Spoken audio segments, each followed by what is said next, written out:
This guy's name is Julian, a madman, a psychopath, a monster disguised as a human, referred to as the demon of the Northern Front. Moreover, he has a personality disorder, always smiling at every situation. Bearing such terrifying nicknames means he will have countless enemies. But so what? As soon as they show any weakness, he will rip them to pieces without mercy. You thought he was our protagonist till now? No, he's not. This guy here is the male lead. His name is Lee Shihu, a young man who spent over 11 years and nearly 38 million just to see the ending of an online game. But in return, the hero Shihu loved was slashed by the slanted-eyed villain and sent off to the afterlife. Out of resentment, the young man immediately got into a verbal fight directly with the developer. Not only did he fail to recover the money he had spent, but Shihu was also drawn into the game, becoming the slanted-eyed villain he hated. Now let the story begin. In the dusty wind with the evening light, two figures lurked in the scene. A silver sword stained, scattered with blood dragged across the ground. He lightly swung the sword, standing towering over the kneeling knight. So even the man once called a hero has fallen into this state. His face darkened. He held a cloth to wipe the bloodied sword. If only you had considered your safety in that lavish mansion, such a tragedy would not have happened. He curled his lip contemptuously. The fallen star Hayden Reich. Reich's complexion grew darker and he trembled in pain. How could you do this to me? The gleaming sword reflected Julian's evil face. When I supported you as a hero, you should have treated me better. Reich pleaded earnestly. Could you really kill me, your master, so cruelly? To Reich's plea, Julian's face remained cold as ice. He unintentionally widened the corners of his mouth, uncontrollably. Julian raised the sword to the sky, laughing with glee. It was nothing difficult. With a quick, clean chop, Reich's head fell instantly, blood splattering outward. The bespectacled young man clutched his head and screamed no. He pressed his face close to the computer screen. It can't end like this. He was still stunned in his mind, unable to believe he had died so senselessly. He hurriedly moved the computer mouse. The DLC to defeat the Demon King is starting right now and is open to purchase.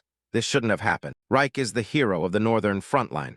You led everyone even in the most desperate situations. A genius at hunting demons, and a legend carrying nobility. Most importantly, he is the protagonist of this game. He gritted his teeth in anger. How could the protagonist die like that? And at the hands of the villain who betrayed his own master, Julian. The more he spoke, the angrier he became, slamming his hand on the table. Damn Fromwell Software Company.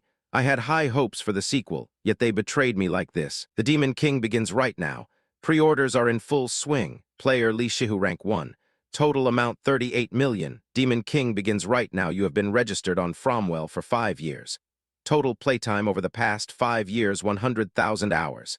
How much money and time have I poured into you guys? Shihu skimmed through each comment on the computer. So Julian is the protagonist this season, really? A slanted-eyed guy like him becoming the lead. But slanted eyes are pretty cool. You can't tell what he's thinking. That makes him intriguing. And a ruthless villain is actually kind of attractive. Shihu was helpless. I'm honestly speechless. He skillfully typed on the keyboard, so cool. He's just a betrayer. Shihu's comment appeared. I don't get how someone with slanted eyes could be the protagonist. Cancel my pre-order after posting the comment. He moved the mouse over the cancel pre-order button. Shihu's hand hesitated for a few beats, but then he finally left-clicked to confirm the cancellation. The screen displayed, your pre-order has been canceled. Shihu happily said goodbye to the game's mementos. We've had good times together, but let's never meet again. He decisively flopped onto the bed, shouting and fussing goodbye to that damn game. What a scam. Tears welled in Shihu's eyes with regret. But no other game had such beautiful graphics and such a vast world. It had soothed his weary heart, dulled by reality after starting his first job. He wearily sat up from the bed. It was the small place of rest he had. Shihu leisurely grabbed the potted plant and now. He lovingly hugged and kissed the pot. You're all I have left. Taking care of you when I'm upset makes me feel much better. Shihu squinted and sprayed the watering bottle on the plant.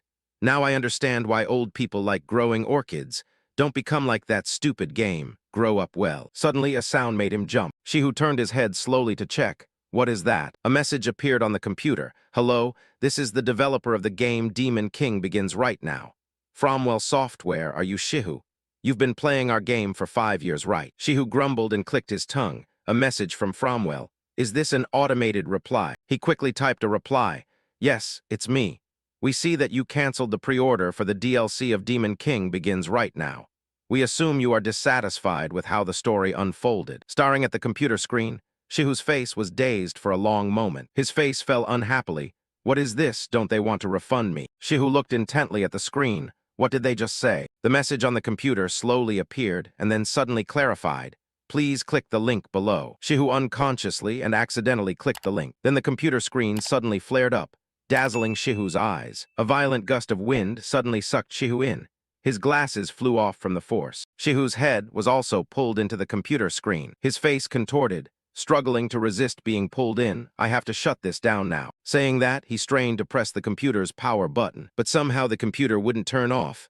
It's not working. The young man's panicked screams echoed out across the apartment complex. The computer screen suddenly went black immediately. Shihu's body lost orientation and fell down. What's happening? His subconscious mumbled, am I falling?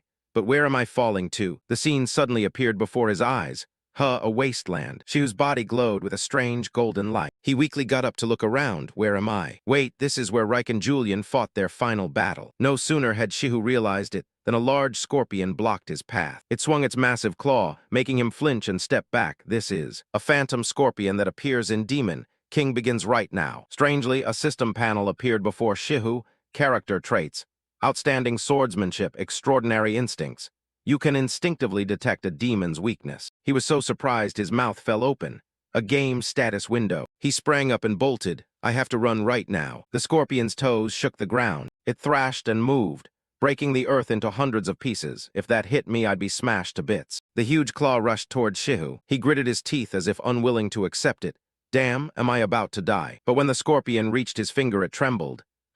What's this? It doesn't feel pain. Not backing down, the scorpion attacked again with both claws. Shihu deftly ducked to evade whatever. He clenched his teeth and strained. Then he threw a powerful punch at the monster's body. Shihu exhaled sharply to catch his breath and looked at the scorpion. Any effect? He stood on tiptoe and wondered what had just happened. Shihu stared dazedly at his hands. While running, his pants fell down. Is my body always this light? His gaze suddenly froze. Shihu recalled everything from the start. Could it be? No way, Li Shihu. How could he not change the story himself? Is this entering a character?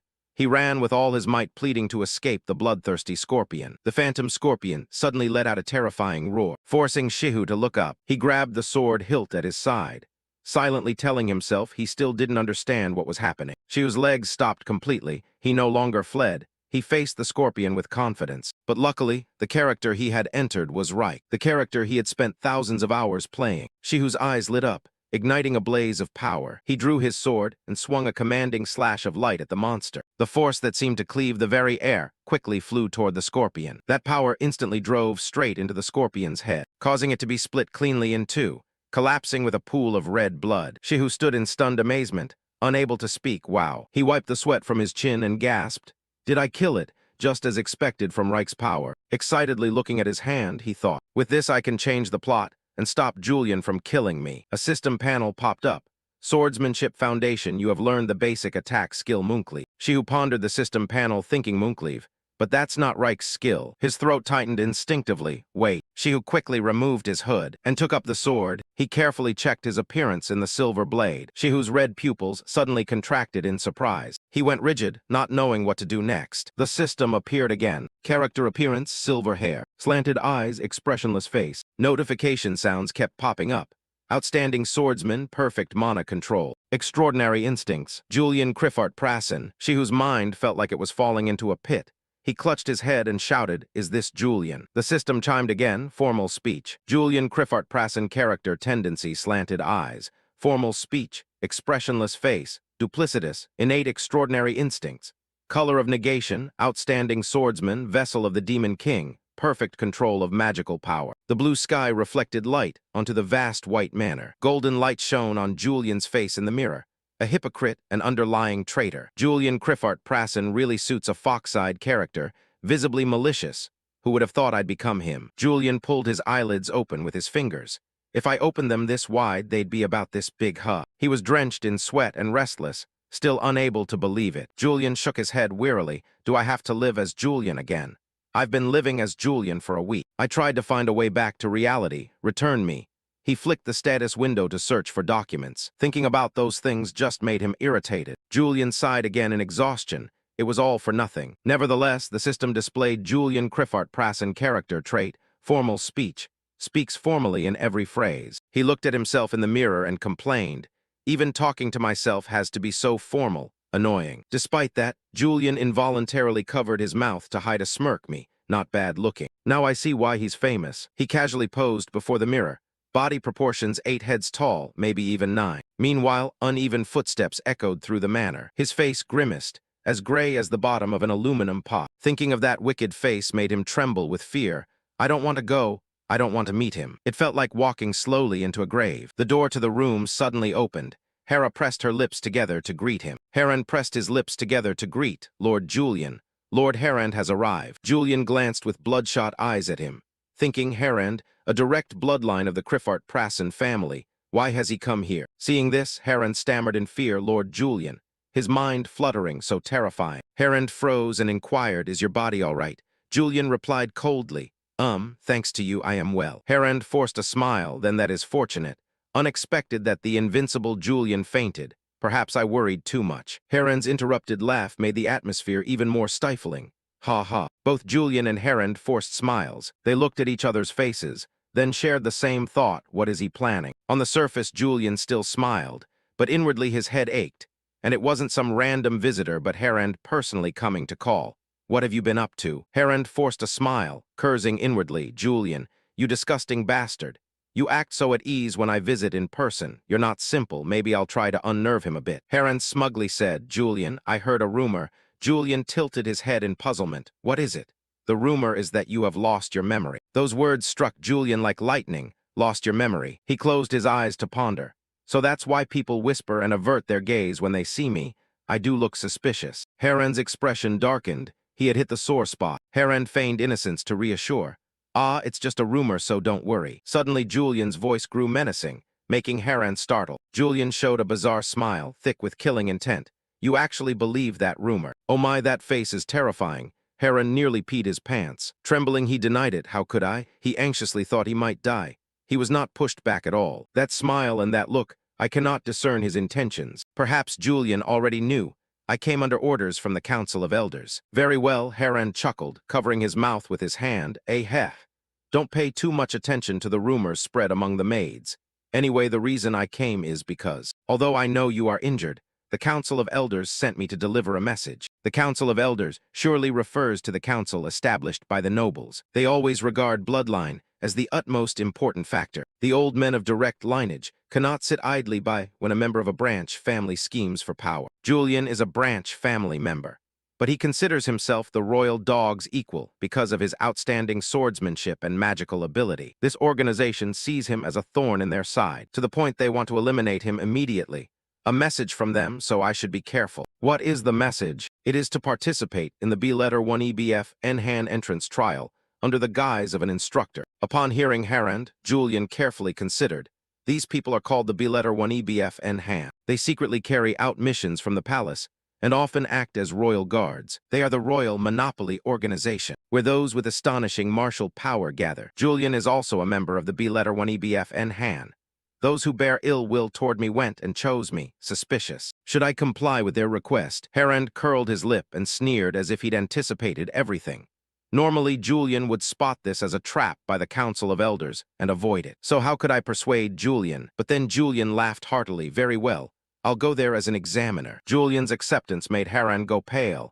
He still couldn't believe his ears. But what about your injury? Julian raised his hand and ripped the bandage off his forehead.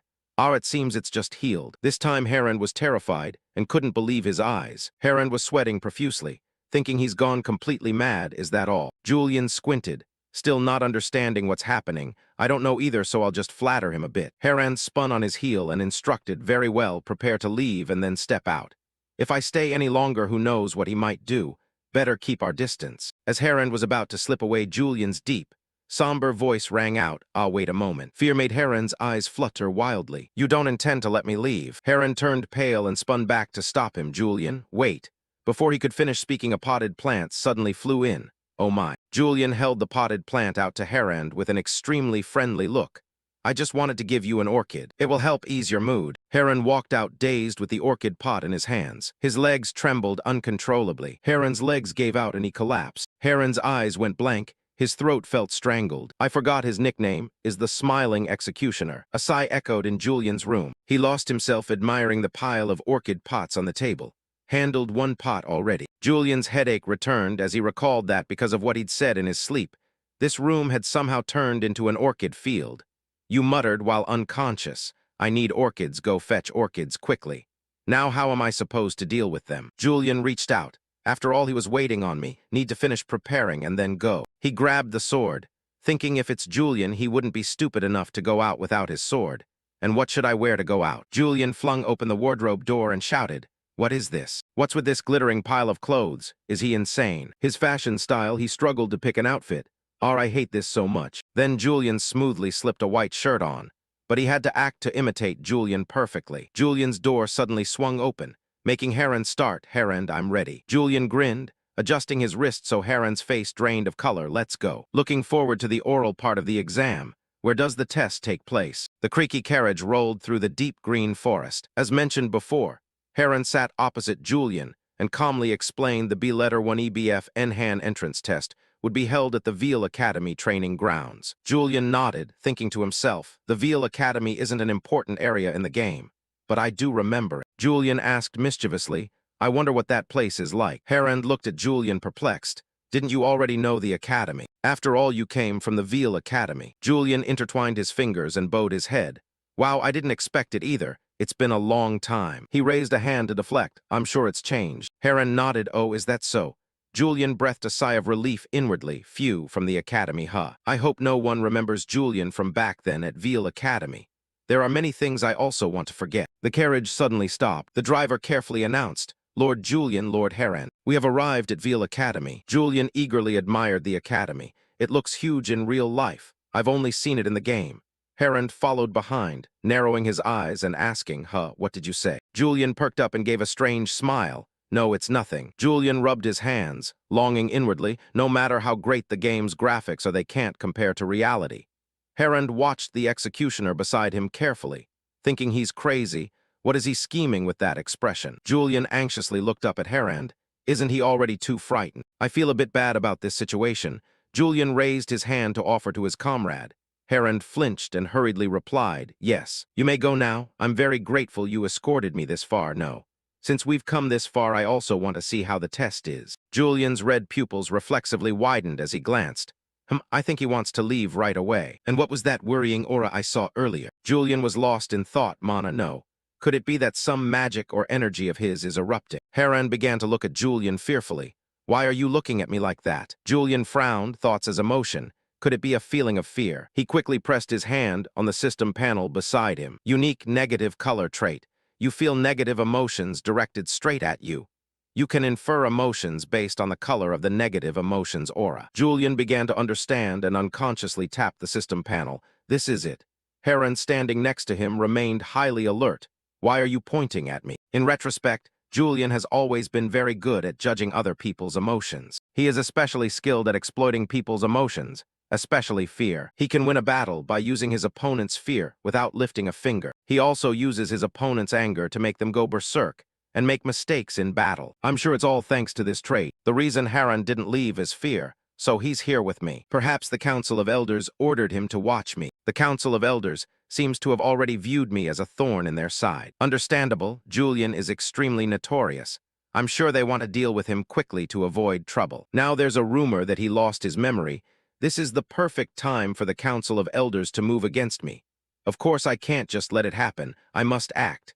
I need to survive and return to the real world. But suddenly, his train of thought was interrupted by the collision with a stranger. He bowed and immediately apologized. I'm sorry." Before he could finish, Julian leaned in with his devilish face and spread a wide smile at the corner of his mouth. The young man fell down in terror, as if he'd seen a ghost. "Lord Julian." Julian unconsciously frowned. "Oh." The fearful murmurings of the crowd continued. Julian with fox-like eyes. "Why is the royal mad dog here? That person is done for. How dare they say that?" Heron hurriedly intervened. "Julian, please calm down. He's still young." Julian's face began to scrunch now, thinking to himself, I haven't done anything. He clenched his hands tightly. Actually, it's true. Julian groaned inwardly. I hate Julian too. All the fearful emotions down there were surging toward him. Some were afraid and some were furious. Julian bit his lip, scolding himself. Why can't you behave better with people? I'm not good at dealing with crowds, but I need to calm everyone down. A girl stepped forward to stand before Julian. Welcome, Lord Julian. The girl confidently looked up at Julian, seeming not at all afraid. Her graceful, refined beauty stunned Julian. Eileen Donation, one of the first characters to appear in Slay the Demon King, starting now. An instructor at Veil Academy, linked to the Imperial Adrathan's magic tower.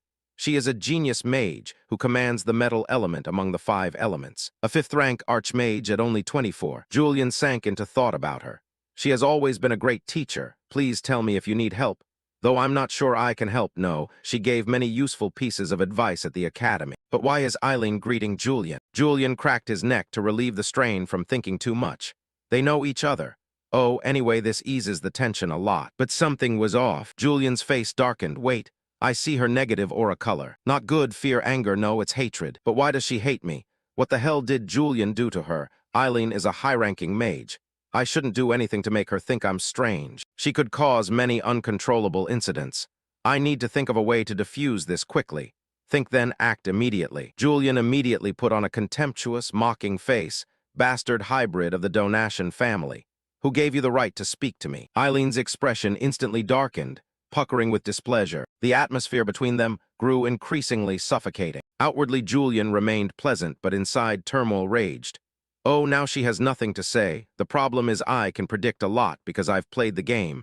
The situation hasn't eased at all.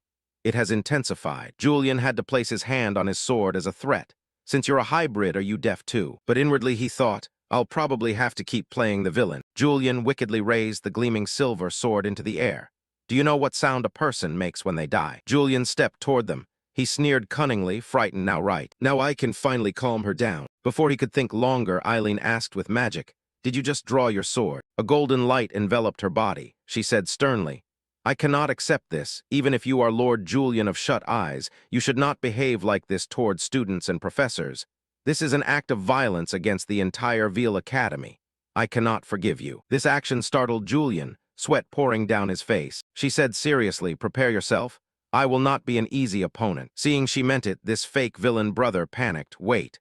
I only intended to scare people a bit to look like the villain, and then withdraw. Eileen quickly rushed forward, gathering the power of lightning, and fired straight at Julian, but he parried with his sword, then slammed him to the ground, shattering the earth. Seeing that, he couldn't help but wonder, well, are we actually fighting? Seeing Eileen's angry face, he thought, does she dare look away? Then she turned and told the students, all cadets immediately leave this area. The cadets who saw that terrifying aura all grimaced, only shouting run. The students ran while wondering what the hell was happening. I should have left when Julian told me to. When she turned back, she heard Julian's laugh. He seized the opportunity to attack. Unfortunately, she quickly formed a protective barrier, attacking him as she said, I should not look away. Julian closed in on the girl's face, continuing while fighting. The professor only managed to shout once. A greater power was released, forcing him to retreat back. Unexpectedly, the attacks were truly terrifying. It felt like seeing her flushed face struggling for breath. He guessed she was channeling emotion into each strike. Meanwhile, Eileen was restless. I didn't intend to land a killing blow, yet he dodged the whole volley, typical Julian. She recalled that there was a time she thought he was the ideal model of a noble. Then a book appeared in her mind, evoking the image of Julian chatting. But if so, the girls nearby truly admired him. One of them wondered if Julian was really just a branch-line heir. He was even more attractive than the legitimate nobles. At that time, Eileen Donation, as a freshman at Veil Academy, also had feelings for him. Seeing that bearing, she secretly admired Julian as really cool. He was confident, generous, and friendly to everyone, not only well-connected. He was considered a rising star of the Empire thanks to his swordsmanship. In her head, she couldn't stop thinking of an image of Julian, gently touching his sword. Eileen clenched the book tightly when she saw him. Her eyes said she had feelings for him. When she looked at him, she once hoped being from a branch wouldn't hold her back anymore. But then her thoughts changed. Yes, that bastard Julian had once been someone she admired. I once truly believed he could change society's prejudice against branch-line people. Then Julian turned to look at her. She handed him a love letter. Please accept this. Eileen recalled then she couldn't distinguish respect from love, her hands trembling as she gave the boy the love letter. But then she confessed and was rejected. In this moment, she couldn't control her emotions, channeling a tremendous power. Julian was also startled by this, but with years of combat experience, he managed to dodge. Eileen's face flushed red, her body trembling with anger. She nearly showed that expression. He wondered, why is she so red? Is she that angry? Her face betrayed annoyed. Take the hit then. I'm somewhat less angry now. Julian mouthed, thinking I should probably end this. He quickly slid behind Eileen without her knowing. At that speed, she was astonished. Then he struck her head with the sword's pommel.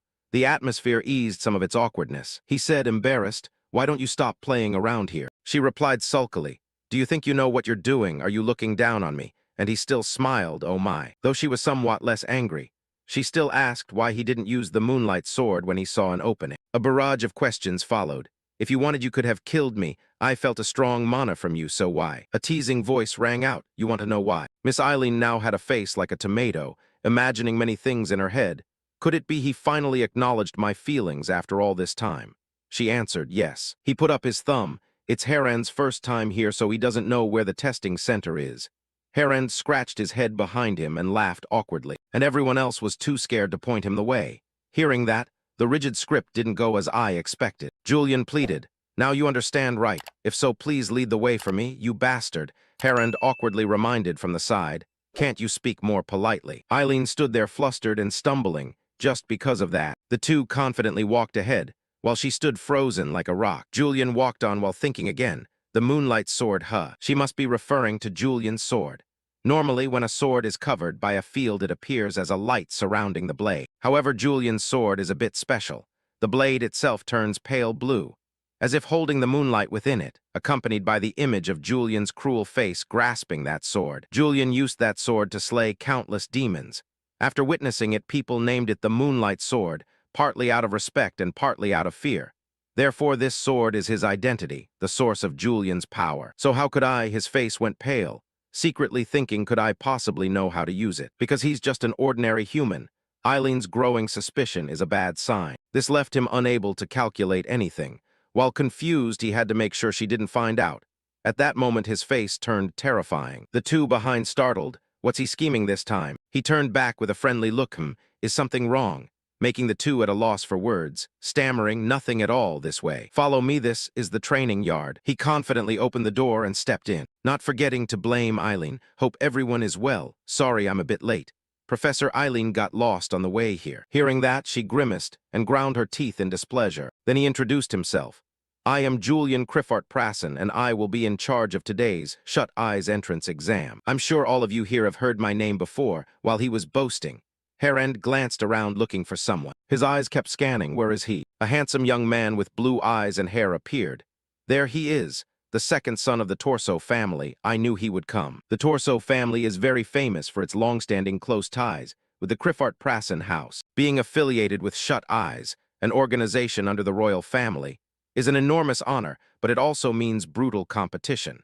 The entrance test is a one-on-one duel between examiner and candidate. And if during that process, Julian defeats the second son of the Torso family, the Elders' Council will surely use that as an excuse to bring him down. Heron worriedly looked at Julian, but he kept smiling, thinking to himself, this is where my bad reputation ends. He asked everyone again, "It seems you all wish to join Shut Eyes, right?" A group of people, a little afraid but still replied, "Yes, sir." Julian gritted his teeth, his voice mocking. "A bunch of tattered cowards." He judged them all. "Your eyes are as innocent as children raised in silk. The sword-shaped jewelry you wear makes me laugh." Shut Eyes, the place you all yearn to join, is the bloodiest institution in the entire empire. Julian extended his hand and continued, "And as a senior, I will let you taste what that feels like." Now the Shut Eyes entrance exam officially begins. He drew his sword as he declared the passing criterion. Holding the sword in hand, clearly, "Kill me." Those present were all stunned and fearful. After Julian finished declaring, his body trembled. His mouth could not form a higher smile. "Crap, now I realize the entrance exam is a one-on-one duel." Heron whispered, "Julian, even if it's just the entrance exam, don't hold back." But inside he screamed, "Do I have to duel them one-on-one?" Recalling the earlier match with Eileen, "I only ran away. If now I really have to take part in an official match." He imagined being unable to defeat some greenhorn. The others would show disappointment. Is he really that weak? He didn't even use the moonlight sword. Wasn't that just an unfounded rumor? Thinking of his own pained face fighting someone, then the pessimistic remark, maybe he really lost his memory. Surely that would be what people begin to think. Looking back at the cadets here, he took a small step back. What worried him more was that if he behaved too suspiciously, someone might attack him, and it would be exposed that he is not the original owner. He gripped the sword, plotting. If so, as he raised his hand, he schemed the best plan was to unsettle them from the start. He shouted, "What's wrong, everyone? What's the matter?" He tried to put on a serious face, The exam ends only if I die or if there are no candidates left. The candidates below hesitated, trembling, not daring to look up. Not a single sound was heard since he spoke. Suddenly an arm rose. I give up. This surprised the other candidates, but then they also raised their hands in surrender. Me too. I also withdraw. Amid a crowd of people only giving up, cries rose, me too, causing the second son of the Torso family to start feeling embarrassed. Then he gritted his teeth and raised his hand in surrender. I give up. Herend and Eileen were both surprised by the sight. Are you kidding? So many crowded candidates, and they all want to give up. Julian covered his mouth and laughed, his cloak fluttering in the wind. Then he turned his back and left, declaring the exam over because there were no more candidates. On the outside, he smiled confidently, but inside he was crying tears of joy. I did it, truly Julian. His terrifying nature always helps me in situations like this. He didn't forget to glance at Eileen behind him, thinking silently, come on, Eileen, does fear of me outweigh your hatred? But seeing her relaxed expression, suddenly unusually gentle, he looked back and only saw her flushed face, puzzling him. I can't sense anything at all. As Julian tapped her head, he thought, the negation color isn't working. How could a skill suddenly stop working? If so, that's bad. Eileen pursed her lips. His action just now stirred up her past. It reminded her of Julian from the past, the one who made opponents withdraw by intimidating them rather than fighting for real. The system displayed a notification. The negation color skill can only sense negative emotions. Herend ran after him calling, Julian, stop. Herend ran up to him praising, you did well. Julian frowned. Suddenly he patted Herend on the shoulder. Herend was frightened and didn't know why. When he placed his hand on Herend's shoulder, the dark negative color in him appeared. He only replied, it's nothing. You're the one who worked hard, secretly pleased. So the negation color still works. Suddenly Lazarus rushed out like a herald, good evening, sir. While he wondered, this young man. His face seemed moved, wonderful. Julian didn't know who he was. The boy introduced himself. Yes, my name is Lazarus, in charge of administrative affairs for Shut Eyes. Honored to meet you. This fellow kept talking. So the rumor that you lost your memory is false. You completed the exam without having to fight any candidate. He thought to himself, hearing this name chatter away. This guy sure talks a lot. Lazarus added, and I heard the second son of the Torso family also participated. Yet you still didn't hold back with them, truly Julian. This left Herend stunned. He pointed at Lazarus, scolding, how dare you? The man implied the Torso's second son failed. Lazarus awkwardly said, sir, I didn't mean that. Herend seemed angry. Who gave you the right to act arrogant when you're not even trained yet?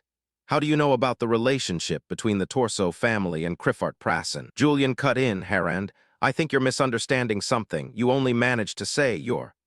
Then Julian continued, or perhaps the Torso family is the one misunderstanding something. Then he put on a cruel face and said, Shut Eyes does not accept nobles. Both were left blank and confused.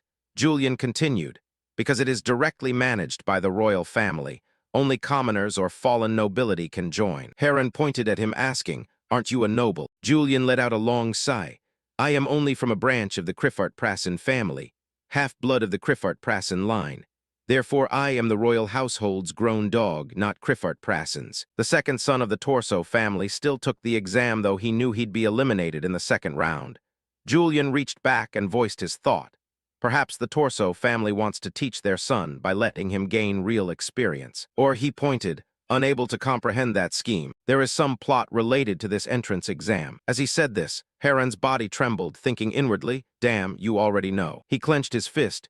You know this exam is a trap set by the Elders' Council, and that I am one of theirs. But Julian dismissed it, however. There's no way that's true. Perhaps it's just a simple misunderstanding. Herend now dared not lift his face to look at him. Julian hinted a threat.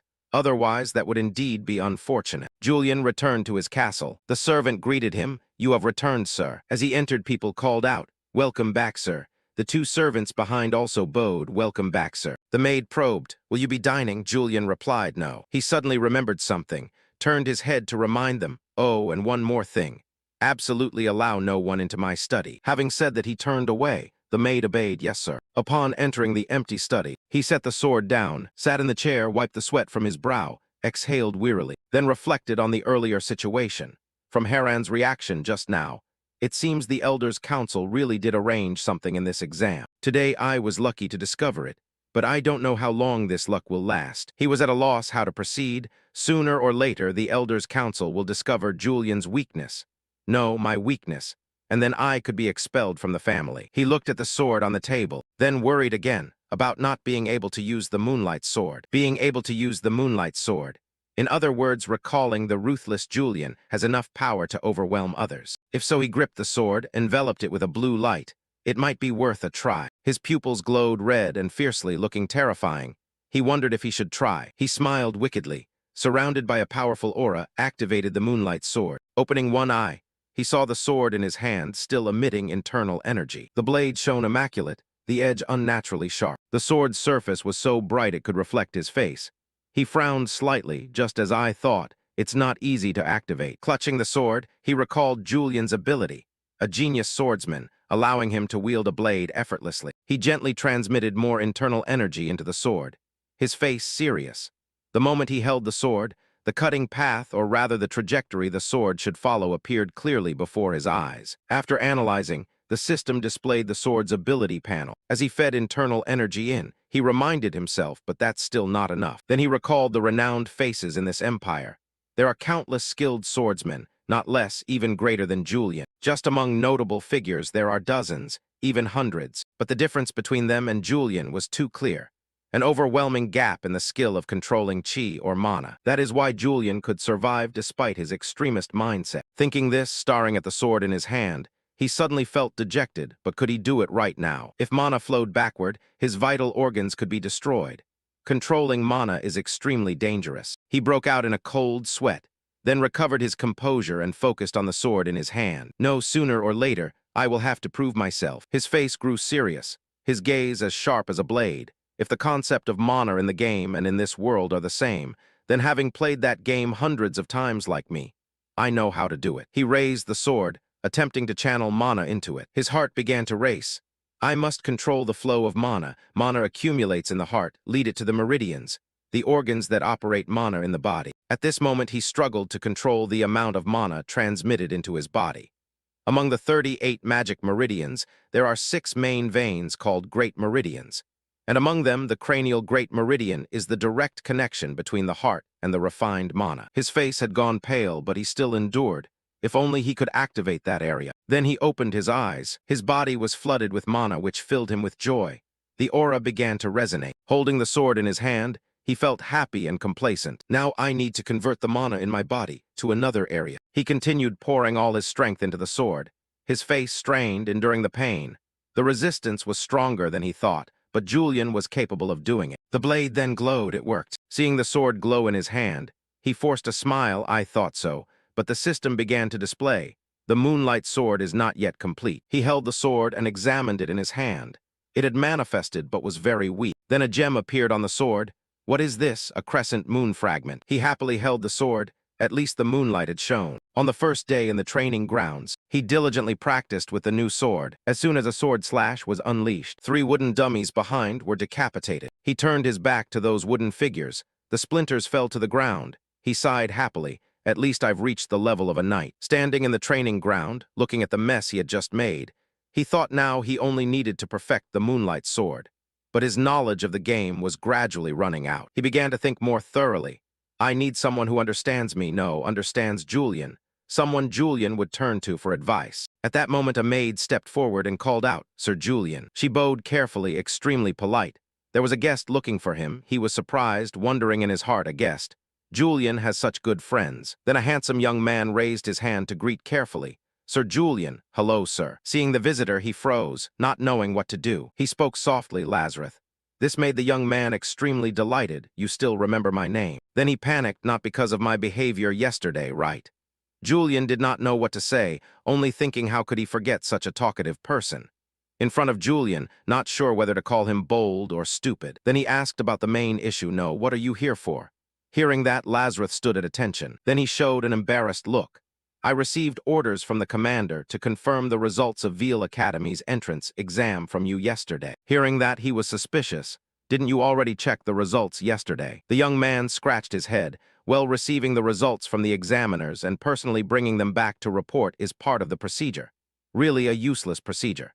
Shut eyes really works inefficiently." Then he turned his back but left a few words. "Then report this way. No one passed the entrance exam." "Understood, I will report to the commander immediately." Julian was silent and said nothing. When Lazarus was about to leave, he called back, "Wait." Lazarus turned back, yes. He instructed with a face of bottomless scheming. You said you intended to report back to the commander, right? That's right. Then let me do it myself. Hearing that, Lazarus was extremely panicked. Sorry, sir. Sir Julian will do it himself. Julian patted his shoulder reassuringly. That's right. Come with me to the carriage. I'll give you a ride. Hearing that, Lazarus' face turned even paler. What the? He trembled, clasped his hands, pleading, Sir Julian, you are. Did I do something wrong? After saying that, he improvised, it must be because of yesterday. Julian sighed helplessly, thinking to himself he was only being kind because he thought the boy would feel inconvenienced returning alone. Julian, you should have been a little kinder. Anyway, since it's come to this, I should find someone to ask for advice, remembering the image of Commander Shut Eyes. Shut Eyes Commander surely knows Julian very well. He was still immersed in those thoughts. I will also take this chance to ensure the Criffart-Prassen family never dares to meddle in anything related to Shut Eyes. Cut to a luxurious white castle glittering with gold. Someone pushed the door open in a panic and said, Commander, Commander, there's a big matter. A voice spoke, what's all the commotion? If this time it's not serious, then that guy panicked. He came here in person. Who? Julian Criffart-Prassen. He came here himself to see you. The hand writing the document stopped. Then that person looked up and asked. He came himself. A deep purple gaze appeared. Is that the Julian fellow? On the continent of Rosenda, there exist 3 great powers recognized by the entire continent. If one had to pick the strongest nation among the 3 forces, without a doubt, it would be the Adratan Empire. When sealing the demon god Barbatos, the Adratan Empire took advantage of the weak countries and unified the continent by force. They merged the small nations and rose to become a mighty empire. The clearest evidence is the enormous scale of the palace, the heart of the empire. Even Julian, an arrogant man, felt overwhelmed when he saw this palace. Contrasting with the palace's splendor was Lazarus' terrified face at having to accompany Julian, the so-called executioner. Since leaving the manor, Julian had kept a faint smile and narrowed eyes as if wearing a mask. That unchanging expression made Lazarus shiver. An unusual premonition spread through every gesture, especially when Julian suddenly decided to come to the palace in person. Whereas before he had always delegated the reporting to servants, Julian strode arrogantly through the crowd. When people saw him, whispers and murmurs began to rise around. Someone exclaimed in surprise, What's going on? Julian appearing here in person. Someone asked, I heard he was injured and lost his memory, but he doesn't look hurt at all. The person beside them leaned in and whispered, It's probably just a rumor. The reactions of those around when seeing Julian were clear.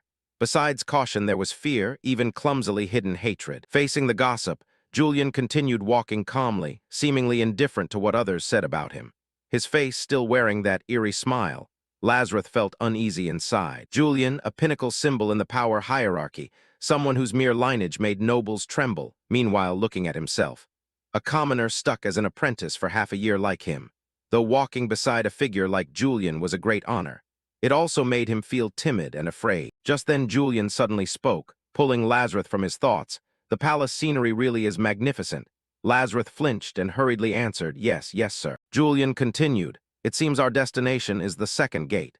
Gyeongui Gate, the first gate, Gyeongcheon Gate, is where the empire's subjects enter.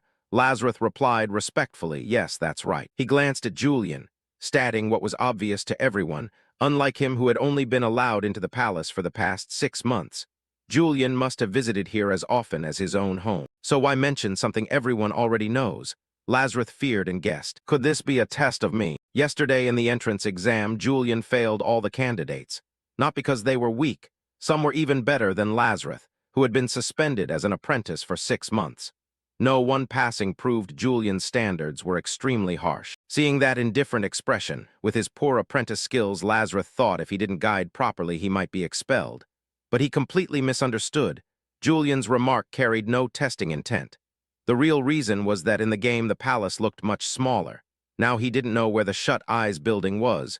Julian was simply asking for directions. Passing through the first gate, Gyeongcheon Gate, next was the Gyeongui Gate. The scene revealed before them was buildings glittering with starlight, self-illuminating in daylight, creating a beauty for which the word spectacle seemed insufficient. Julian was moved not by ordinary artistic appreciation, but because he finally saw with his own eyes scenes he had only seen through the game screen before.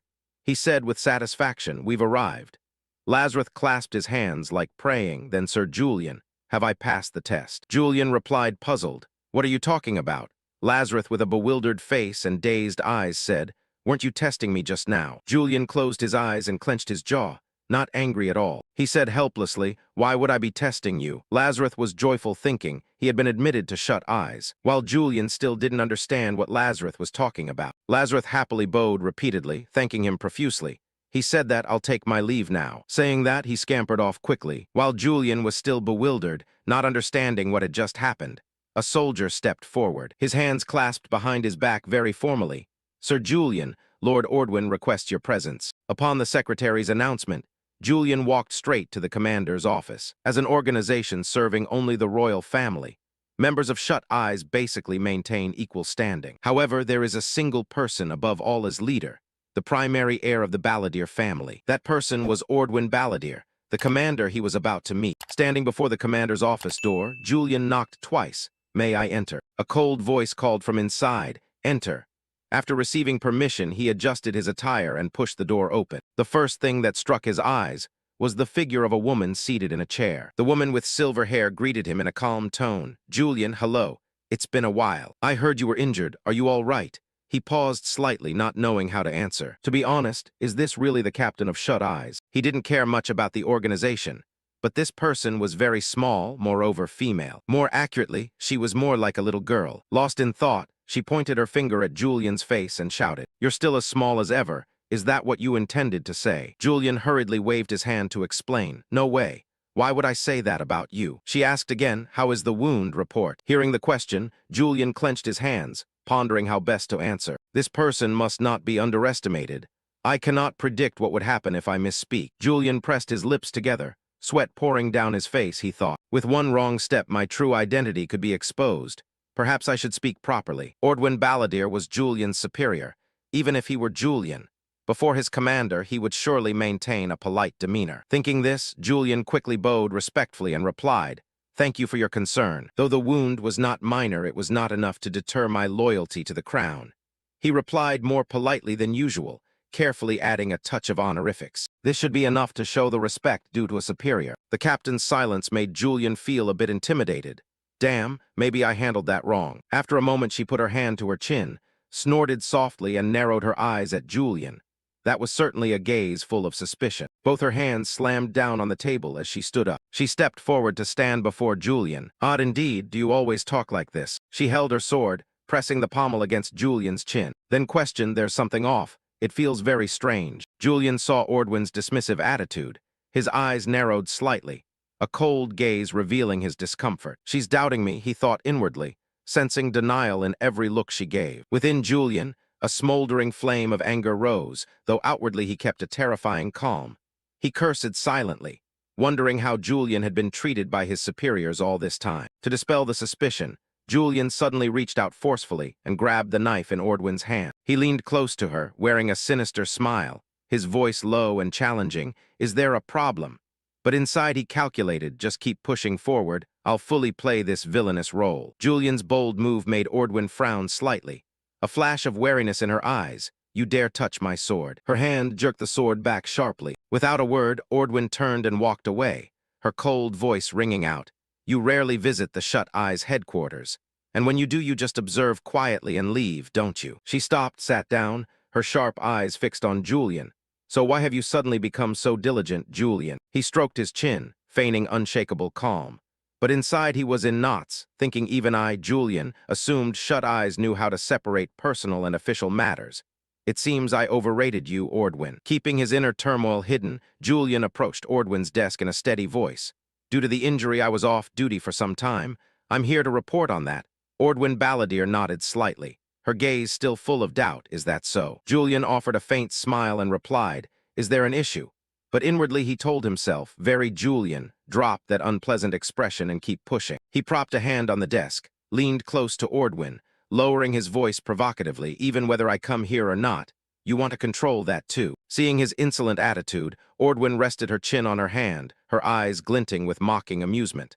"I heard your mind was off because of the injury, but you seem fine now."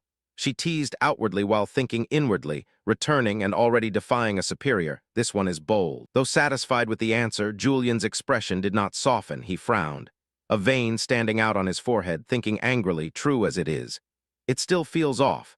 Daring to speak to me like that, Ordwin, you are no ordinary person. Setting aside chaotic thoughts, Ordwin picked up the report on the desk in a cold voice. Then report. In the member recruitment test, was anyone usable? Julian clasped his hands behind his back and answered shortly, no one. Hearing this, Ordwin was not overly surprised, only raising an eyebrow. That was somewhat expected. You are the disciple of Sword Saint Hayden Reich. Ordinary people likely don't meet your standard. She paused, her gaze sharpening. But I ask, is there anyone capable enough to be taken on as a provisional apprentice? Julian remained composed. Still no one. Ordwin's hand froze, her expression darkened. She almost shouted, "What, you couldn't recruit a single person?" Lion forced a fake smile, her voice gentle but full of sarcasm. So that's how it is. Ordwin narrowed her eyes, suspiciously asking, why is that? Julian didn't know how to explain. He remained silent. Seeing he did not answer, Ordwin grew angrier. She slammed her hand on the desk and stood up with a start. Why did you do that? This is abnormal. Your mind really is troubled. I've suspected it from the start. She pointed at Julian in a cold voice. Currently Shut Eyes is understaffed. Even one person we need to add. Julian kept a calm face and replied, taking in useless people just because we're short-staffed is pointless.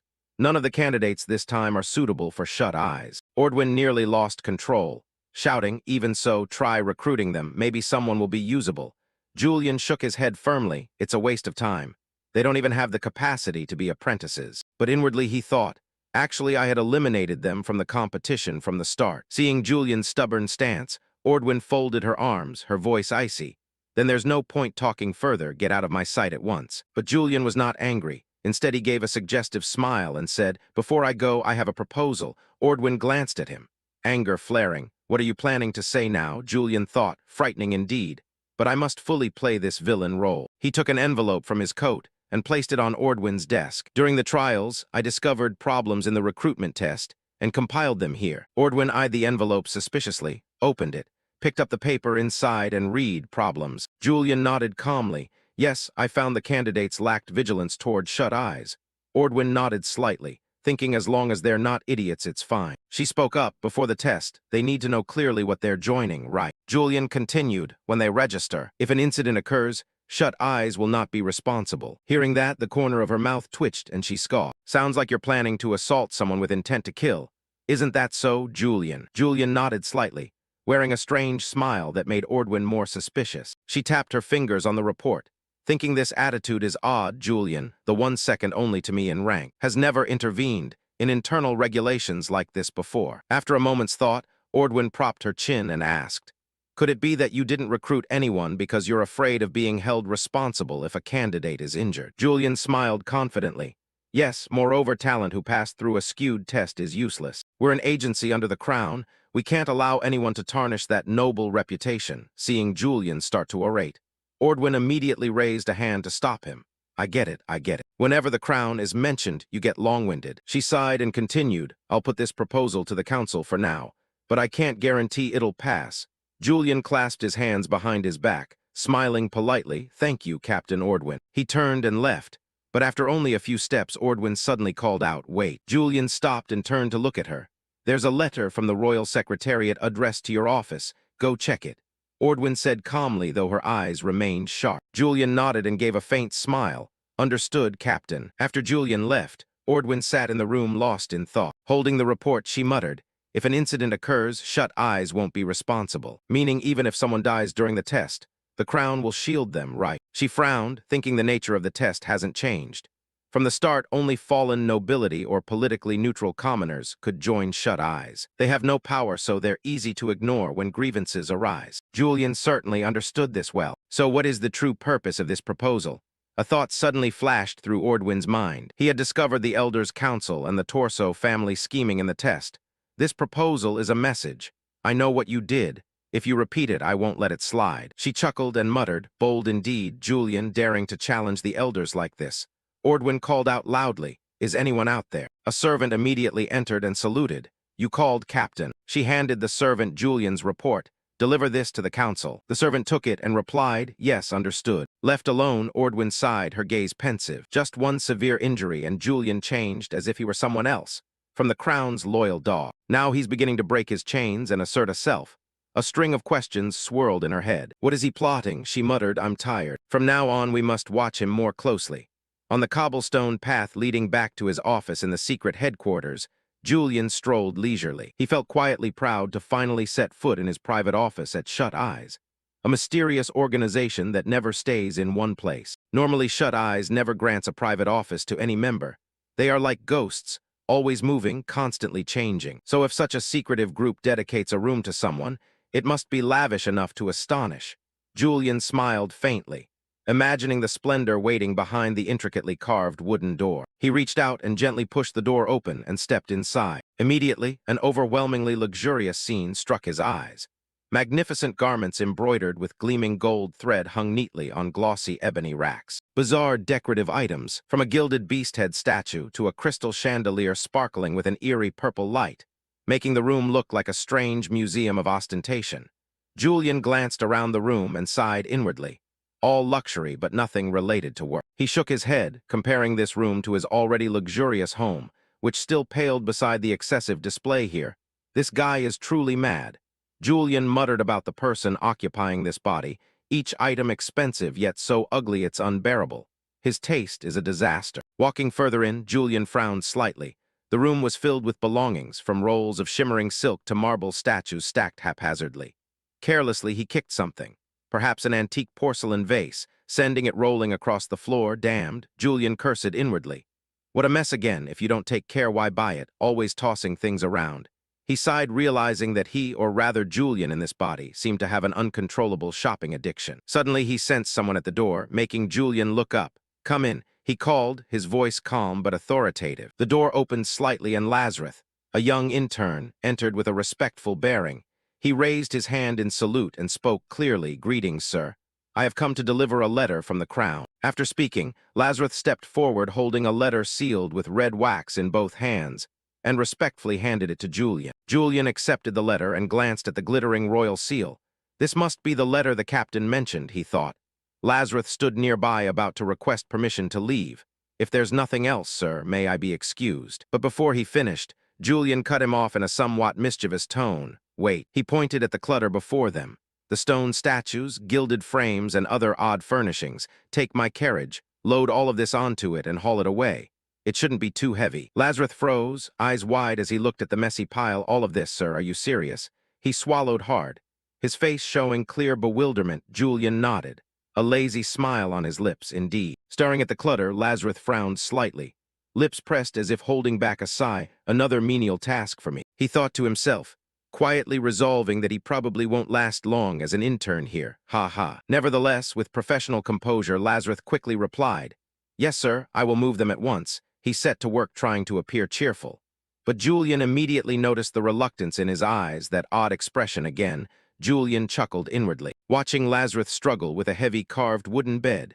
Suddenly Lazarus let out a grunt. His foot struck something, perhaps a jeweled inlaid wooden box. He staggered and toppled onto the floor, causing a loud crash. Fortunately, the mirror remained intact. Julian looked at the scene and couldn't help laughing. Teasingly, "Oh dear, you really are a nuisance, Lazarus." Lazarus scrambled to his feet, still clutching a sword as if ready to accept punishment. I'm sorry, I can't believe I fell," he stammered, his face ashen with fear. But Julian waved his hand calmly. "No need to make a fuss. I was going to get rid of these anyway, Lazarus." Julian saw the intern's terror and thought to himself that the boy was really scared. He'd play a little joke. He leaned close and whispered teasingly, "If you die here, the cleanup will be troublesome. Carry on moving the things then." Hearing the half-joke, Lazarus turned pale and stammered, "Yes, why yes, sir." Watching Lazarus panic, Julian smiled inwardly. I'm in Julian's body, no wonder people are scared. He decided to let Lazarus continue while he sat in the red velvet chair and opened the letter. On the outside, the letter bore a bright red wax seal with the royal emblem, just like in the game he once played. Inside, neat handwriting read, "Addressed to Julian of House Criffart, officer of Shut Eyes." Julian skimmed it and breathed a sigh of relief. "Lucky I can read the Empire's language." Summarizing the content, the letter requests he return to duty if he has recovered. "Is that all?" Julian muttered, rubbing his chin. "Sounds like they want to exploit me, but phrased it nicely." Nevertheless, he was not discouraged. This is a chance to gain field experience, especially since he still hadn't found a clue about the legendary Moonlight Sword. Reading the rest intently, Julian thought to himself that this time the mission was to restore a resonant stone. Just like in the game, after the demon god Barbatos was defeated, his remnant spawned demons, parasitic creatures or self-formed beings that attack humanity. The resonance stone, legacy of the ancient mages, is the only tool to control them. He frowned, wondering how they manufactured mana stones. I'm not a mage, so this task is probably to protect the mage restoring the stone. Knowing the mission carries risks and that facing demons is no joke, he still had no reason to refuse. If he succeeded, the rumors and doubts about him recently would die down. He told himself. It's just that he didn't know which mage he would have to protect this time. Handling a resonance stone requires a skilled mage, hopefully someone trustworthy. Cut to the Adratan Palace of the Empire. In the lush grounds of Adratan Palace, a clear voice rang out with a hint of complaint. Why do I still have to write a thesis even though I'm a professor? Always having to prove oneself. Such is the life of a mage. That was Eileen Donation, the Empire's youngest professor, strolling along. As she walked, she used magic to levitate several spellbooks around her in a dazzling dance of light. Suddenly, a hand lightly touched her shoulder, startling her to turn. A slightly high-pitched voice called someone. Standing before her was Diana, a longtime friend with a bright smile. What brings you to the palace? Diana replied at once. Eileen, long time no see, how are you? Meeting you is harder than reaching the heavens, oh youngest professor. Flattered, Eileen scratched her head with an embarrassed laugh. Haha, you don't have to exaggerate. Diana continued excitedly. Are you free? I'm going to a tea party, come with me. Eileen sighed softly, her delicate brows knitting. I'd love to, but I have to write my thesis. Diana nodded teasingly, still diligent as ever. Seeing you now reminds me of school days. You haven't changed at all. Noticing Eileen looked unhappy, Diana asked, what's wrong? Then she pointed off into the distance, where a luxurious carriage was stopping. That's Viscount Julian's carriage, isn't it? Eileen turned her head, her gaze sweeping over the carriage bearing the Prasen crest, symbol of the Criffart branch. It is his carriage, she thought, a surge of indescribable emotion rising. Diana leaned in and whispered that she'd heard he was near death, yet now he's back. What a stubborn fellow. Eileen nodded angrily, indeed. Diana whispered again playfully, hey, don't tell me you still have feelings for him. Eileen blushed and waved her hands frantically. What are you talking about? I don't understand. Diana laughed loudly. Ha ha. Little Eileen used to be so adorable. Back then you even called Julian out to the royal peach tree on the hill behind Veal Academy to confess. Right. Rumor has it confessing under that tree will never be refused. Startled by the old story being brought up, Eileen squealed bashfully, go check my thesis with me, you secret lover. Diana glanced toward Julian's carriage and idly said, I thought you were busy, Professor. Eileen forced a smile. Suddenly I remember I'm free too. Ha ha, Diana teased on, you don't need to be so shy. Back then everyone liked Senior Julian, but you were probably the biggest fan. She patted Eileen's shoulder soothingly. Thanks for reminding me of the old days. Eileen thought inwardly. Long felt a flutter, Diana was right. Julian used to be completely different from now. Since returning from the Northern Front and joining Shut Eyes, he'd become another person. Diana pulled Eileen back to the present. Why not go say hello to him? Eileen smiled wryly with a touch of bitterness. Liking someone in the past doesn't mean you still like them. Besides, I don't intend to see him again for a while. Diana asked curiously, why? Eileen snapped her fingers and produced a dazzling aura. I won't be staying at the palace for a while. Diana widened her eyes at the glittering letter in Eileen's hand. Good heavens, that's a royal letter, isn't it? Eileen nodded, yes. They've assigned me the task of restoring a resonance stone. As Julian's splendid carriage rolled forward, the kingdom's guards began to murmur and stare curiously at the procession. A bulky guard with a voice like stone remarked that with an escort of knights it must be someone important. Another more agile guard nodded in agreement, his eyes glittering with excitement. Indeed, even the prestigious Blue Lion Cavalry is accompanying them. Rumor has it Viscount Julian Criffart Prasen of Shut Eyes will personally join this mission.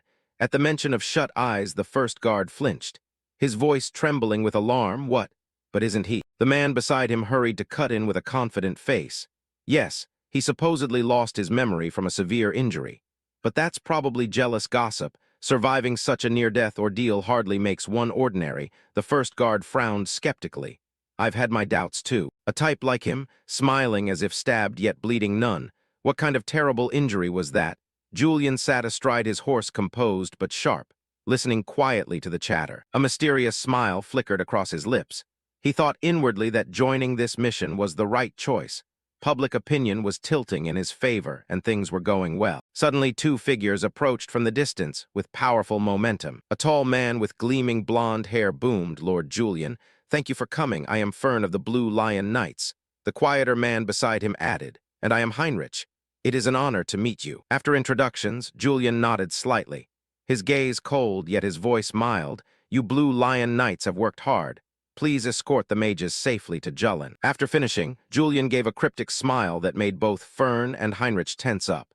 He thought to himself that who knows what might happen. If a giant demon suddenly appeared, would he be afraid? Fern and Heinrich replied in unison, leave it to us. Fern turned to Julian with an appraising look. Lord Julian, would you prefer to ride in the carriage to Julin for comfort? Heinrich immediately cut in. Exactly. Let the Blue Lion Knights handle the escort. You just relax. Julian raised an eyebrow, the smile on his face unchanged. But turmoil rose within him. This offer sounds considerate, but it didn't seem entirely for my benefit. The Blue Lion unit is the Empire's regular force. Most are high nobility, unlike Shut Eyes, where people like me are just a peripheral branch. They don't want someone like me to upstage the legitimate nobles, do they? He stroked his chin, his eyes gleaming with mischief. Usually in novels, those who transmigrate live splendid lives. But I, a villain stuck in this mess. Riding a horse is certainly more comfortable than verbal sparring. Finally, Julian spoke, calm yet authoritative. Then it's decided. Fern and Heinrich breathed a sigh of relief and exchanged relieved looks. Heinrich nodded, understood. I will inform Lady Eileen when she arrives. At the mention of Eileen's name, Julian's face suddenly darkened. He repeated in a low voice, who? From afar, a graceful figure approached, her long hair billowing in the wind. She waved, and her voice chimed like silver bells. What a beautiful day. I am Eileen Donashen, responsible for restoring the resonance stone today. Eileen's gaze passed over Julian, and when their eyes met, the air seemed to stiffen. Her expression tightened slightly. Julian stumbled awkwardly. Lord, about the carriage, could we skip that? Fern blinked in surprise. Eileen stood there, her face growing displeased. She thought inwardly, why is Julian here? Wait, didn't he always avoid me? On the other side, Julian scratched his head nervously. She is truly an enigma. Feels like I can't predict what she's thinking. It's unsettling. The two Blue Lion Knights gaped. What's going on? Why did he suddenly change his mind? Is he asserting authority? Fern gritted his teeth, a surge of displeasure rising within him. Could it be Julian guessed our plan and wants to stay to oversee the mission to assert his position? As predicted, he's the type who survives palace chaos without relying on anyone. But he's still just a branch, too arrogant. Julian, riding leisurely, suddenly felt icy stares like knives dug into his back. He thought to himself, no one told me the mage needing escort would be Eileen. It feels like a setup. Eileen lifted the carriage curtain slightly, her sharp eyes fixed on Julian. She growled inwardly that she wasn't comfortable either. Given the situation, we must finish the mission as quickly and neatly as possible.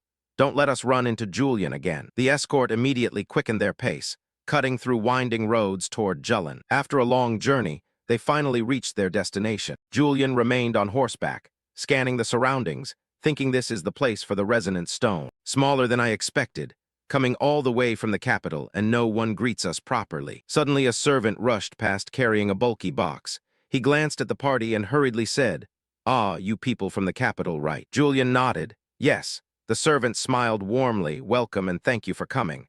I will lead you to the resonant stone location immediately. At an ancient clock tower in Julin, countless resonant stones floated in midair, casting an eerie glow. Around them, crates of resonant stones and mana conduits were neatly arranged. Someone shouted, the resonant stone crates go this way. The mana conduit crates are over there. After surveying the scene, Eileen confidently pointed. Leave this to me. I'm very sensitive to mana. The servant nodded respectfully. Mage, would you like to inspect the area to be repaired? Eileen nodded slightly. Yes, sorry to trouble you. After some movement, they went deeper into the clock tower to where the damaged resonant stone was placed. Seeing how bad it was, Eileen exclaimed, oh my, this can't be fixed by repair alone. I think a large part needs to be replaced. The servant was surprised. Replace it. Eileen smiled, her voice gentle but confident. Yes, during replacement the barrier will temporarily disappear. But don't worry, it won't take long. Hearing that, the servant's face lit up. We thank you, mage. Eileen touched the stone, thinking inwardly that all preparations were complete. Now she only needed to inform Julian that the barrier would be temporarily disabled. But I don't want to look at him at all. Just treat this as work, Eileen. I'm a mage after all. She stepped out and approached Julian, who was standing pensively.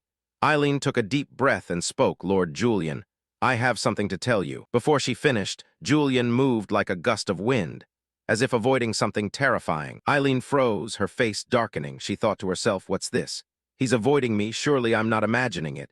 Could he know I have feelings? No, impossible. Annoyed, Eileen hurried after him, shouting, "Lord Julian, I'm saying something important." She sped up and grabbed Julian's cloak, her voice angry. "Hey, why do you keep avoiding me?"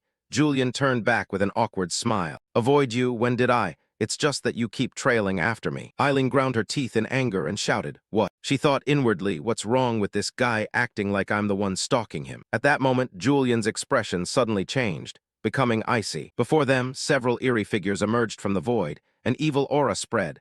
Eileen shouted, "Demons." Julian flinched. "Demons?" Eileen angrily struck Julian on the head. "I told you the barrier would be temporarily disabled so demons could appear. If you hadn't been avoiding me, I already said it clearly." Suddenly a piercing cry rang out. Heinrich was hit unexpectedly by a demon and thrown hard against the wall behind Julian, groaning in pain. Julian turned, his gaze sharp as he looked at the demon. A deathly aura emanated from it that made his skin crawl. A thought flashed through his mind. This is a level 2 demon, more dangerous than I thought. Looking at the loathsome demon before him, Julian thought with his heart pounding, this is not a hornless fiend, nor a stationary fiend. A two-horned fiend, truly an unexpected variable. The monster's appearance made Eileen panic as she ran over. Her voice trembling, "What the hell is happening?" Julian immediately shouted in a cold voice, "Stop.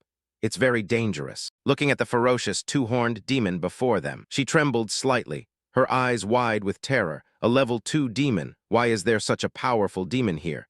The spells I know can't be used for combat now, and the resonance stone can't be activated." The level 2 demon roared, a hellish screech tearing the air, signaling the lesser demons around it to attack. At the command, the lesser demons lunged like moths to flame, heading straight for Eileen's group. One demon leapt at her, its razor claws flashing in the darkness. At that very moment, Julian darted forward like lightning, shielding Eileen. His sword arced down in a powerful strike, cleaving the demon in two and sending it crashing to the ground. He turned back, eyes sharp as blades as he looked at Eileen. "Pull yourself together," panicking over this. "It's embarrassing, I'll handle this side. And you do your job," Eileen repeated dazedly. "My job." Julian pointed toward the resonance stone, his voice low but authoritative. "Repair the resonance stone immediately. My duty is to protect you." Then he gave a teasing smile. "Or were you so scared you forgot what you needed to do?" Hearing that, Eileen flushed, equal parts embarrassed and angry. She turned and walked away, not forgetting to shout, "I'll finish the repairs in 7 minutes. Be careful, Julian." She added awkwardly, her voice dropping, "Don't get hurt, I don't have healing magic." Julian nodded slightly, a confident smile on his face. "Don't worry, I'm not easily hurt." Then he turned back to face the growling two-horned fiend ahead. His hand gripped the sword hilt tightly. Julian thought to himself he sounded brave, but in truth he was terrified. He never expected his first real battle to be against a two-horned demon. So many eyes were watching. If he fled, the rumors would spread everywhere, and he would be suspected immediately. "If I really am Julian, then." Suddenly heavy footsteps sounded from afar. Fern led the Blue Lion cavalry, yelling, "Hold on. We the Blue Lion Knights will slay this demon." The squad charged instantly, swords and shields flashing under the dim light. After a series of well-coordinated attacks, they pulled back, leaving the demon roaring in fury. Fern wiped his brow, thinking to himself, as long as we coordinate well, this two-horned fiend is nothing. He turned to Julian with a mocking smile. "Ha. What's there to fear from a two-horned demon? Not like you at all, Julian." Provoked by the taunt, Julian only gave a thin smile, thinking it's true. But at that moment, Fern's expression changed, his voice trembling. Could it be he's smiling? Julian looked up, his eyes blazing red like fire, his face cold yet exuding overwhelming presence. Inside he roared that right now I am Julian. In a life-or-death situation like this, if I truly am Julian. Without giving himself time to think, the fiend snapped its fingers, summoning a ghostly blue flame that enveloped Julian. He stood there still lost in thought. If he were the real Julian, he would surely smile and savor this moment. Suddenly, a system notification echoed in his mind. Innate swordsman talent activated. Julian rushed in like a whirlwind. His sword flashed relentlessly, cutting into the fiend, each strike precise, leaving deep gashes in the monster's body. Fern watched in amazement, exclaiming, could one strike really inflict such devastating damage? It's unbelievable. Julian smiled, thinking to himself, good, it's working. He moved continuously, changing position, launching relentless attacks. The more he fought, the more exhilarated his expression became, as if he were becoming one with the battle. But then the fiend's eyes suddenly flared red, fixing on Julian. When that gaze met him, Julian froze, his heart pounding. Damn it. The monster swung its arm, delivering a powerful blow, sending Julian flying. He slammed hard into the ground, blood spurting from his mouth. Pain spread through his body, Julian clutching his wound, thinking it hurt so much he could barely breathe. Even a worm struggles when stepped on, let alone me. Before he could recover, the fiend roared, swinging its blade in a terrifying strike that sent earth and rock flying. A cloud of dust obscured vision. A guard shouted, his voice trembling, unbelieving that even Lord Julian was hit. Fern stood nearby with a smug smile, thinking, how could someone like him fight a two-horned fiend? Now it's my turn to command. But at that moment, another guard shouted loudly, look there. The shout drew Fern's attention. He turned his head, and through the smoke a figure gradually appeared. Julian gripped his sword tightly. It glowed brilliantly as he stood resolute. A soldier exclaimed in astonishment, that blue light is the moonlight blade. Julian's eyes burning red like fire as he stared at the fiend. A system notification sounded. Moonlight blade activation incomplete. He tightened his grip on the hilt, his aura erupting, readying for the next strike like an indomitable war god on the line between life and death. Julian felt power surging from the sword, murmuring to himself, even if it's only a quarter of the original power, this should be enough to gain the advantage. Immediately he raised the sword high, slashing sharply at the charging monster. Suddenly his face twisted madly with excitement. The creature's eyes flashed, seeming to want to resist, but Julian unleashed another strike without hesitation. He muttered his movements were still clumsy, but the attack was razor-sharp. However, I see everything because I am Julian. He activated his special skill, thorough comprehension. Facing the creature's successive attacks, Julian remained unflinching, merely smiling. With his agile body, he easily dodged the previous blows. Deep in his eyes, the icon of the thorough comprehension skill flickered. As a result, Julian avoided all the attacks, causing the guards outside to clench their fists and shout. He dodged them all. Fern frowned, murmuring as that Julian cut to another location.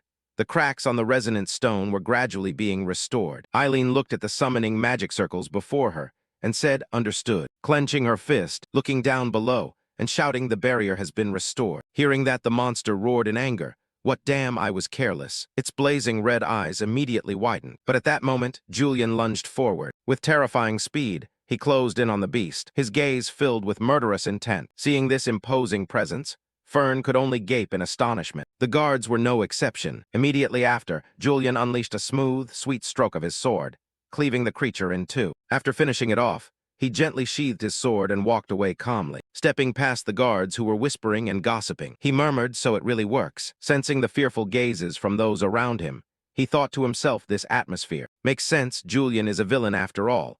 People naturally fear such overwhelming power. From afar, a voice called out, Lord Julian. He stopped, puzzled. What's the matter? A soldier hurried over, gripping his hand and saying, thank you, sir. We thought we were all going to die. Immediately, the surrounding soldiers cheered in unison. Truly, Lord Julian is something else. He murmured inwardly, unexpected indeed. Fern came to praise, well done, my Lord Julian. Seeing Fern's fearful eyes contrasted with his own calm face, Julian spoke. Fern, could you report the situation to me? I'm not familiar with these matters. Fern nodded slightly, yes. Watching Julian's retreating back, Fern murmured, completely different, truly distinct compared to those nobles. He is on an entirely different level, defeating a two-horned fiend and remaining so calm. He is not like a human. Shortly after, Julian approached a cool, clear pool. He flopped down onto the ground, letting out a long sigh. Wiping the sweat from his brow from fear, he muttered, my life just now was hanging by a thread. Inside, he felt clearly the hatred, fear, and despair when facing the fiend. Real combat is far more brutal than I thought.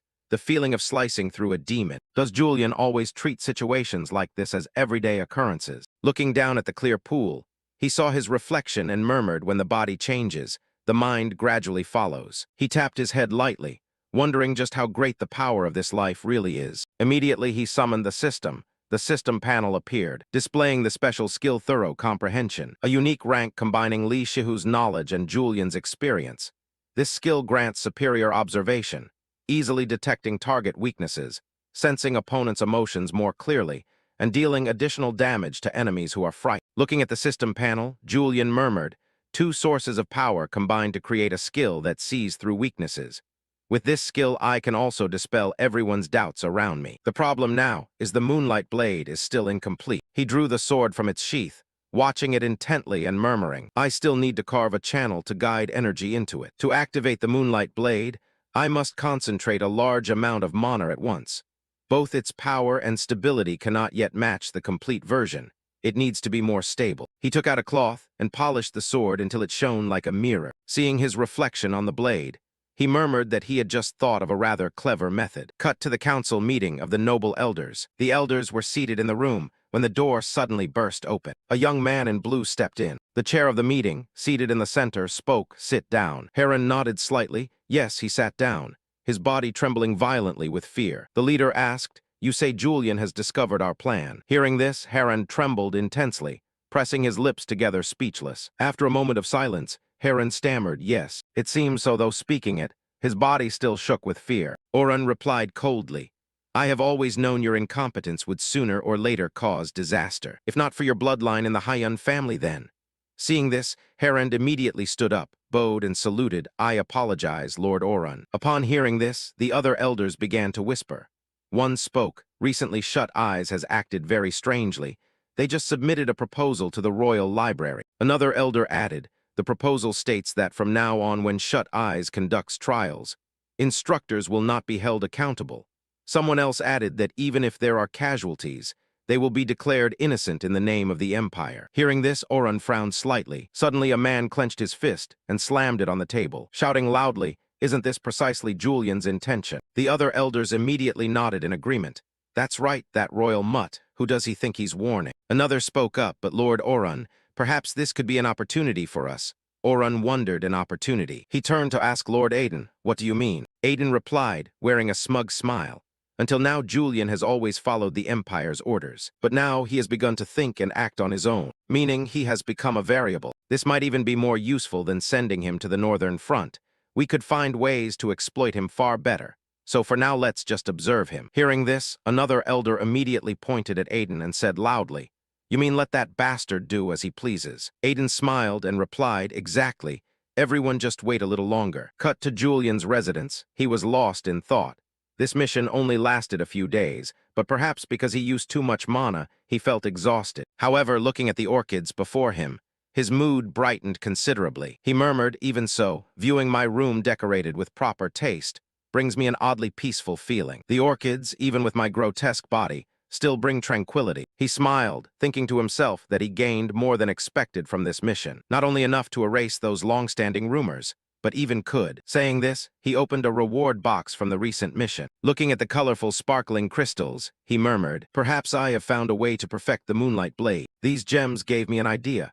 He recalled after seeing the resonant stone. "I thought of a hypothesis. In the world of the current Demon King, everything can contain mana, especially the gems produced by the Empire, which have the highest conductivity and mana capacity. That is why resonant stones are refined so well." Holding a gem in his hand, he murmured, "Based on the principle of transferring energy into a resonant stone, I devised a method to use a gem as an intermediary between my body and the sword. If I can find a suitable jewel to conduct mana, of course it must resonate well with my mana.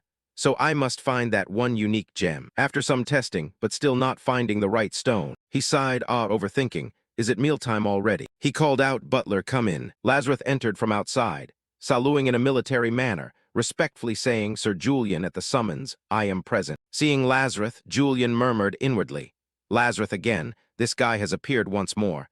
Lazarus continued, "The commander requests that you come directly to the Royal Library to report on the mission." Julian asked directly. Lazarus nodded, "Yes, that's correct." Julian stood up and left his chair, saying, "Then please take these gems to the vault for me." He murmured to himself, "It seems the completion of the Moonlight Blade will have to wait. The Royal Library summoned me.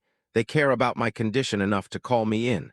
The suspicion about my amnesia still hasn't been fully dispelled." As he reached for the door to leave, Lazarus called after him, "Sir Julian." Julian turned his head back. "Anything else?" Lazarus produced the damaged stones and asked, "What should be done with these broken stones?" Julian replied immediately, "Just throw them away." Lazarus nodded slightly, "Yes, sir." But inwardly he complained, "My God, it's a waste to throw away such precious materials." After some travel, Julian arrived at the Royal Library. As he walked, he scanned the surroundings, thinking it's completely different from the Shut Eyes headquarters. This place is astonishingly luxurious. Approaching a steward, he said, "I am Julian of Shut Eyes. I have come to see Seddon of the library." The steward replied at once, "Lord Seddon is currently meeting with a guest from abroad. Please wait in the antechamber." Julian nodded, "Very well." Advancing to the antechamber, he muttered as he walked, "Someone arrived before me. They must be of higher rank than Julian in the Empire." Opening the door and entering, he was astonished by the splendid opulence, he thought. So this is the antechamber in the game. I've never seen this place. It really is magnificent. Suddenly, his attention was drawn to a sword lying on the couch. He wondered why a sword would be placed here like that. Casually, he picked it up. Examining it for a while, he murmured, "It doesn't fit this luxurious room at all, despite its simplicity. Just by looking you can tell its owner has extremely high skill. The blade is robust, reflecting a steadfast spirit, the engraving here not to mention." Suddenly, a voice rang from outside. "Keep away from that sword, traitor." Hearing the voice, Julian thought to himself, "No need to turn, I already know who that is." The person continued, "That sword was a gift from my master."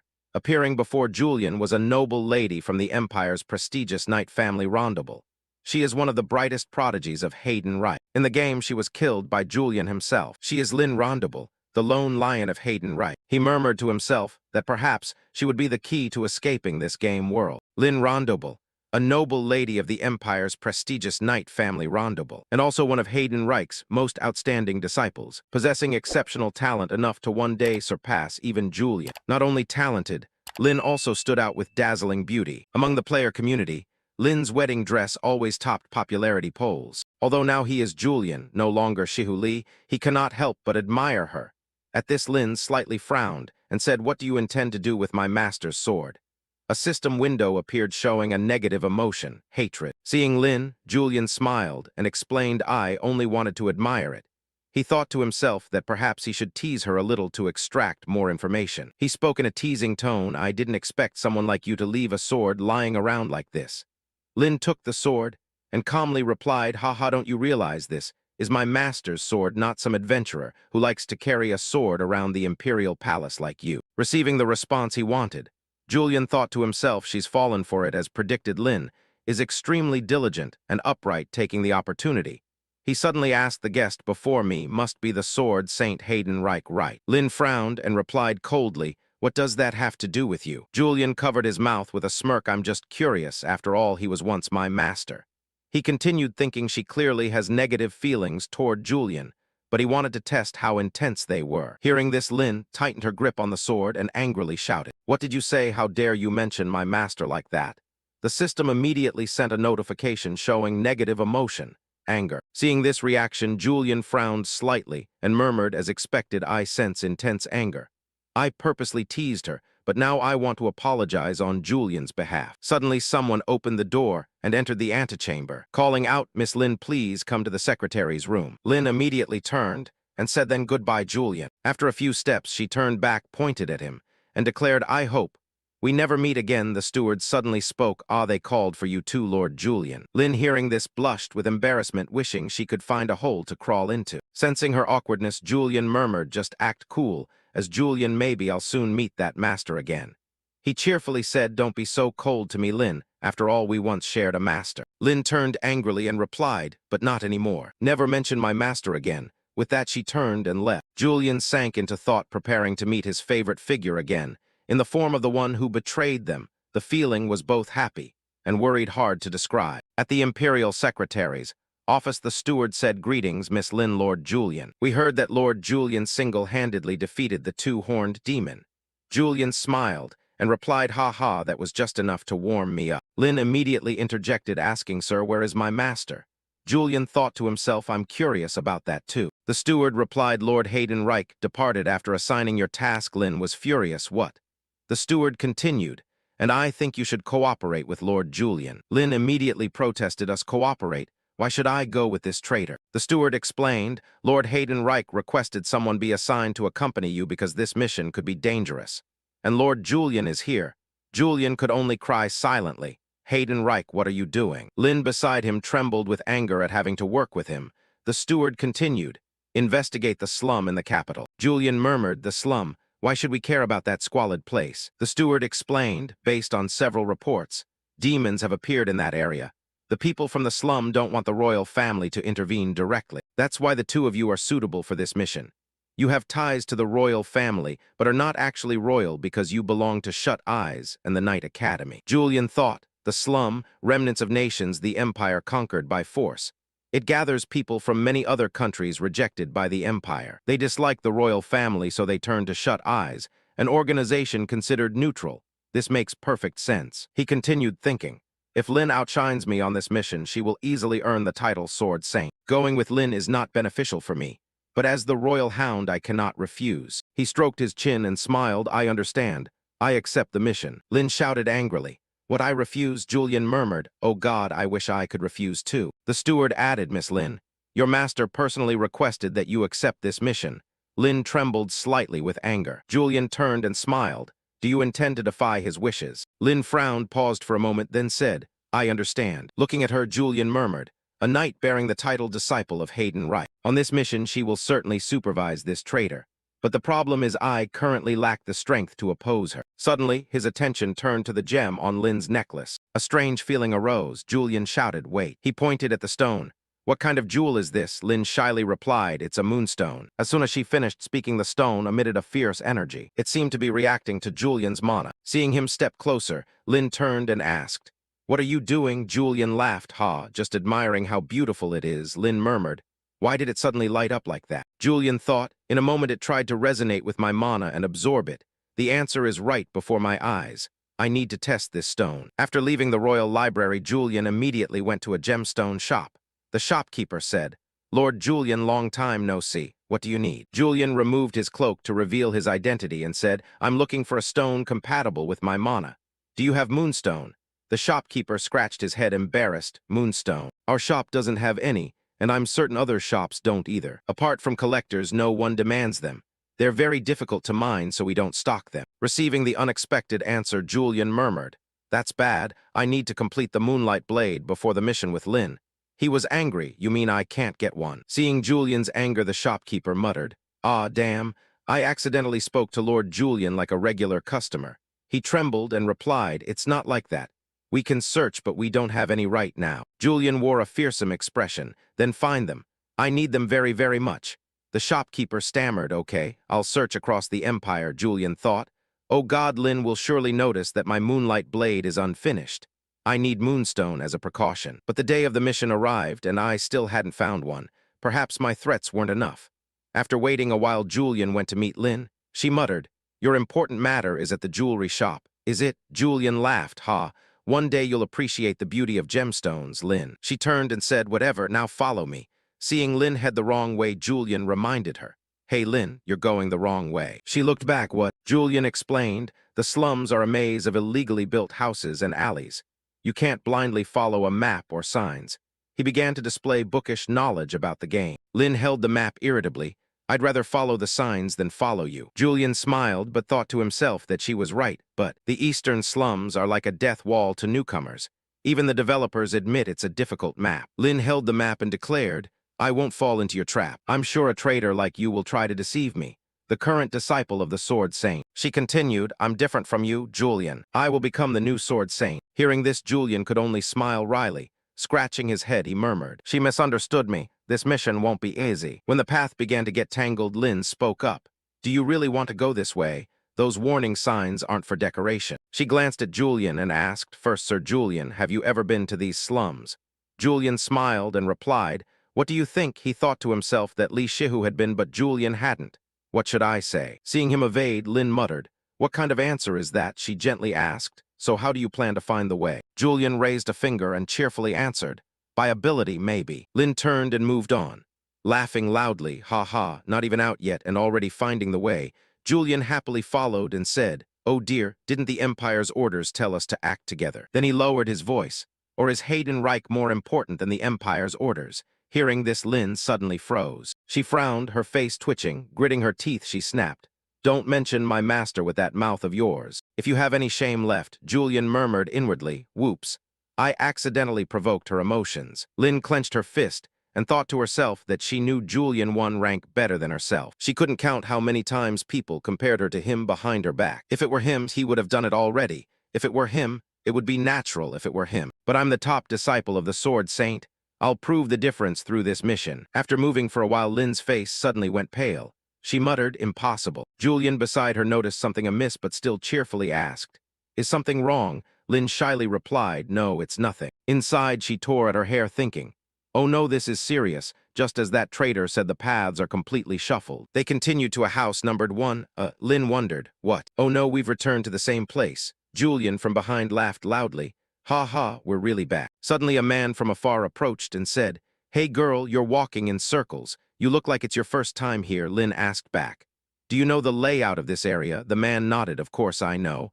I can show the way if you want, but not for free. Buy me a drink and that's fine."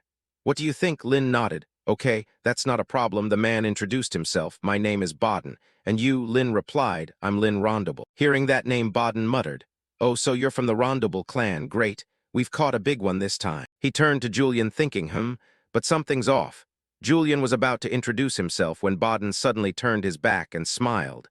"Ah, no need to bother with names, boy. Just follow me." Julian didn't get annoyed. He just stroked his chin and murmured, "Baden, I feel like I've heard that name somewhere but can't recall. Probably an unimportant supporting character in the main plot." The three of them went into a tavern. As they entered, Baden shouted, "Innkeeper, give me and these two a drink each." Julian thought, is he going to drink before showing the way? The innkeeper asked. "Where are you from?" Lin replied, "From the royal capital." The innkeeper pointed at Lin and said, "Then 30 nars each." Lin wondered, 30 nars. Baden stepped closer teasingly. "Don't you have money? Prices in this slum are a bit steep, miss." Lin calmly replied, "It's not that. 30 nars is too easy." "Is it really only 30 nars?" Seeing the gleaming purse before him, Baden muttered, "Truly a noble's daughter. This could be a golden opportunity." He leaned over and whispered to the innkeeper, "Give those two a strong special drink. When the Empire dogs are drunk, I'll rob them clean." The innkeeper nodded and secretly poured some powder into the 2 cups. Baden happily carried the drinks out, saying, "Here, drink up. This is the best liquor in the slums." Lin lifted the glass ready to drain it, when Julian suddenly snatched it and said, "Wait, what did you do to this drink?" Baden jumped up and shouted, "What are you talking about?" Julian held the glass out to him and said, "Then you drink first." Baden asked, "What?" Julian's expression darkened and he said, "Let me feed it to you." Lin stood up and shouted, "Stop, Julian." Hearing that name, Baden and the innkeeper flinched. The innkeeper turned to Baden. "Hey, did you bring that imperial dog Julian here? What do we do now?" Sweat poured down Baden's face. He answered, "It's fine. We always have people planted in this tavern. Just call in a few of the strongest monsters in the slum. And I'm no pushover either." He secretly drew a sword hidden on his person, ready to attack. Julian smashed the glass to pieces, coldly saying, "I gave you a chance and you still wouldn't speak. Are you going to attack us?" No sooner had he finished speaking than a punk lunged forward, swinging a sword. Julian calmly choked him tightly. Another man from behind tried to strike sneakily, but with top-tier reflexes, Julian spun around, delivering a straight punch to the face that sent him flying into the corner of the tavern. After handling the two, Julian still looked at them calmly. Only then did she draw her sword to defend, panicked. "What the hell is happening?" Seeing the two of them strength, the thugs muttered, "Dominated completely by one person." Julian's gaze turned cold. He said, "I don't know what tricks he's using, but I won't let this slum descend into more chaos." He pressed the shard of broken glass to Baden's neck, making him tremble violently. Julian glanced around the tavern, realizing the patrons were all Baden's henchmen. He said coldly, "Baden, you were about to stop me earlier. Tell your men to withdraw now if they don't pull back their killing intent. Let them know they'll end up like this broken glass." Baden trembled and was speechless. Julian continued calmly, "Speak up." A punk from the back shouted, "Sir Baden." Baden turned and shouted, "Didn't you hear Julian? Retreat at once." The henchman immediately ran for the door. Julian slammed his hand on the table and said, "You're stubborn. If you answer a few questions, I'll guarantee you a safe surrender." Baden flinched, stammering, "Surrender." Julian stood up, voice full of pressure between death and surrender. "I advise you to choose surrender." "What will you do?" Baden had no way out. Trembling, he replied, I surrender." Baden looked up at Julian, his eyes blazing red with a mocking smile. Behind him, the female swordsman's cold voice rang out as her sharp blade pressed against Julian's back. "Yes, I advised you to surrender rather than die." Baden trembled and raised his hands in surrender under the threatening pressure. "Baden, what do you choose?" Julian asked. Bowing his head in defeat, Baden muttered, "I surrender, I will." They stepped out of the tavern, Julian leading. He said he was suspicious from the moment he offered to lead us. Who knew it would lead to a gang in the slums? He held a piece of paper, smiling brightly. I thought he was just a cheap thug, but it turned out he was pretty decent. I got useful information. Lin trailed behind, bowing her head in self-reproach, my fault for not noticing sooner. Julian remained optimistically agreeable to her confession. "Of course, Miss Lin. Someone like you has probably never met that kind of person in her life." Lin lowered her head further. Her lips pressed tight. Oh no, is she losing confidence? After a moment of silence, she asked, "How did you know?" Julian turned back. "Know what Baden put a drug into the drink," she emphasized. Julian smiled and replied, "Is that what you're curious about?" The female swordsman insisted. Tell me. Julian looked at Lin, her hands clasped tightly, his expression serious, he thought to himself. She's willing to learn even from someone she hates, placing progress above temporary shame, indeed Lin Rondable. Seeing her trembling, not from fear but something else, he hesitated slightly to explain. It would be better if she weren't so hostile toward me. Julian raised his hand. A stream of pale blue light surrounded him. I sensed hostility in the cup of wine. Actually, I sensed it before we entered the tavern thanks to my mana detection trait. Lin repeated in surprise, mana detection trait. A system-like notification flashed in her mind. Julian continued. Everything from objects and creatures to situations has natural mana, and it reacts strongly to other mana. He turned, pale blue mana shimmering around him. Before entering, I used mana. He recalled how Baden emitted a strange, hostile mana aura when he led them to the tavern. It was a hostile mana signature for detection. Lin rubbed her chin, imagining, like a radar wave for drops. Right, Julian smiled helplessly. Let's say so, he smiled. Mana emanates from the body. It's a skill commonly used by mages. But with abundant mana, I can detect it easily. Lin tilted her head, frowning. I have another question. She recalled the earlier conversation. You didn't ask Baden about demons, but about living conditions in the slums. Julian smiled and admitted, that's right. Lin was confused. Weren't we here to investigate demons? Julian kept smiling as if nothing was wrong, which made Lin more puzzled. Usually that's true, he said, then turned the question back. What do you know about demonization? The female swordsman hesitated and answered. The remnants of the demon King Barbatos possess any non-human creature. She pictured a fierce demon with long horns transforming victims. Isn't that what demonization means? Julian replied gently, usually yes, but the slum's geography is unusual. The capital near the slums is surrounded by resonant stones. No demon can enter. There's also no forest nearby, so no animals, only humans. Lin paled as she realized, her body stiff and trembling. So you mean only humans remain as hosts? Julian smiled, thinking to himself, just like in the game. He nodded slightly. Yes, I believe the people here are being demonized. Lin held her forehead, shaking her head in disbelief. I'm so stupid for believing you even a little. Julian confidently held up 3 fingers. 3 houses, he laughed. That's the house number that will go to the apothecary to get the fever medicine this week. They say high fever is a sign of demonization, right? If I'm wrong, I'll do whatever you want, Miss Lin. Lin remained uneasy, thinking to herself. What should I do? Should I trust this cheeky speaker or not? As dusk fell, the sky blazed red. A few black birds streaked across, crying alarmingly. Lin smiled brightly, exhaling in relief. Only 1 house left, Julian praised from behind. You look pleased. She glanced at him, waving excitedly. Isn't what you said about humans being demonized? If we haven't seen it yet. That a good thing? Julian nodded in agreement. I think so too. They arrived at the last house. Julian thought this was the final house. Hopefully it was true. He knocked several times, then stopped. No one was home. An old man with bloodshot eyes peeked out and asked wearily, anyone? Julian leaned in to observe. What is this, not demonized? But he smiled warmly. How are you today? He thought of the furtiveness. He's hiding something. Julian sniffed the air, thinking this scent I've encountered on quests involving resonant stones. He rubbed his chin, guessing boldly, the scent of demon blood. Lin spoke up. Hello, we're from the court. The old man froze. Julian added, I am Julian of Shut Eyes. The old man's eyes widened in amazement. Shut Eyes Julian. His attitude changed abruptly. He shouted, get out, stay away from my house. As the door slammed, Julian shoved hard. The door flew open. The old man toppled to the floor. Brushing his hands, Julian looked down. Thanks for the cooperation, Lin worriedly and urgently.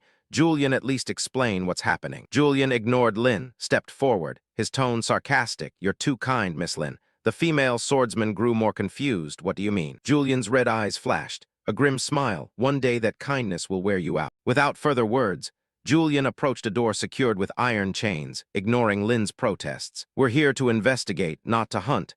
Do you think the Empire will accept this coercion? He replied coldly, the Empire only cares about results. Miss Lin's eyes widened in shock. What? Julian held up the paper and looked at the steaming bowl of soup on the table. Dinner, sir. According to the housing data, you live with your son, but this is a ration for 3 people. The old man stammered, pointing. I have guests. Julian stirred the soup, smirking. This soup is unusually red. So you weren't just here to buy fever medicine. He smiled and pointed at the bowl. You put sedatives into the soup to drug guests and turn them into a meal, right? Then he pointed to the locked door behind him. For the demon behind that door, right? Lin gaped in astonishment while the old man trembled, speechless. Suddenly he lunged for the door, shouting, "Run, my son." He fumbled with the keys, trying to unlock it. The door popped open. A thick red mist poured out, "Hurry, run." The old man screamed in horror as sharp claws raised high. "Is that my son?" He stammered before a cry of pain echoed through the house. The demon roared terrifyingly, its red eyes flashing with a strange menace. Lin gritted her teeth and clenched her sword, ready to fight. A real demon truly possessing a human host. She charged forward, determined, "I must bring it down first." The demon's red eyes narrowed, and with a swipe of its claw, it easily flung Lin aside. She skidded across the floor, shards scattering everywhere. Julian glanced at her trembling hands on the sword. That sword. This could be Lin before awakening in the story. He recalled the conversation after leaving the tavern, which was why she asked about Mana. At this rate, Miss Lin is in danger. Julian smiled faintly and stepped forward. Lin shouted, "I don't need help." He removed his cloak, grasping the sword that glowed blue, ready to fight. "Don't need help. This is part of my mission." He turned to Lin with a smile. "And I can't allow the cherished disciple of the holy sword to be harmed." His red eyes flashed, thinking to himself, better to avoid unnecessary rumors. The problem is the moonlight sword is incomplete. I don't want Lin to suspect without reason. The demon grew impatient, roaring as it lunged forward. "I'll take it down at a completely different level," Julian vowed. System activated. His gaze locked onto the target. A notification flashed, the clairvoyance trait activated. Julian narrowed his eyes. Blue light from the system flared. It scanned the demon's body quickly for weak points. In an instant, every detail of the beast appeared like a map in his mind. With decisive motions, he unleashed a series of sharp slashes, the blade whistling through the air, aiming straight at the weaknesses he had found. Spinning lightly, Julian glanced at the demon, thinking to himself, cornered, but just as he was about to finish it off, the demon roared. The wounds on its body closed rapidly, as if it had never been attacked. Lin charged in, her sword blazing in her hands, confronting the demon head-on. Julian watched her struggle, sweat beading on her brow, her hands trembling on the sword. He cursed under his breath, "Damn it, it's healed already," tension rising. He shouted loudly, his voice echoing in the cramped room, "Miss Lin, create an opening, I'll strike back." Lin gritted her teeth facing the demon's overwhelming strength, her face pale, her eyes showing determination mixed with worry. Suddenly her gaze swept to the unusually red bowl of soup on the table. An idea flashed like lightning. Gripping the hot porcelain bowl, she thought this must work. With all her strength, she hurled the bowl at the demon's face. The bowl shattered, red liquid splashing everywhere. The beast staggered and roared in pain. Holding its face, it shook its head, trying to regain focus. Lin closed her eyes and took a deep breath. Concentrating all her energy, "Good, it's distracted," she muttered. The sword in her hand erupted with a brilliant white light like a flame blazing in the darkness. "Focus. Make it count." But at that moment the demon's giant arm swung out, and as fast as lightning grabbed her. Lin was lifted off the ground, a tremendous force making her cough up blood. Her lips trembling, "Damn, it tracked my scent. I was too arrogant," she thought. Her grip loosened, the sword clattered to the floor. "I couldn't create an opening. I won't have the face to see my master in the next life." The demon opened its mouth, to reveal sharp fangs glinting in the dim light. "Miss Lin," Julian shouted urgently. She turned, her eyes wide with shock. "Julian." Julian's red eyes blazed, surrounded by the system's blue light like a ghostly flame.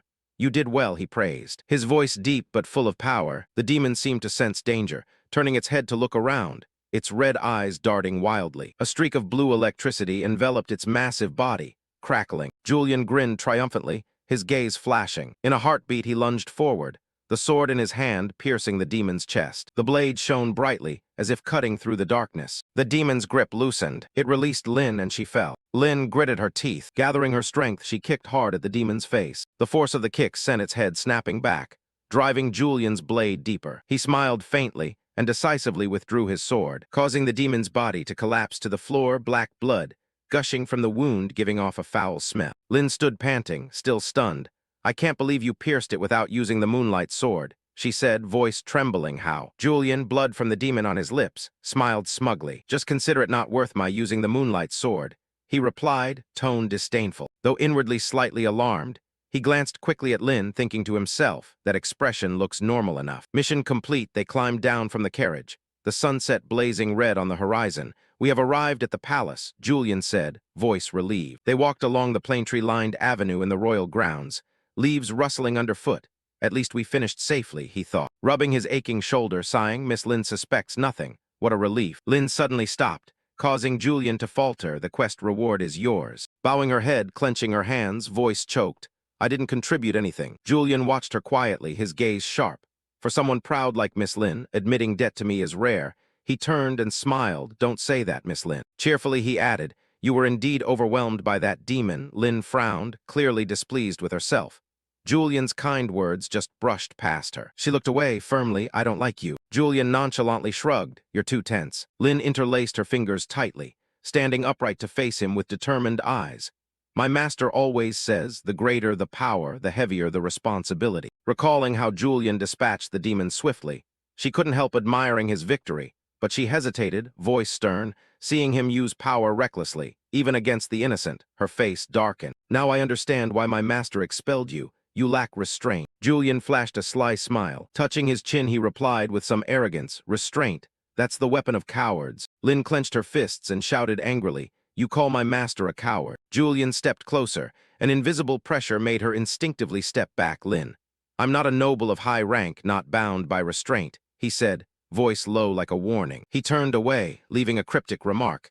You need to realize there are people like that in this world. Lin stood frozen, murmuring, what does that mean? Julian waved, grinning triumphantly as he walked away, saying, anyway, you did well. Thanks for giving up the quest reward, haha. Left behind, Lin sighed in frustration.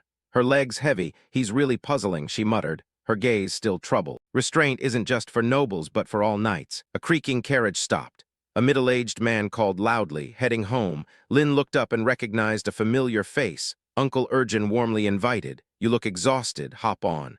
I'll take you back to the manor. Lin nodded politely and replied, yes, uncle. The carriage rolled along the dirt road, the rhythm of hooves blending with the evening breeze. Inside, Urgin gently asked, the quest must have been hard. Did everything go smoothly? Lin gave a faint smile. Nodded, yes, for the most part, thank you, Uncle Urgin. He curiously asked, who was the man with you? Lin turned and answered, that's Julian of Shut Eyes. Urgin nodded thoughtfully. A hint of concern in his eyes, I thought so, an unfamiliar face. He recalled Julian's arrogant, indifferent demeanor and shared. The council elders are in a tangle over him. I hear he's been pressuring the crown. Lin quietly nodded, I understand. Urgin folded his arms, voice serious. That man has been pressuring the council. Nobles shouldn't act like that. His words made Lin start as if a puzzle piece had fallen into place. Right. A family branch. She thought, recalling Julian's words, so that's what he meant. She murmured, her eyes narrowing in confusion. Urgin continued, warningly, stay away from him, Lin. That person is dangerous. After all, you deserve to be Hayden Reich's disciple. Perhaps he's not as capable as we think. Lin slowly shook her head firmly. That's not so, uncle. She looked, her eyes brightening. Whatever he is truly talented. I have doubts, but she clenched her hands and reluctantly admitted, he's strong. The sky had darkened. Lights from the manor gleamed, illuminating the path. In a closed room, a mysterious figure sat at the table. A low voice called out, Julian. What on earth have you done? Ordwin's face darkened, his gaze cold as a blade staring straight at Julian. Julian forced a smile, trying to remain calm. What do you mean? But inside he was in turmoil. No way. Fleeting images passed through his mind. An angry tavern owner demanding compensation. Slum dwellers whispering complaints in fear. Sweat dotted his brow, he thought. I went too far, I've caused big trouble. Ordwin frowned, his expression growing darker like storm clouds gathering. He sighed, holding up 2 thin sheets of paper, his voice cold. The criminal named Baden, the most wanted, has surrendered. Her eyes flashed sharply as she looked at Julian. When questioned, he trembled and gave your name. The task was only to confirm demonic traces. Julian breathed a sigh of relief, feeling as if a weight had been lifted. Just Baden, he thought, trying to hide a faint smile. He spread his hands, feigning innocence. Perhaps he realized his guilt too late. I don't know why he mentioned me. Ordwin snorted lightly, ignoring the explanation, thrust the paper toward him. Another stunt of yours, no doubt. Check the quest reward and report back. Julian eagerly took it, his eyes lighting up like a child with a gift. Quest reward, finally money, he thought, imagining glittering Nuz coins. For someone as penniless as him, this was a godsend. He suddenly remembered the servant who had handed a note saying, Sir Julian, the jeweler has contacted us. He replied, really. But when he read the note, he froze. We don't have enough Nuz to buy a batch of moonstone. He mocked himself, shaking his head wryly. Of course, Julian doesn't know the meaning of saving. Holding the paper, he read intently, uneasy. Will I be able to cover the shortfall? His eyes widened when he saw the number 11,000 nars. Sweat poured out, he calculated. Nuz is roughly dollars right, so about $15,000. Covering his mouth, he thought, even with Lin's share, earning this much in 2 quests is impressive. Ordwin shook his head slowly, voice full of regret, unlucky, lower than usual. The injury kept me out too long. Julian was stunned, mouth agape. What is this so low? With a character in the game, his sense of money is crazy. His eyes skimmed down to a small line. Maintenance and registration fees deducted. Fine, I appreciate art, but as he read on, he nearly fell over. What is this? Installments again, installments. What the hell? His eyes stopped at the last line. The reward left 900 nars. In shock, he gritted his teeth, sweat dripping to his chin. Only this would make me the money-crazed one. Worry surged, he thought of the batch of moonstones. I really need every nuz for them, and I have no savings. Slowly he looked up, voice slightly trembling. Commander Ordwin replied curtly. What he asked if there are any upcoming quests. Ordwin raised an eyebrow. Surprised at the rare initiative, first time you've been this proactive. Short on money, are you? She sighed, tone tinged with sarcasm. Sorry, none right now. I'll inform you later. That's why I told you not to buy luxuries beyond your means, but you didn't listen right. Julian looked away, embarrassed, thinking, if I bought it myself, I wouldn't be this upset. He muttered, yes. Ordwin propped his chin, smiling sardonically. Sell those luxury items to the gallery. You could buy a whole castle. The idea sparked in Julian's head like a light in the night. Saying nothing, he turned and left, his heart cheering perfect. Ordwin blurted out in surprise, huh? Julian tilted his head, wore a mischievous smile, declared, I just need to sell everything. He walked away, leaving Ordwin stunned in silence. She murmured, he's gone mad, shaking her head in dismay. Two figures in brown cloaks slipped past the carved door. Torchlight from the wall cast their shadows. A deep voice said, that monster felled the demon without using the moonlight sword. He's as dangerous as a wild horse. The speaker was a noble elder of the council, his gaze icy. Aiden, another elder, smiled slyly, revealing even white teeth. A servant bowed respectfully, Sir Aiden, I'm here to escort you. Aiden waved his hand, voice low, no. I have matters to discuss with my subordinates. The heavy wooden door closed, its creak echoing. In the dark, a figure sat at the table, voice cold. So the council elders do not support Julian. He leaned back, a mysterious smile appearing in the dim light.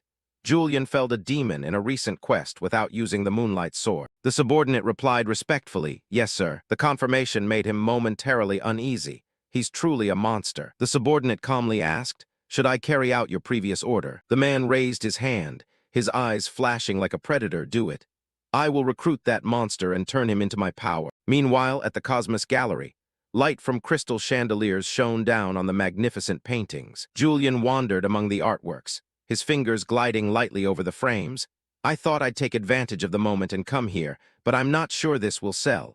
He muttered, a flicker of worry in his eyes. A pale appraisal clerk hurried forward and bowed. Welcome, Sir Julian, he said, his voice slightly trembling. Julian smiled warmly, offering a friendly hand. Thanks for appraising this piece. The clerk named Perso stepped carefully behind him, curiosity in his eyes, no trouble at all. It's an honor to serve the renowned shut-eyes Julian. He pointed to an object covered with a white cloth. This is the item to be appraised. Julian nodded and pulled the cloth away. A brilliant painting appeared, colors dancing under the light. Perso's eyes lit up as he admired it. He bent down to examine it through a loupe. Based on the unique technique, it seems to be a work by Cornelius Vincent. Julian leaned in, watching with curiosity. Perso looked up, his voice certain this is a fake. Julian's eyes reddened as he froze. He ran a hand through his hair, cursing under his breath. Julian, do you have no eye for art? He recalled the painting hung at the villa entrance. Always thinking it a masterpiece, he should have bought something else. He cleared his throat, thinking selling fakes like this would ruin his reputation. Julian accepted. Perso's face darkened, but he continued, I've never seen a fake crafted so exquisitely. Then, with excitement returning to his voice, I want to buy it. Julian smiled awkwardly. Even if it's fake, Perso beamed, eyes bright. It's in excellent condition. May I buy it for 1,000 nars? Julian rubbed the back of his neck, pondering, maybe he's just pitying me. But 100 nuz won't buy all the moonstones. He nodded, all right. Perso pointed to the paintings displayed around the room. I'll prepare the contract. Please view the other works while you wait. Julian replied, all right.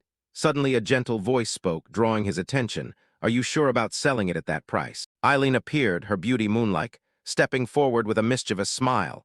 That painting is surely an original, isn't it? Taken aback by Miss Eileen's unexpected arrival, Julian turned sharply, his gaze knife-sharp, his low voice full of suspicion. What brings you here, and what do you mean original? He folded his arms, eyes fixed on Eileen, his heart quickening with curiosity and caution. He waited for an answer, not taking his eyes off her.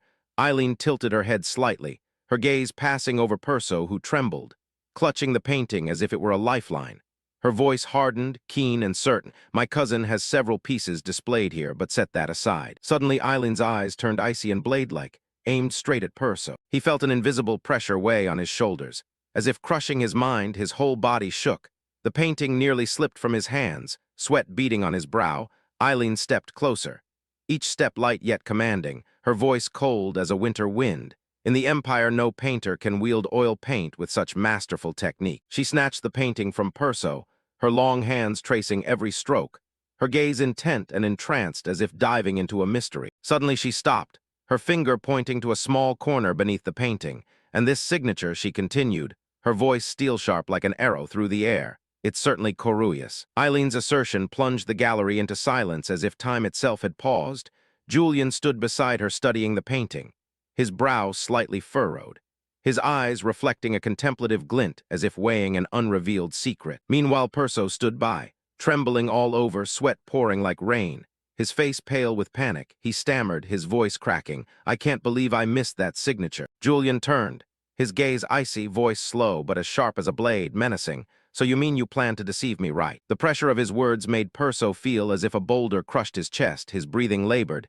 He staggered and collapsed to the floor, hands clutching his head, voice breaking with extreme fear. I'm so sorry. Julian stepped forward, hand reaching as if to grab Perso by the throat, anger flaring like a hunting beast about to strike. But at that moment, Eileen quickly seized his hand to stop him. Julian, stop, her tone firm yet gentle, eyes shining with composure mixed with slight concern. During appraisal, anyone can make mistakes. Humans aren't always perfect. Hearing this, Julian paused.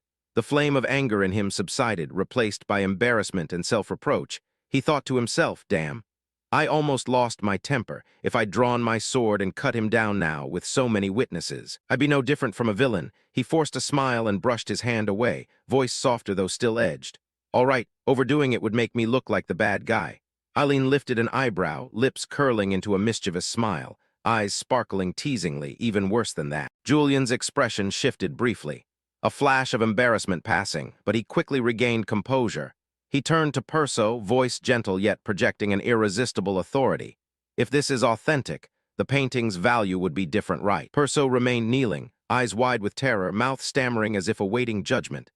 Yes. He hung his head and slammed his forehead to the floor, crying out in despair, I'm truly sorry. If this is an original, my gallery couldn't afford to buy it. Even pooling all assets wouldn't be enough. At that, Julian laughed loudly, the sound ringing with relish as if he had found joy in the chaos. He stepped forward and placed a hand on Perso's shoulder, his voice turning cold like a final warning. In life, incompetence sometimes holds you back. Still, I'm puzzled. What should we do with this painting? Tears streamed down Perso's face. Speechless, trembling in utter fear, Eileen stood beside him and spoke softly yet firmly. I'll help you. Julian turned, suspicion flickering into curiosity. You'll help me? Eileen folded her arms, sighed once, nodded lightly, her face showing slight fatigue. Yes. I know there's someone who would buy any Corurius painting without question. Only one person. Julian stroked his chin, thoughtful, his gaze sharp as if piercing her thoughts, but she held up 2 fingers, indicating there were 2 conditions. First, you must not punish the appraiser. Julian nodded immediately, smiling relieved. Fine. I wasn't planning to do anything to him either. Eileen raised her fan to cover her mouth, eyes slightly embarrassed as if hiding a secret, voice hesitant, gaze sincere and shining. And second, I need you to do me a favor. It's something only you can do. Julian smiled without hesitation, confidence radiating from every gesture. All right, I'm free anyway. They shook hands, the agreement set in an atmosphere tense but full of promise. Eileen spoke seriously, eyes steadfast. Don't get me wrong, I'm not helping out of kindness. You once helped me in the Julin district. I don't want to owe you. Julian nodded and laughed heartily, the laugh bright and relieved.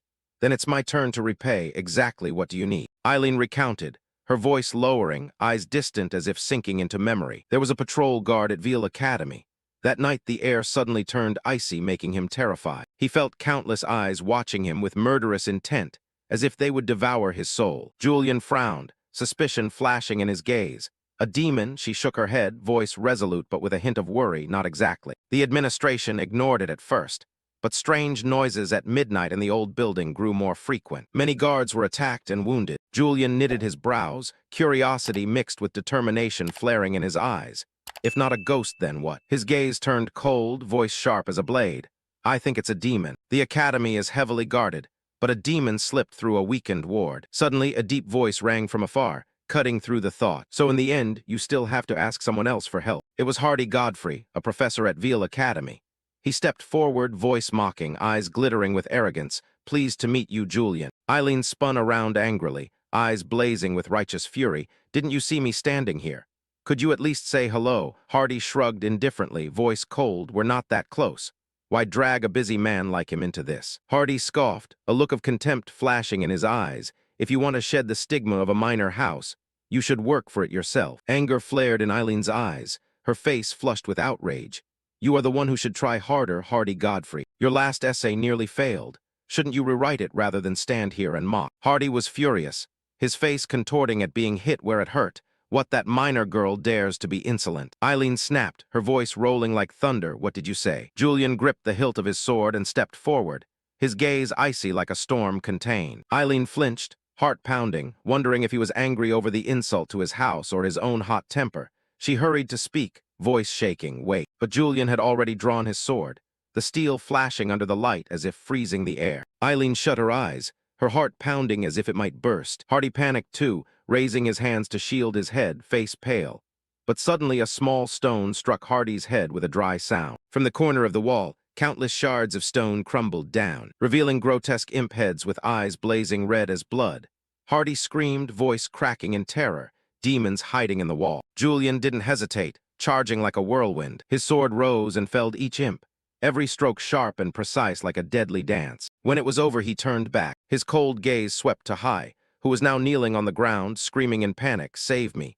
There's a demon on my back." Julian glanced and spotted a small demon clinging to Hardy's back, its eyes glowing malevolently red. His gaze met the demon and it recoiled in fear, as if burned by his presence. Julian smiled coldly, his deep voice like a verdict, whether main house or minor branch, I show no mercy to demons. He tightened his grip on the hilt, eyes burning with icy intensity. If you want to live, you should beg a minor house member to save you. Julian drove his sword into the ground with force, the blade ringing a cold note, slaying the imp clinging to Hardy. Hardy, pale with panic, suddenly spoke, voice trembling but trying to sound proud. You're overreacting. Eileen, standing beside him, suddenly jolted, as if discovering something terrifying. She pointed forward, eyes glittering with terror mixed with resolve, shouting, there it is. At this moment, the imps began to gather together. Their bodies swelled, emitting strange magic like black smoky tendrils curling through the air. Their entire forms grew larger, creating an invisible pressure that made Eileen and Hardy tremble in fear, their hearts pounding as if they would burst. Suddenly they merged into a giant rat with blood-red eyes burning like embers and razor-sharp teeth flashing steel. It swiped its sharp claws straight at the group, each step shaking the floor. Sensing imminent danger, Hardy spun around, eyes wide in terror, and fled immediately, leaving a hoarse scream echoing. Meanwhile, Julian stood firm, face calm like a still lake. He raised his sword, the steel flashing in the dim light, voice low but deadly. So this is its true form. The way the weak gather and writhe, truly contemptible. His words were like a cold blade, causing the giant rat to falter, its red eyes flickering with fear. The massive body trembled in waves. The demon snarled, its long tongue lolling out, and swung a powerful strike at Julian, but he did not flinch, instantly lunging forward, the blade flashing like lightning. They traded blows in a deadly dance. Each of Julian's slashes was precise and powerful. Finally, a killing blow struck true, making the rat emit a howling cry of pain, the sound reverberating as if tearing the space apart. Watching the demon wail in despair, Julian thought inwardly, eyes cold, the fiend is retreating. Its main body is shrinking too. Not letting the chance slip away, he charged forward to confront the demon. Gripping the hilt tight, he swung a final stroke, sending the rat to the other world in a blinding light. Eileen and Hardy stood outside the protective barrier, peering in with worried faces, breathing heavily. When the giant rat was destroyed, countless small imps burst forth like fragments of a nightmare. Eileen immediately dispelled the magical ward, her hands trembling from the strain. She turned to Julian, eyes shining with admiration mixed with curiosity, asking, how did you know there was a demon here? Julian smiled mysteriously, a mischievous glint in his eyes. That's a secret. But inwardly he thought he had sensed a strange impurity when reading Lord Hardy's record. Yet who here understands this game system? He kept his thoughts to himself, revealing no clue. Eileen turned away, her voice ringing with confidence but laced with mockery. We'll leave that for later. Even the one who once scorned the main house acted instead of them now. Julian raised an eyebrow slightly, Eyes briefly surprised, despise them. She replied, tone sharp, but eyes twinkling with mischief, hey, did you forget what you said? You called me the half-blood of Toshini. In her mind she thought, her heart aching slightly at the old memory, you said that to me. Someone obsessed with pursuing power, and now you speak up for a minor branch. It's truly odd. This guy is no different from Julian back at the academy. Still that half-baked chivalry. Her hand still controlled the magic stones floating in the air, their light sparkling like tiny stars. She continued, voice full of sarcasm, everyone is too afraid of you to speak up, but your arrogant attitude toward the minor houses and me is an everyday occurrence. Julian fell into a brief reverie, a hint of remorse in his eyes. He stroked his chin, smiling lightly. I was wrong to have said that back then. Those words struck Eileen's heart like an arrow, making her gaze grow bashful. She lowered her head, biting her lip, thinking, wait, did he just apologize, Julian, though it didn't quite sound like a real apology? Resolutely, she looked up, voice trembling but sincere. Anyway, thank you. Julian stepped closer, curiosity in his eyes. For what she blushed, embarrassed that he had handled that matter for me. Julian shrugged, replying lightly, it's nothing. After some repairs, the shattered wall was completely restored. Eileen wiped the sweat from her brow, exhaled, voice full of relief, phew, it's finally done. Julian stood behind her, smiling approvingly, his gaze warm, well done. She turned, eyes shining with excitement. Now that you've slain the demon, let me introduce you to the buyer of the painting. At this moment, Julian was approaching a man, admiring the painting he had brought. The man sighed, voice heavy with feeling, oh, to see this work before I die is truly satisfying. Julian held a cup of tea, smiling confidently. How do you find it? This is Coriolis's final work, Red Vineyard. The man, Vice Dean of Veal Academy, Alam Chorney, nodded, eyes gleaming with passion. A wheat field swept by a storm under an ominous dark sky. Blowing toward the horizon, before this artistic impression, Julian frowned slightly. Thinking an art connoisseur, to me they all looked the same, just a pile of scribbles. He said nothing, only continued to listen. Alam Chorney went on, voice low and sad. Beyond the field lie endless roads. We do not know where they ultimately lead. Julian mused inwardly. A very profound interpretation. He spoke softly and slowly. This painting evokes loneliness because it conveys the artist's sorrow to his brother. The brother had sponsored him financially a great deal. He sent the painting with a letter beginning with the line, I have poured all my sorrow and soul into this painting. Julian pondered, eyes briefly puzzled, so everything connects. He sipped his tea, nodding indeed. At his words, Alam Chorney regarded him strangely, the man seeming to emit a blinding golden light. Julian thought inwardly, his heart beating faster, the color of suspicion, is it? Is he suddenly suspicious of me? The system in his head sent a notification-colored suspicion. He frowned, wondering, is there something wrong with this painting? But he immediately dismissed the thought, his gaze sharpening, no, that's not it. Based on Miss Eileen's and the Vice Dean's reactions, this is certainly genuine. His expression tightened slightly, thoughts still swirling in his mind. So what exactly is he suspicious about? After a moment of contemplation, Alam Chorney suddenly spoke, Julian. The abrupt call startled Julian, who hastily replied, yes. He continued in a calm voice, listen. Do you really understand anything about this painting? To be honest, I feel your family came to me because they needed money. I can offer a reasonable price and buy it now, but I only want to deal with someone who understands its value. Before those words, Julian thought to himself, so that's the reason. If that's the case, even if we make a deal, I'm afraid I won't get a high price. He immediately spoke up. This painting is described as the artist's final work. Right. Coriolis died not long after painting it, so its value should be even greater. Hearing this, Alam Chorney let out a soft sigh, then smiled, you are correct. Coriolis actually died at the location depicted in this painting. You do have an eye for art, Julian. I misunderstood you. Julian replied shyly, you flatter me, he continued, so shall we begin discussing the price? Julian nodded, very well. Inwardly he breathed a sigh of relief. Finally, he agreed to the deal. Alam Chorney held up 4 fingers and asked, how about this price? Julian mumbled to himself, 400,000 nars, should I try to haggle a bit more? He stroked his chin, pondered for a moment, then said, this is the work that ushered in a golden age after the artist's death. I believe you understand its value. Hearing that, Alam Chorney's hand stiffened slightly. He pondered for a moment and then said, then I'll add another 100,000 nars. Julian trembled with excitement, thinking 500,000 nars more than enough, beyond expectations. If nars is equivalent to dollars, that amount is about 500 million won. He couldn't help but be astonished. This ugly painting is worth 500 million. Seeing Julian lost in thought, Alam Chorney called, hey Julian. He snapped out of his reverie. Smiling, he replied, Now you have recognized its value. Very good. Let's begin the transaction. Inwardly, he thought. That fellow once said the gallery couldn't afford it even if they sold everything. Now I understand why, at this price, how many people could buy it. Scene shifts to the academy. Eileen pushed open the door and stepped into a room saying, Vice Principal Alum Chorney, did you call for me? Alum Chorney, who was admiring the painting, turned and said, Ah, Miss Eileen, please sit. He continued, by the way, about the old building, is everything settled?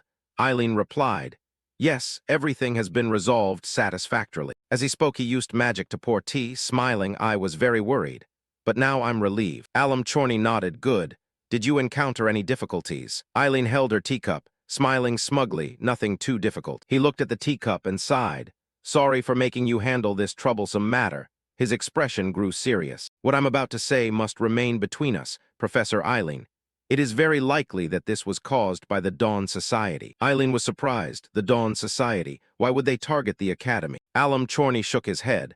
I don't know the reason, but there is much indirect evidence.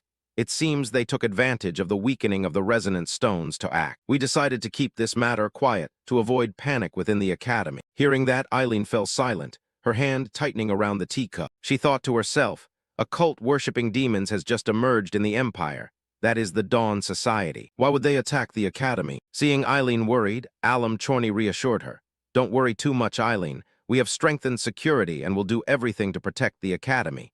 She breathed a small sigh, yes. He continued, we were able to resolve this also thanks to Mr. Julian, right? Eileen stammered, Ah, Mr. Julian. She asked, now that you mention it, did you meet him? Alum Chorney laughed heartily. Yes, thanks to him I acquired an extremely valuable painting. She smiled. I wanted to thank him for slaying the demon, but it seems he has already left. Alum Chorney nodded. Indeed. He left in a hurry right after receiving the money. Apparently to buy a pile of gems, moonstones, I think. At this, Eileen trembled and spat out a mouthful of tea in surprise. She wiped the corner of her mouth, pressed moonstones. Then she sprang to her feet, turned and left. I have urgent business. Seeing Eileen's haste, Alum Chorney took a sip of tea, wondering why is everyone so busy. Eileen rushed to the gem shop. The vendor hurriedly said, Sorry, miss. The moonstones are sold out. Determined, impossible, there must still be some in stock. The vendor faltered. Mr. Julian bought more than I expected. Eileen angrily slammed her hand on the table. So when will new stock arrive? The vendor stammered. This time it will be much longer. Eileen's face darkened. She muttered, No, I need that stone for my upcoming thesis. Her whole world seemed to collapse. She cried out, shouting, Julian. Cut to Julian. He smiled in satisfaction. The man before him, a renowned blacksmith nicknamed the Vague Flame, held the moonstone and asked, Do you want me to forge a sword from this gem?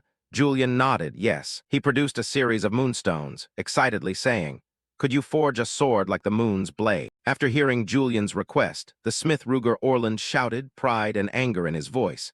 That is not a sword. That is a work of art. My pride will not permit me to make such a thing. His face flushed, his eyes blazing with fierce fire, as if Julian's request insulted the honor of the blacksmithy. Faced with a blunt refusal, Julian stayed calm, eyes sharp but voice gentle and persuasive. I want it forged for combat. Ruger Orland slammed his hand on the table, the wood sounding dry. His voice resolute, No, that is merely a luxury item. He pointed at the design before him, contempt burning in his eyes. You bring this design here. This is unfit to be called a weapon. If you want luxury, go elsewhere. The argument grew more intense. The forge's air thickened with tension. Ruger Orland continued, Our illustrious smithy forges weapons for knights only. Only masterpieces like the sword of Hayden Reich, whom I once admired, are worthy. Julian did not falter, his gaze shining with resolve. He stepped forward, voice low but determined. I want the mana runes engraved into this sword, Ruger Orland. The smith shook his head, a trace of sarcasm in his eyes. Even so, embedding a moonstone into the blade's core is foolish. No one can fight with a gem-set sword weaker than ordinary steel. Julian lightly stroked his chin, pondering, his eyes flashing calculation. Seeing him silent, a young female smith's assistant stepped forward. Voice gentle but firm, Mr. Julian, sorry. But we only forge weapons worthy to bear the Vague Flame's name. Each sword bears our emblem. If that sword easily shatters, the smithy's honor will shatter with it. Hearing this, Julian fell into thought. His heart pounding from the pressure, he thought to himself, troublesome. I insist on having it forged here, because this is where Hayden Reich's sword was made. After a moment of consideration, he raised his hand, voice steel-hard, I understand. Then I will ensure it does not break easily. Ruger Orland pointed at him, eyes skeptical, do you really think you can do it? Julian smiled confidently. his gaze blazing like fire. Yes, because I am Julian. If you do not believe me, test my skill. Without another word, he produced a special purse and slammed it onto the table. A challenging smile forged the sword first. I will pay more than the usual fee. Seeing the glittering purse, Ruger and his assistant fell silent, their looks wavering between doubt and curiosity. Sensing their hesitation, Julian stepped closer, his voice low but magnetic. If the sword breaks during testing, I will forfeit both the money and the stone. Faced with Julian's confidence, Ruger Orland frowned, thinking, is this guy always this confident? After a moment's thought, he sighed and nodded. Very well, if it breaks during the test, we'll act as if nothing happened. A few days later, the sword was finished. Ruger brought it out, his eyes showing pride mixed with doubt. Here it is. The finest smiths worked day and night. We failed many times before completing it. He looked at Julian, asking, do you really intend to use it as a weapon? Julian held the sword, the blade's light reflecting on his face, making his eyes sparkle. He activated the perfect sword technique. A surge of mana welled from the blade like a storm of energy. He nodded, voice full of confidence, of course. Now let's begin the test. Cut to the street outside. A crowd gathered on the street, whispers rising like waves. Julian looked around, slightly surprised, remarking it's quite crowded. The assistant looked at him, cheeks tinged pink, shyly. Well, everyone wants to see. If you are uncomfortable, we can ask them to leave. Julian laughed heartily, his confidence radiating. No need. Ruger Orland produced a set of iron armor and struck it hard. Challenging, Mr. Julian. This armor was prepared specifically for the test. It's not ordinary armor. Julian looked at the gleaming armor, nodded, his eyes alight with excitement. Very well. Ruger continued proudly. It's 1 centimeter thick, almost a solid block of steel. If you're testing it, you must go all the way. He looked at Julian with sharp eyes. Now try to cleave through this. Julian tightened his grip on the sword, a confident smile spreading across his face. Ha ha, you have prepared well. He gathered his strength, both body and sword radiating a tremendous energy like a swirling mana vortex. He shouted, voice full of excitement, of course. A target that's too easy wouldn't be any fun. The crowd erupted into cheers. Ruger nodded, murmuring with a hint of doubt in his eyes, is that the sword from the rumors? But even with the lunar blade activated, a structure like that shouldn't hold up. Julian raised the sword high, the blade's light like moonbeams. He marveled, his heart pounding with excitement. This feeling is different from before, as if the sword has found its own path. After a moment of contemplation, he swung the sword with full force, cutting straight toward the armor. With a cracking sound, the armor shattered in an instant, shards of steel flying like metallic petals. The crowd exploded, astonished shouts echoing. Ruger exclaimed, his face ashen. Impossible. The assistant covered her mouth, stammering, eyes full of amazement. How could he? Julian smiled in satisfaction, his eyes gleaming with pride, channeling a surging mana into the blade. Then let it spin endlessly. So this is the feeling of a true lunar blade. He tightened his grip on the sword, feeling power surging through every fiber of the metal. The assistant bowed her head, voice trembling. No need to exert full force yet. The armor our forge made has been shattered into pieces. Julian turned to Ruger, smiling confidently. So what do you want to bring out to test next? Ruger gritted his teeth, his gaze complicated, speechless, as if the forge's honor had been challenged by the very sword they once despised. The burst of power still lingered in the sky, mana streams glittering like shattered moonlight in the air. Suddenly, a system panel appeared before Julian. The incomplete lunar blade trait evolved into the lunar blade. He smiled, heart pounding with excitement, eyes gleaming with satisfaction. A new trait has been activated. Holding the sword, Julian inspected and felt every perfect contour, thinking proudly that he had poured considerable energy into it. Yet there wasn't a single scratch. This is a perfect sword. At last I have succeeded. The smith Ruger Orland stepped forward from behind, still somewhat astonished. He covered his mouth and spoke quietly, voice trembling with respect.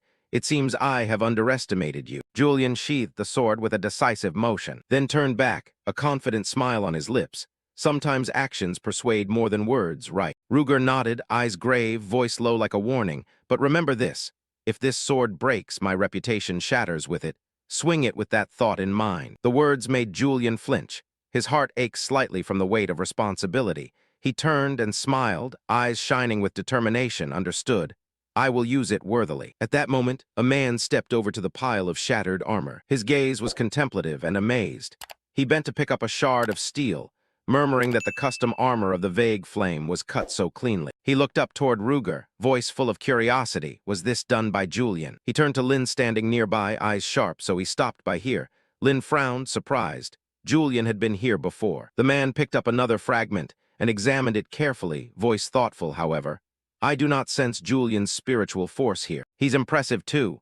A swordsman who focuses his spiritual force entirely on his swing. It would be wonderful to witness him cleave this armor. Hearing this, Lin sighed, eyes distant. Thinking could it be master, she shook her head slightly, hiding the rising worry inside. The man turned, voice low but laden with implication. Aren't you worried for Julian? Lin startled, face flushing, hesitating, well. He smiled, eyes mischievous, that's right. The two of you just completed a mission together. How is he doing? Lin lowered her head, voice soft but unable to hide admiration. He is indeed very strong. The man nodded, his gaze sharper, more importantly. Do you feel anything strange about him? Lin was startled, her heart racing. She turned to ask, voice oddly trembling, what do you mean? He lowered his voice, eyes darkening as if hiding a secret. I mean, does he resemble someone from the Dawn cult? The words struck Lin like a sharp blade to the heart.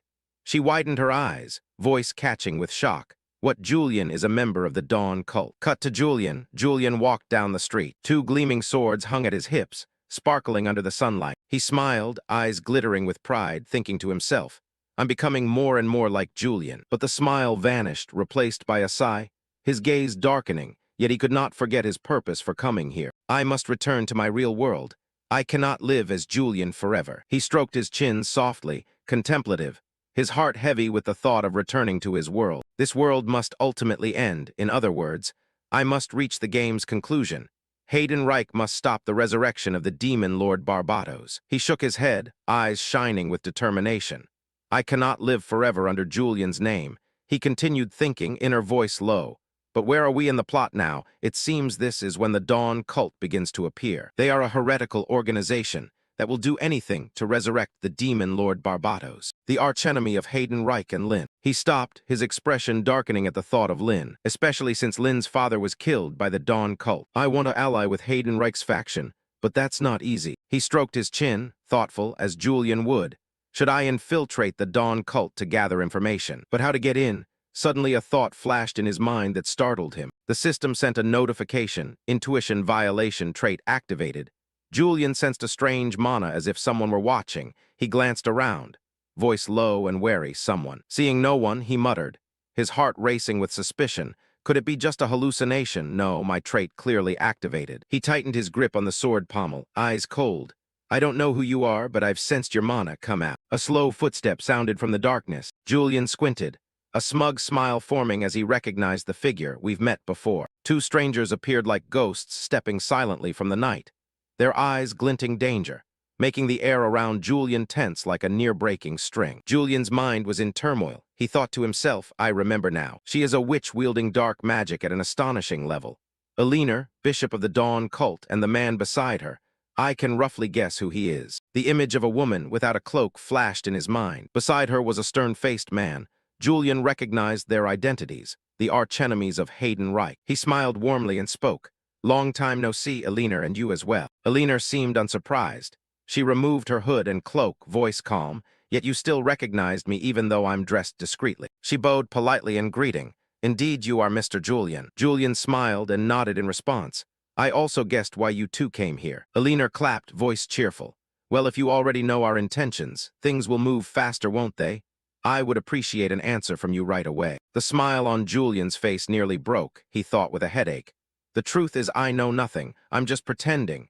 Normally Julian would consider every possibility. He hesitated. I'd like a bit more time to think. Elena frowned, displeased. Then that's not acceptable, Mr. Julian. Startled, he watched as she raised her hand toward Julian, eyes sharp. You are the one who proactively approached the Dawn cult and made the proposal, aren't you? Her words were like a blade, turning Julian's face pale. She continued calmly but coldly. You were the one who said you wanted to join the Dawn cult. Julian coughed, complaining inwardly that he had gone this far. Damn it.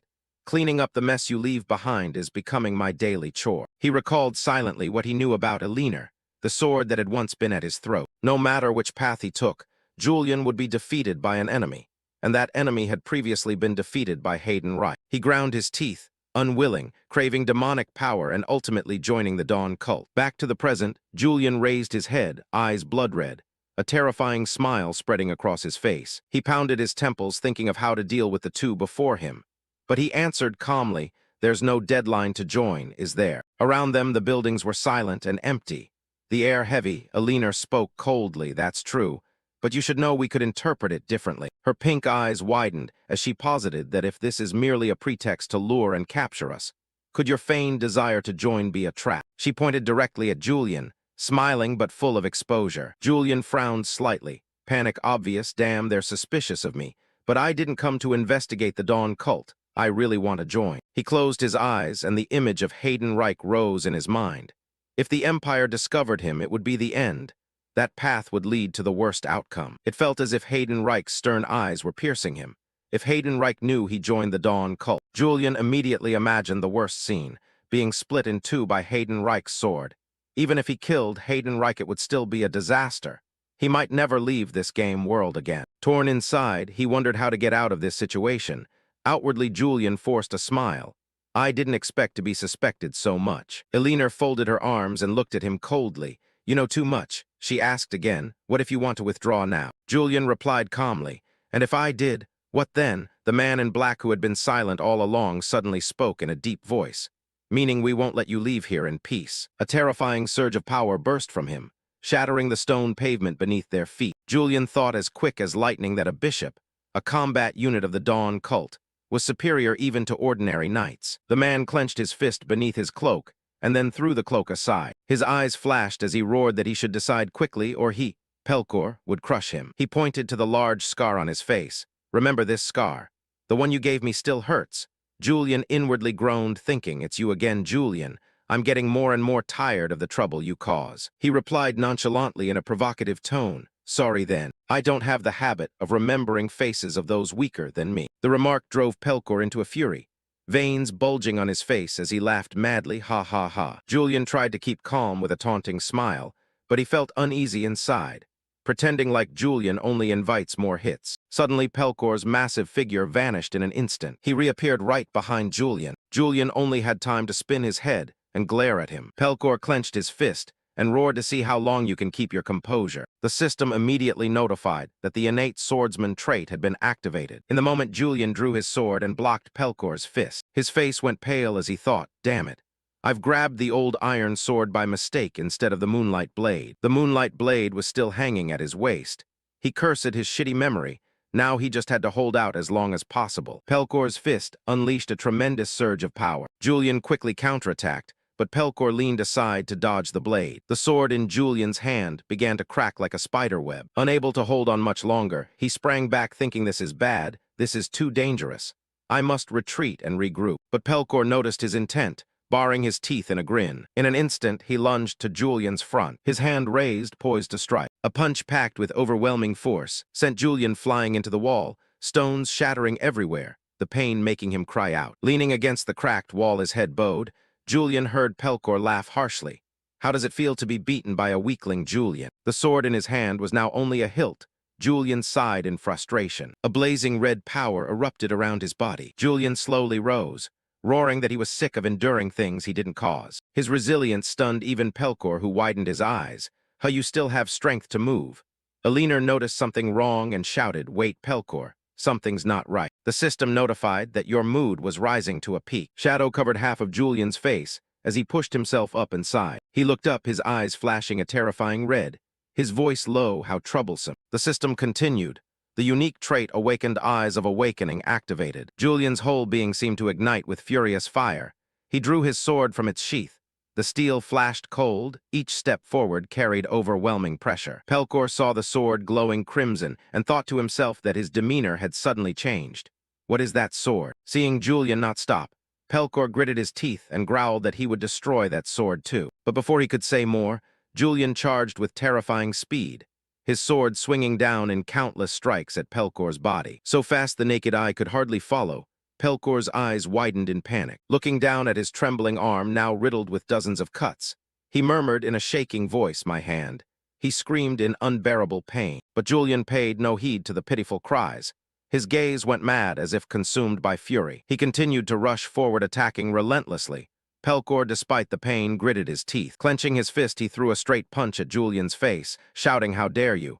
But Julian only gave a cryptic smile. his eyes glinting coldly. His sword spun once, then sliced straight into Pelkor's chest. The powerful slash made his massive body stagger and step back, emitting pitiful wails despite taking relentless blows. Pelkor struggled to stay standing, gritting his teeth and shouting, "Stay away from me." As he spoke, he launched a series of successive punches at Julian, but Julian easily dodged. He slid past Pelkor and added another slash to his ribs, making him tremble as he sank to one knee, crying out in pain, clutching the wound with one hand, eyes wide and shaking with anger and fear. He muttered inwardly, "Is this really Julian's true power? He's truly a monster." Julian maintained his heightened combat state, looking at the blood splattered on the ground and Pelkor's stunned face. He thought to himself. A strange sensation rose, blood, the feeling of flesh and bone being torn, and that pure, terrified face. What is this feeling? Why do I feel so exhilarated? The system suddenly announced that Kai Enhan can only be used by those with fox eyes.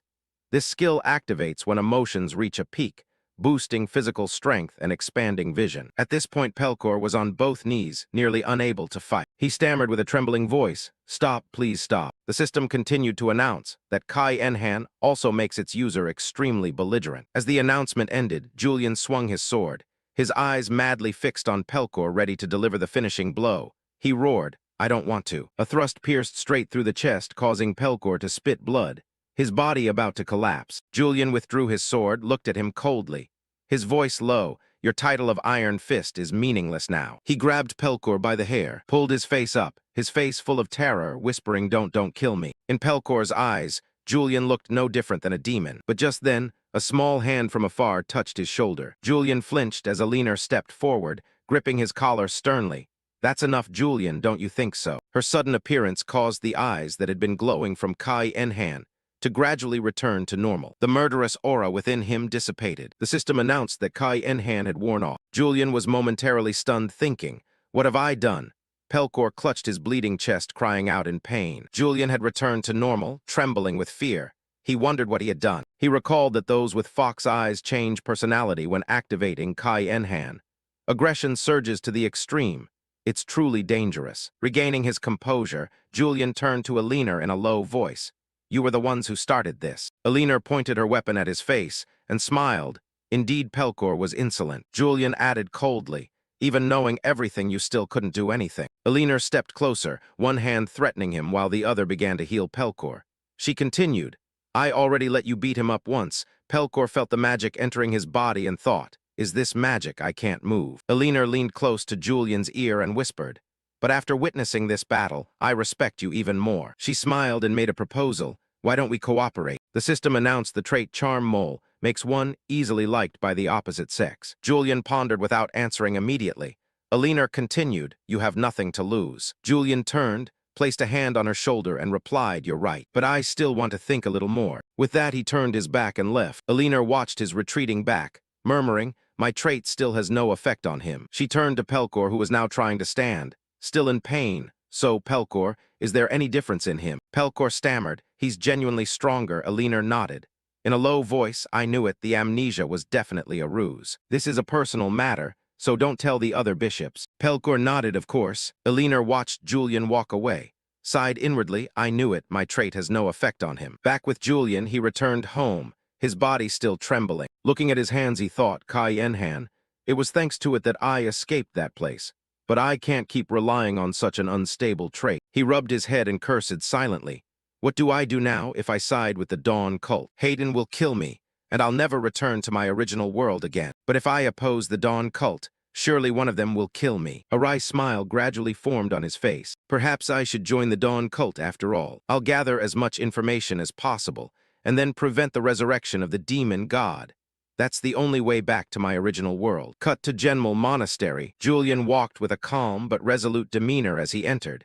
He thought to himself, the Church of the Sun, the largest church on the Rosenda continent, with a monastery under its authority, impressive, not ordinary at all. As soon as he set foot inside, the crowd immediately stirred, some whispering, "The Holy War Genius has arrived again." Another group trembled, voices anxious, probably here to eliminate someone. Ignoring the gossip, he continued inward with a cold gaze. A bishop approached cautiously. "Sir Julian, what brings you to our monastery?" Julian turned and gave a faint smile. "I'm here to see the abbot." Hearing this, the bishop stammered in surprise. "The abbot, ah yes," he thought inwardly. I wasn't informed about this. From within, a nun stepped out, her sharp eyes fixed on Julian. Please, this way. I will lead you, she said. Julian thought. Oh, they sent someone at just the right time. He silently followed the nun deeper inside. Suddenly, an eerie purple mana emanated from her. She stopped. In a low voice, you arrived earlier than I expected. To be honest, I would normally refuse. Julian squinted and recognized immediately. Elena. He kept his composure and smiled. Elena, long time no see, he thought. How dare she disguise herself right in front of me? He continued in a suggestive tone. Quite helpful, hiding a dawn cult base inside such a large monastery. After some walking, they stopped before a large door. Elena pushed the door, her voice gentle but warned. The Archbishop is waiting for you, Sir Julian. Please keep decorum. Julian smirked confidently. I will consider it, he thought to himself. She is much more cautious than before. The reason being surely that the Dawn cult leader is here. As the two entered, the crowd below immediately buzzed. It's Julian, has he really come? The one seated on the throne at the center of the hall spoke in a steady voice. You are Julian, right? Julian looked up, murmuring inwardly, the Archbishop has no dignity at all. Is this the humble peasant chosen by the relic? He is Tenelrin, the leader of the Dawn cult. Seeing Julian still standing, Elena turned, reminding Julian kneel before the Archbishop. But contrary to her attitude, Julian smiled confidently and asked back, and why should I do that? Her words startled Elena for a moment. She hurried on, didn't you already agree to join, prove your loyalty? Julian looked at his palm, laughed loudly, ha ha. I didn't come here to kneel and beg for some petty faith. I came to establish a cooperative relationship. In his mind, he thought it's ridiculous for Julian to suddenly join a religion. Act confidently. That's better. He continued sharply, you covet my power, while I only need the power of the gods you worship. At this, the bishops beside him began to whisper. One said, how dare he be so insolent? Another added, that arrogant fellow only knows boasting. Tenelrin sat on the throne, raised his hand, signaling in a deep voice, enough. Since this is about cooperation, there's no need to treat this man like that. He turned to everyone, all of you except Julian and Elena. Please leave. The crowd chorused, yes, Archbishop, some murmured. What does he intend to do? After they left, Tenelrin smiled broadly. Ha ha. As rumored, you have quite the spirit, Julian. He stepped forward, slapped his shoulder heartily, excitedly. Good, I like you more now. Then he turned, gesturing, follow me. I want to show you something. He led Julian into a restricted area in a low voice. This place is for bishops only. Julian wondered why. Tenelrin nodded, because there's a relic here. Hearing relic made Julian more curious. A relic. Tenelrin continued, why show you this place? Because I don't want you to leave. If I let you go, you become an enemy, but Julian is an ally of the Dawn cult. Isn't that more interesting? Ha ha. Julian stroked his chin and smiled. So you're saying even if I'm only an ally and not a follower, that's fine? Tenelrin nodded. Yes, I'll ordain you as a bishop then. Only then can you use the Dawn cult's power more fully. The sudden proposal made a leaner turn in concern. Archbishop. The promotion is too sudden, but Tenelrin paid no mind. He extended his hand to Julian. This is a fitting reward for the hero on the northern front. Then he turned to Elena. Elena, are you questioning me? Elena shyly bowed her head. I'm sorry. Tenelrin looked back at Julian, laughed loudly, ha ha. So, Julian, are you satisfied with this arrangement? Julian smiled, thank you, Archbishop. The group went deeper inside. In the center of the room, a crimson fountain flowed. Elena turned to Julian, smiling, ha ha, good, since you came all this way. I'll show you something else. Tenelrin approached the fountain to Julian's astonishment. He spoke, is that golden cup a relic? Tenelrin nodded. Yes, it is the great treasure that chose me. Julian looked at the cup, thinking, this is the sacred relic, the origin of the demon god, an object that can give form to the will of the demon king Barbatos. Tenelrin raised his hand high. From the cup, a stream of deep red water shot straight into his hand. Holding something black, he turned to Julian. I feel like I've seen you before. Julian looked at the object in his hand and guessed. A demon tribe horn, perhaps. Tenelrin nodded excitedly. Exactly. Through this relic I can craft demon tribe horns. Their source of power is quite impressive, isn't it? Julian thought to himself. This is the first time I've seen how demon horns are made. But I know well the true nature of this relic and the effects the horn would have if I used it. Elena spoke and snapped him out of his thoughts. Julian, he smiled and replied, all right, how interesting, a demon tribe horn. He stepped closer and pointed at it, asking, so if I use this horn, can I tap into the demon god's power? Tenelrin nodded precisely. Julian continued with determination. Then clearly I've come to the right place. This horn will surely become a stepping stone for my dreams. Tenelrin's expression grew excited, and he shouted, if you've said so, then take it. This horn will be yours from now on. The sudden action startled both Julian and Alina. Julian took the horn, his expression changed. A cold, murderous gleam flashed in his eyes, he thought. Does he intend to give me this so easily? Tenelrin continued. Many demons had to be sacrificed to create one horn. It requires vast materials, but the power gained matches what we put in. Then he stepped forward and placed a hand on Julian's shoulder, saying, I wonder how powerful it will be in your hands. As he spoke, a suggestive smile spread across his lips. It might even surpass the holy sword. He kept staring at the horn, thinking he knew well the power this horn could bring, and even humanoid demons are born from it. Rather than borrowing demonic power, it would be more accurate to say becoming part of the demon, and I don't even want to imagine myself becoming that. His eyes narrowed slightly, confused. So how can I refuse now? Alina stepped forward from behind and spoke. Your Grace, in my opinion, it may still be too early to hand him this horn. Tenelrin glanced at her and said, too early. She sighed and replied, yes, he has not officially joined us, and the horn is the root of power in this organization. If given away so easily, the other members certainly won't view it kindly. He asked in response, oh, is that so? Julian behind heard the whole conversation. Then he spoke up, for now I will return it. This is not the reason I came here. Receiving the horn back, Tenelrin praised. So you are more thoughtful than I expected. But it seems Alina needs a bit more persuasion. So may I ask a favor of you, he asked. What is it? He continued. As you probably know, the primary mana crystal material to make the horns can only be taken from the hearts of demons with at least 3 horns. It also contains remnants of the demon god's will. Please bring them to me. Of course it won't be easy for you. Hearing this proposal, his face broke into a sweat, and he asked back. Hunting 3-horned demons on your own without royal orders, even for me that is too suspicious. To reassure his worry, the man encouraged him. You need not worry about that. We will handle that for you. Cut to a few days later at a train station. Julian sat in the carriage looking out, thinking inwardly, what just happened? The Archbishop accepted me into the sect and even made me a bishop. Just after joining, I received orders to hunt 3-horned demons. It seems they even have disguises within the royal court. This organization is no longer a secret cult, but more like a nation. This time it's really troublesome. At that moment, Heron beside him cut into his thoughts. Fortunately, there's a public transit system connecting the cities. He said with great excitement, hearing that he nodded and replied, yes. Then he thought to himself, I almost forgot this name. Then he asked, aren't you also going to Berniden? Heron, startled, replied, that's right. That's where the Ascension Festival of the Sun God takes place, and I will represent the Criffart family to attend. When you finish your mission, be sure to take time to enjoy the festival, he said awkwardly, though trying to make conversation. Seeing his attitude, he thought to himself, just nod for now to get it over with. Withdrawing the thought, he nodded and replied, fine, if I have time I'll stop by. His cold words and frightening expression turned Herand pale with fear. This made him smile slightly, thinking, clearly he's still afraid of me.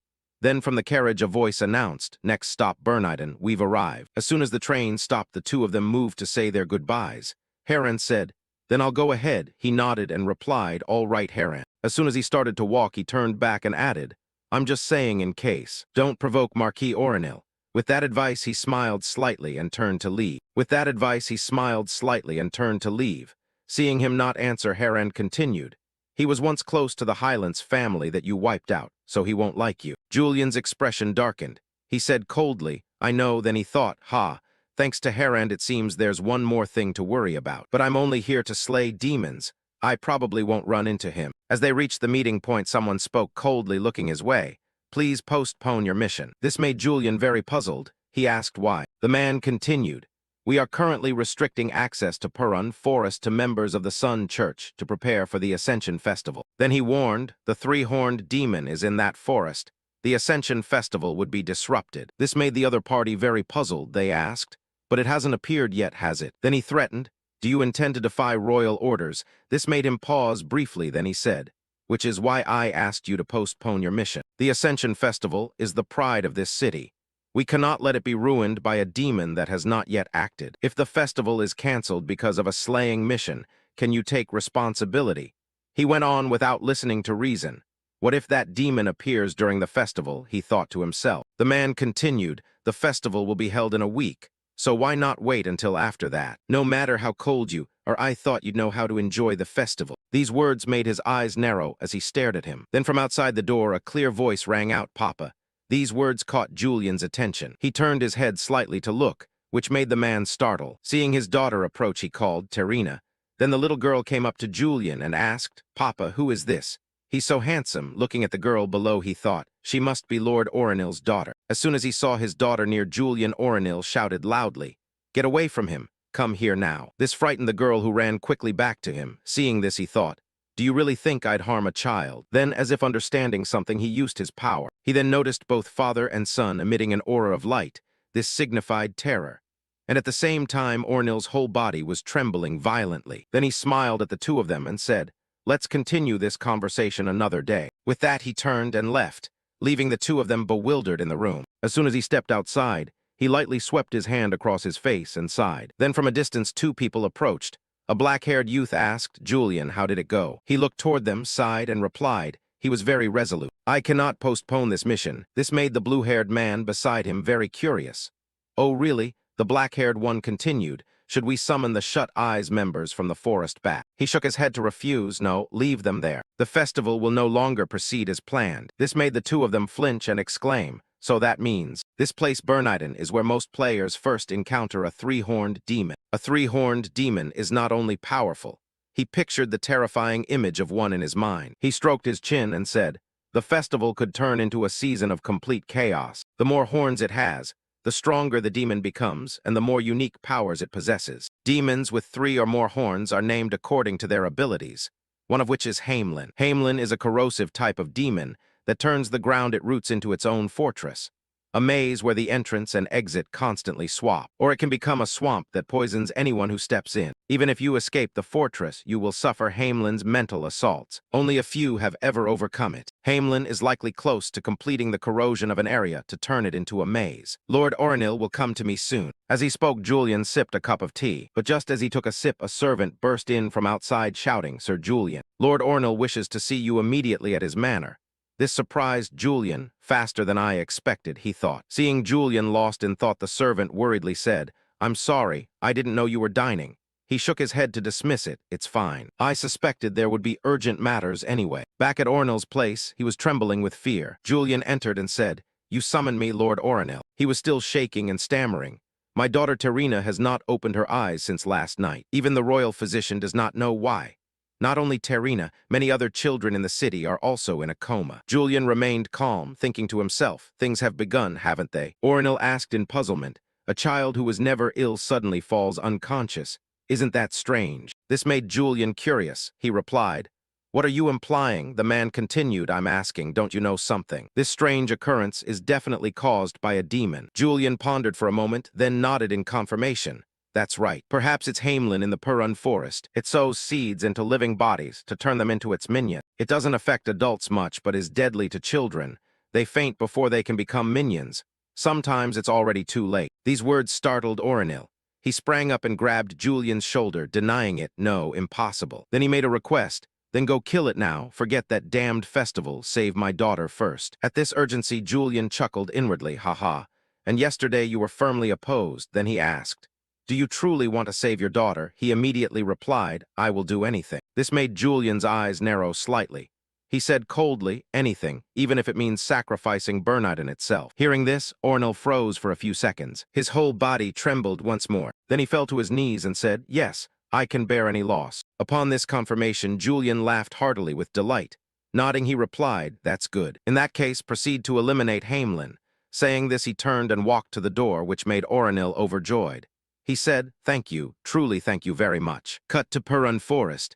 At this time, countless people were gathering, pouring oil all around the forest edge. They kept pouring oil onto the large tree trunks. When finished, a man stepped forward and said, "Everything is ready, Sir Julian." Then he asked, "But do we need to go this far in such a beautiful place?" Julian thought for a moment, then nodded. "Of course.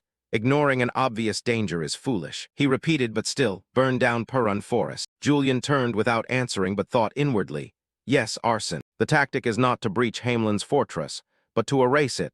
This is the fastest and easiest strategy to defeat Hamelin in the game." Seeing Julian ponder, Arson hesitated and said, "But Lord Oronil will be furious about this." Julian replied, "It's fine, he already permitted it. We're just decontaminating an area infected by demons.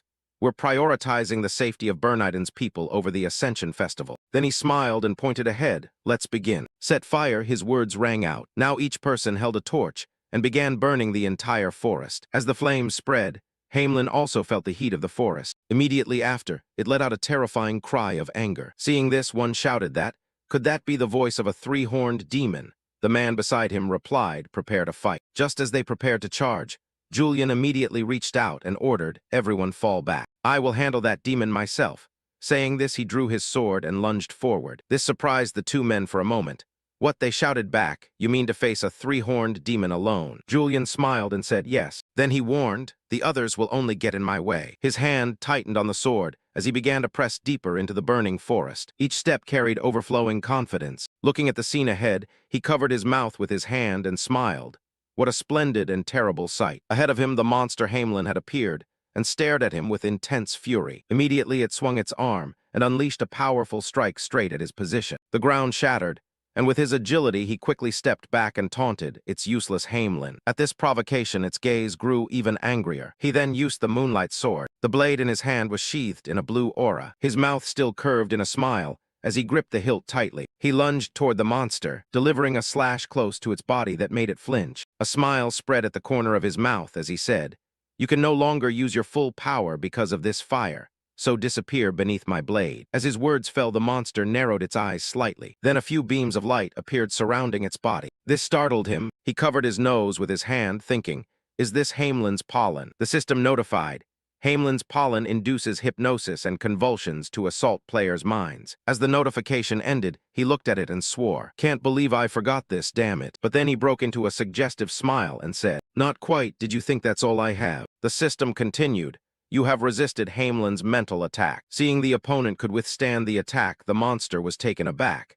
At this moment, he was enveloped by a dense aura. The system notified, Julian's arrogance trait has been activated. Julian's dual nature trait has been activated. Julian's cold face trait has been activated. He thought to himself, do you think a mental strike from a lowly demon can affect me? While Julian stood calm, the monster roared in anger. A smile creased his lips, and his eyes flashed a terrifying blood red. He tightened his grip on the moonlight sword and said ahead, what does a madman have left to go mad about? With that, he rushed to confront it and unleashed a powerful slash. The slash immediately caused a huge explosion in the middle of the forest. After that mighty strike, the monster's body was cleaved in two, and from within it emerged a blazing red crystal. He looked down and sighed, thinking to himself, it seems it's over. Then the subordinates behind stepped forward and asked, Sir Julian, are you all right? He cast a cold glance toward them. Then he softened his expression and said, I'm fine. The scene shifted to Oronil, his gaze fixed on the forest ahead, now engulfed by enormous flames. His whole body trembled with worry. Then Julian stepped up from behind and said,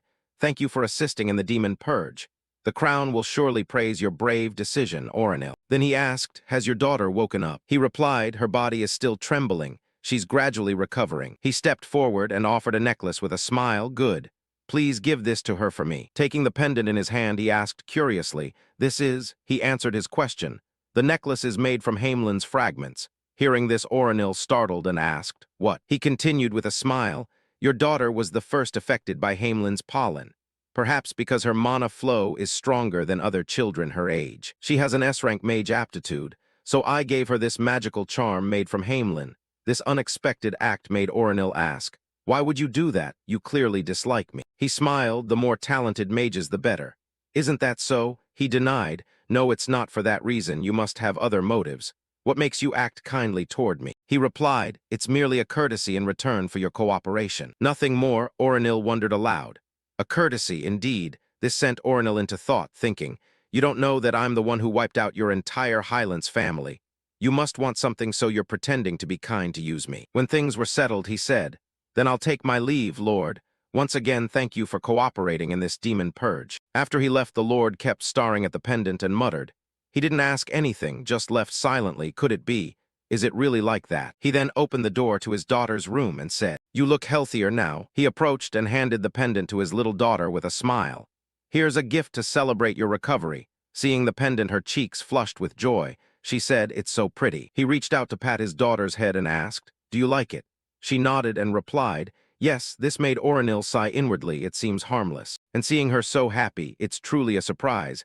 I must send a letter to the nobles' council. He continued, thinking, We postponed the purge plan at the chairman's request to stop Julian. And Terina, my daughter, almost lost her life because of that. There will be no more cooperation. Hylands begged forgiveness for the day I chose my family's peace over avenging you. When it was over, Julian boarded the ship back to the organization. He now held a wooden box in his hands, thinking Hamelin's heart. I've succeeded in obtaining his mana crystal. As he thought, he slowly opened the box. From inside, something emitted a dense black aura that made Julian's eyes gleam with delight. He smiled. He thought nothing unusual, but the presence is truly unpleasant, looking at the gleaming mana crystal inside. His eyes narrowed as he muttered, what should I do next? If I give this crystal to the Dawn Society, I might gain some trust. But there must be a better option than merely cooperating with them. At that moment, a crew member announced, this ship will stop at Londrian. As soon as those words finished, Julian glanced toward the door and muttered, many people are boarding. First, I must return to the capital and hide the crystal somewhere safe. If discovered, it will be a huge problem. At that moment, a soft footstep approached him from behind. The person was none other than Lynn. She looked to the seat opposite him and said, a seat, ah, here it is. Then her gaze suddenly met Julian's. This made both their expressions tense. He thought to himself, why now of all times, what bad luck. He gritted his teeth and cursed inwardly, and she's aligned with Hayden. I can't be discovered now. He glanced at her and forced a smile, thinking, if the mana crystal is exposed now, I'd be doomed. I haven't even decided what to do with it. Simply carrying spoils from a demon is enough to arouse suspicion. Risky indeed, but for now I'll hide it in my bag. He took his bag and carefully put the box away. Then he turned to her and said, what a coincidence, it's like fate. He leaned in and added, it must be you, Miss Lynn. I didn't expect to meet this bastard here. She put on a displeased face and looked away, emitting a cold snort. He immediately called her bluff. You're thinking why I'm here, right? Without denying it, she nodded in confirmation. Yes, exactly what I meant. He smiled and replied, I have business in Berniden and you, Miss Lynn. You look like you're headed somewhere warm. You didn't even notice your clothes sticking out of your pocket. She blushed and said, whatever. He continued, forgive me if I made you uncomfortable. The diversion worked. He breathed a sigh of relief. Luckily, she paid attention to me so she didn't notice it. If an upright knight saw something tied to the Demon King, who knows what would happen. But then she immediately called Julian's name, which startled him, he thought. Has she realized it already? She looked at him suspiciously and said, the more I think the stranger it seems. He asked curiously, what do you mean? She looked at him with doubt. Isn't it too coincidental? Hey, aren't you following me? He breathed easier and replied warmly, unfortunately, this trip wasn't my arrangement. The royal secretaries organized it. If so, then aren't you the one tailing me? This unexpected counter made Lynn flinch and stammer. What did you just say? He snorted coldly and added, no need to overreact like that. His words made her shyly turn away. He muttered inwardly, damn, thought I was exposed. I must hide it somewhere safe quickly. If I'd known it would be like this, I wouldn't have taken out the ruby. Suddenly, Lynn cast a cold look at him and asked, that jewel box seems important to you, doesn't it? These words made Julian startle inwardly. She continued, you just keep fondling it. He didn't answer immediately but thought, has she noticed? After thinking, he stammered, it's only an ordinary jewel box. This awkward reply made her look at him with suspicion. Then she said, living in excess, isn't it? I heard your sword also needs gemstone inlays. Seeing she hadn't realized it, he sighed with relief inwardly. He turned back and smiled, ha ha, isn't more gems better?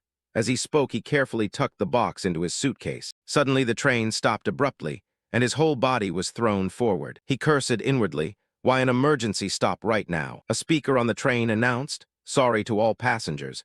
Due to heavy rain, the train must make an emergency stop. As those words fell, the jewel box slipped from his hand. It fell straight to the floor. Watching the mana crystal roll outwards, he silently lamented, this is the end for me. Immediately, she stooped and picked up the mana crystal into her hand. Then she looked at him coldly. He said, please give it back to me, he thought inwardly.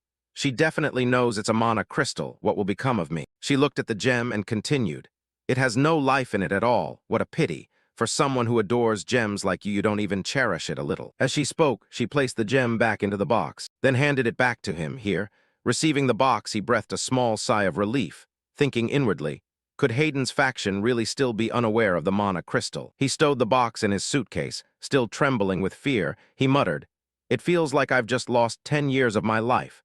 Indeed, in times like this, an impassive face is truly useful. At the end of the trip, he stepped forward and told her, this train is more comfortable than a carriage, but sitting long is tiring.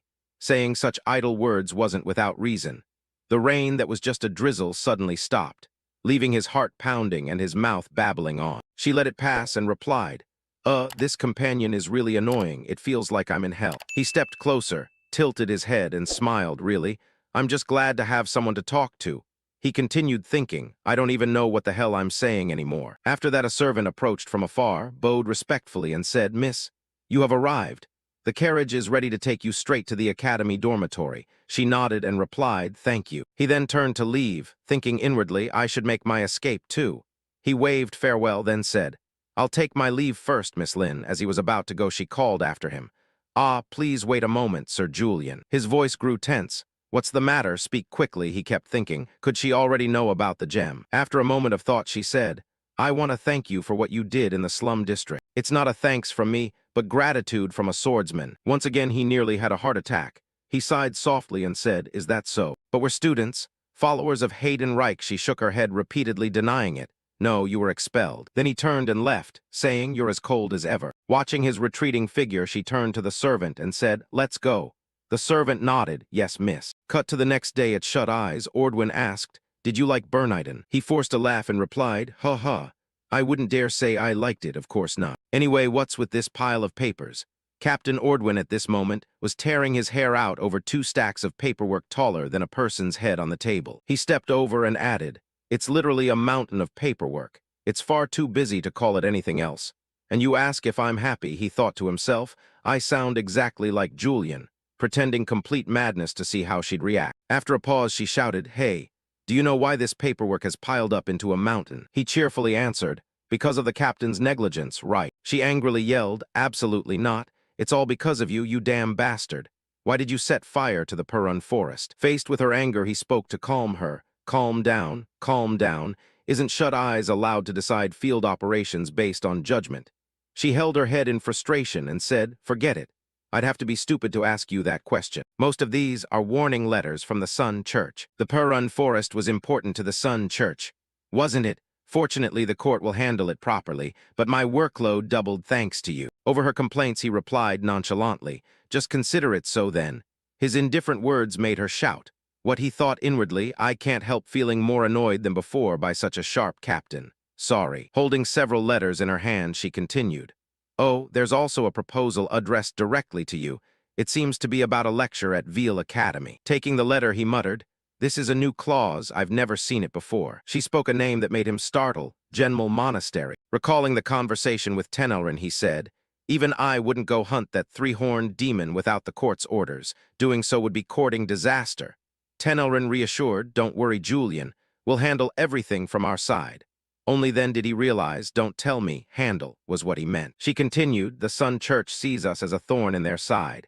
And you offer them a proposal. Her words sent shivers down Julian's spine. With her keenness, she detected it. Are you hiding something, Julian? At that moment, he clenched his teeth and thought, Does she mean to send it directly to the Shut Eyes unit? The situation inside was extremely tense. Just when it felt like we were about to suffocate, Lazarus suddenly burst in and shouted loudly, startling both of them. Lord Julian. The royal secretary wanted to know what had happened in Berniden. Since it was urgent, he burst in suddenly. No one expected it. It seems he came at the wrong time. Julian's expression was a bit awkward. But inside he was secretly pleased. Perfect timing, Lazarus. Thankfully you rescued me in time, knowing he had appeared at the wrong moment. Lazarus quickly apologized to Commander Odwin and asked whether he should come back another time. But Odwin had run out of interest in questioning. She sighed and tiredly said it wasn't necessary. Just continue on, Julian, and remember to take these things with you. Julian was truly happy then. He quickly left wearing a smile and cheerfully said, We'll meet again next time, Commander. So Julian and Lazarus departed peacefully. Fortunately, nothing happened. Lazarus rarely had the chance to walk beside Julian, so he took the opportunity to ask, I heard you single-handedly defeated the 3-horned demon god. That rumor has spread all through the royal capital. Julian only smiled and replied lightly, It's nothing remarkable. A small thing, really. Though outwardly calm, he was tumultuous inside. Oh my God, I thought I was dead. The Dawn Church sent a letter directly to us. Isn't that even more important than the 3-horned demon god? Thinking that, he turned and gently told Lazarus, Wait in the secretariat first. I'll read this letter, then come to you afterward. After Lazarus left, he slowly opened the letter to see what the hell they wrote inside. Contrary to Julian's precautions, The letter's content was extremely ordinary, but this was really strange. If it was a letter from the Dawn Church, it couldn't be just pleasantries. And as Julian predicted, a large black serpent slowly appeared within the letter, which surprised Julian. Then the serpent spoke to him, saying the Archbishop wishes Bishop Julian to visit the district. It turned out they had placed a sound-muffling spell on the letter. Reading its content, Julian guessed it was probably written by a leaner. They must be after the demon stone of the three-horned demon god from Berniden. But weren't only the commander and the Secretariat aware of the exact date of his return to the royal capital? Yet the Dawn Church had early information and contacted him so precisely. This truly made Julian question how the Dawn Church knew the exact timing to reach him. This remains an unanswered mystery. So he quickly arrived at the Dawn Church. The people there were quite frightened at Julian's appearance. Everyone's gazes kept turning toward him, making Julian give a wry smile. Whenever he went somewhere unfamiliar, all those strange stares gathered. It really made him uncomfortable. "Are you all well, the Dawn Church?" Julian stood rooted for a moment before someone came out to greet him. It was Bishop Alina. As soon as he met her, he complained that too many eyes were on him, making him uncomfortable. But of course, Bishop Alina looked at him and laughed, saying, "Haha, you really know how to joke. You've been radiating pressure the whole time. Who would want to come near?" So Julian left with Bishop Alina right after. She lifted a disguise to return to her true form. On the way, the events Julian had done in the capital were mentioned again. Bishop Alina was genuinely enthusiastic talking about it. That he alone could defeat the three-horned demon god and even burn the Purun forest. Truly impressive. Bishop Alina paused a bit, then continued, "I want to hear this heroic tale from your own mouth. It's truly fascinating." Julian, of course, was pleased to have a fan, but his expression shifted immediately afterward. "She really knows how to flatter others, Alina, but please next time could you not send such conspicuous letters? It's rather inconvenient for me personally." Contrary to Julian's seriousness, Alina felt completely casual. "Oh my, what is there to make you embarrassed? Thanks to that magical seal, no one can read it right."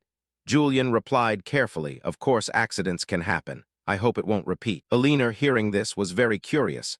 "So how do you intend to keep in contact now? Is there another plan?" Julian happily answered, "Of course there is." Julian decided from now on to meet in person to receive information. After all, he was afraid of being found to be connected to the Dawn Church. So safety comes first. Alina was naturally surprised by this, but remained calm and replied, "Haha, it seems you know where I usually am." Actually, she had guessed inside. It seemed he only wanted to see her reaction. How could he know her true identity when she hid it so well? So Julian left Alina worried behind and quickly departed. Tenelrin was delighted to see Julian's arrival. He shouted with joy, "Finally, Bishop Julian has appeared. Do you know how much I've wanted to meet you? All right, now show us what you brought. Is it the demon stone of the three-horned demon god that you single-handedly defeated?" But of course Julian wouldn't bring the demon stone here. He smiled at him and said, "I did not bring the demon stone." Tenelrin, not understanding, asked again, "Didn't you defeat that demon god alone? So where is its demon stone?" Julian cheerfully replied, "That demon stone I handed over to the royal secretariat." Tenelrin's eyes grew angrier and angrier. He snarled and repeated, "See." But Julian remained calm and affirmed, "Yes, your grace, I handed the demon stone obtained after defeating the three-horned demon god to the royal secretariat." The other bishops trembled and said the archbishop is truly furious. "Are you mad?" At this moment, a red jade appeared in Tenelrin's hand. He growled, asking, "Explain quickly why you did this." Although Julian did not want to, he still had to justify his actions. "I once said I would take one step back to take 3 steps forward." Not only Tenelrin was angry, the people in the church were equally upset. They considered this a betrayal and demanded immediate punishment. Julian, hearing that, turned to mock them. "As I predicted, your thinking is too shallow." The other bishops, angered, shouted back at him, "What?" He had to explain to them, "If I truly wanted to betray you, I certainly would not appear here again. The reason I purposely handed the demon stone to those people is that I wanted to use their intelligence network. The stone I gave them was the first officially discovered three-horned stone. If the Empire discovers its potential and how to use it, they will actively hunt for more stones. We only need to learn one location of a stone, and then we can find many more." Tenelrin, understanding his point, did not hesitate to praise. "The idea is not bad." Others objected, but just for that reason alone, abandoning the stone was something the church members could not accept. Knowing this reason was still not convincing enough, Julian cheerfully said again, "Of course there is another reason. Since I alone defeated the three-horned demon god, all sorts of rumors have spread everywhere that I'm the pillar of the Shut Eyes unit. the next holy sword, and he raised one finger and shouted, "A hero." Julian continued to explain to them, "All eyes are watching me, and among them are our enemies, including someone you know well, the Archbishop.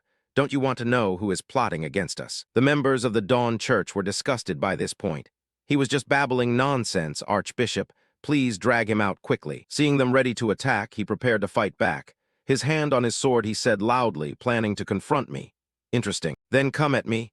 At that moment, a blue energy surrounded his sword. Tenelrin, standing beside, saw the imminent conflict and shouted, "Wait, who has intervened in this matter?" At that moment, a fearless bishop rushed forward to slash Julian, but was blocked by him. Then Julian tossed him aside and counterattacked. He lunged forward and stabbed him in the stomach. The bishop took that blow and coughed up blood on the spot. After felling the bishop, Julian stood proudly there with a smile, looking at his body lying on the ground. After finishing the bishop, he calmly told them, "If you want to know, I will tell you. That was my former master, the holy sword Hayden Wright." That name should sound very familiar, right? Rage erupted violently. The archbishop gritted his teeth, surrounded by a blazing red aura like burning fire.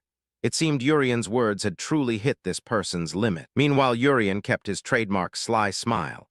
He was secretly pleased that his plan to manipulate the relationship between the Dawn Order and the Holy Swords was going even more smoothly than expected. "The one who made my face like this." The archbishop roared with hatred, his clenched fist trembling, revealing the scar on his face as an unforgettable pain. Seeing that hostile expression, Urian calmly observed from behind. He thought to himself that the mask was not merely for show, but truly hid a resentful secret. In a sarcastic tone, Urian continued to sow doubt. He played the role of an innocent man worried about being investigated, making the other side trust his lies more. The bait took the hook. The masked man was stunned as he recognized the truth Urian had just revealed. He believed his cold-blooded former master would never trust anyone, not even an old disciple. A handshake was made, marking a new alliance built on deception. Power and hatred had officially connected these two men. "Urian, now I understand why you joined the Dawn Order." The archbishop was fully convinced, thinking he had found a like-minded ally. But behind the narrowed eyes and pleasant smile lay utter contempt. Urian privately mocked that the other had completely misunderstood his true purpose. Cutscene, the rhythmic tapping of fingers on the wooden desk echoed in the quiet study. Returning to his usual calm, Urian told himself that at least he had extinguished the immediate trouble. But the long game still held many challenges ahead. He knew he had to play his role convincingly between the Dawn Order and the Empire to reach the end of this game. But first, there was a small matter to handle. Urian sensed a shadowy figure constantly lurking around him. It seemed someone was watching his every move without realizing they had been exposed. At first, he intended to ignore it, but the person increasingly left careless traces, like a trainee spy trying too hard. A cold smile appeared in the dark. Urian had guessed the identity of the one secretly following him, and it was. The door burst open, cutting off Urian's thoughts. A figure appeared, bringing an atmosphere completely opposite to the previous tension. It was Lazrot, the apprentice with an ever-gleeful face. He ran in to report a new directive from the Secretariat, completely unaware he was about to step into a verbal trap. Urian maintained a fake politeness, told Lazrot to place the scroll on the table. Meanwhile, he watched the boy's smallest movements intently. As Lazrot's hand set the directive down, Urian prepared for the interrogation. He wanted to see how long this innocent mask would hold, planning to slip away early. Lazrot had just turned to leave when Urian's voice stopped him. He broke into a cold sweat, sensing something wrong awaited. Urian propped his chin, smiled extremely friendly, though his eyes were icy. He gently remarked that Lazrot seemed busier than a typical apprentice these days. Lazrot forced a smile and explained that serving the shut eyes was always busy, and he was grateful to be entrusted with many tasks. A textbook answer, but not one that fooled Urian. At that moment, Urian's gaze shifted sharply. He probed the contradiction in Lazrot's words. Merely an apprentice, yet assigned unusually secret and important missions. Urian began a mental assault. He recalled Lazrot bringing the message on the very day he returned with the Soul Stone. A coincidence too perfect to be random.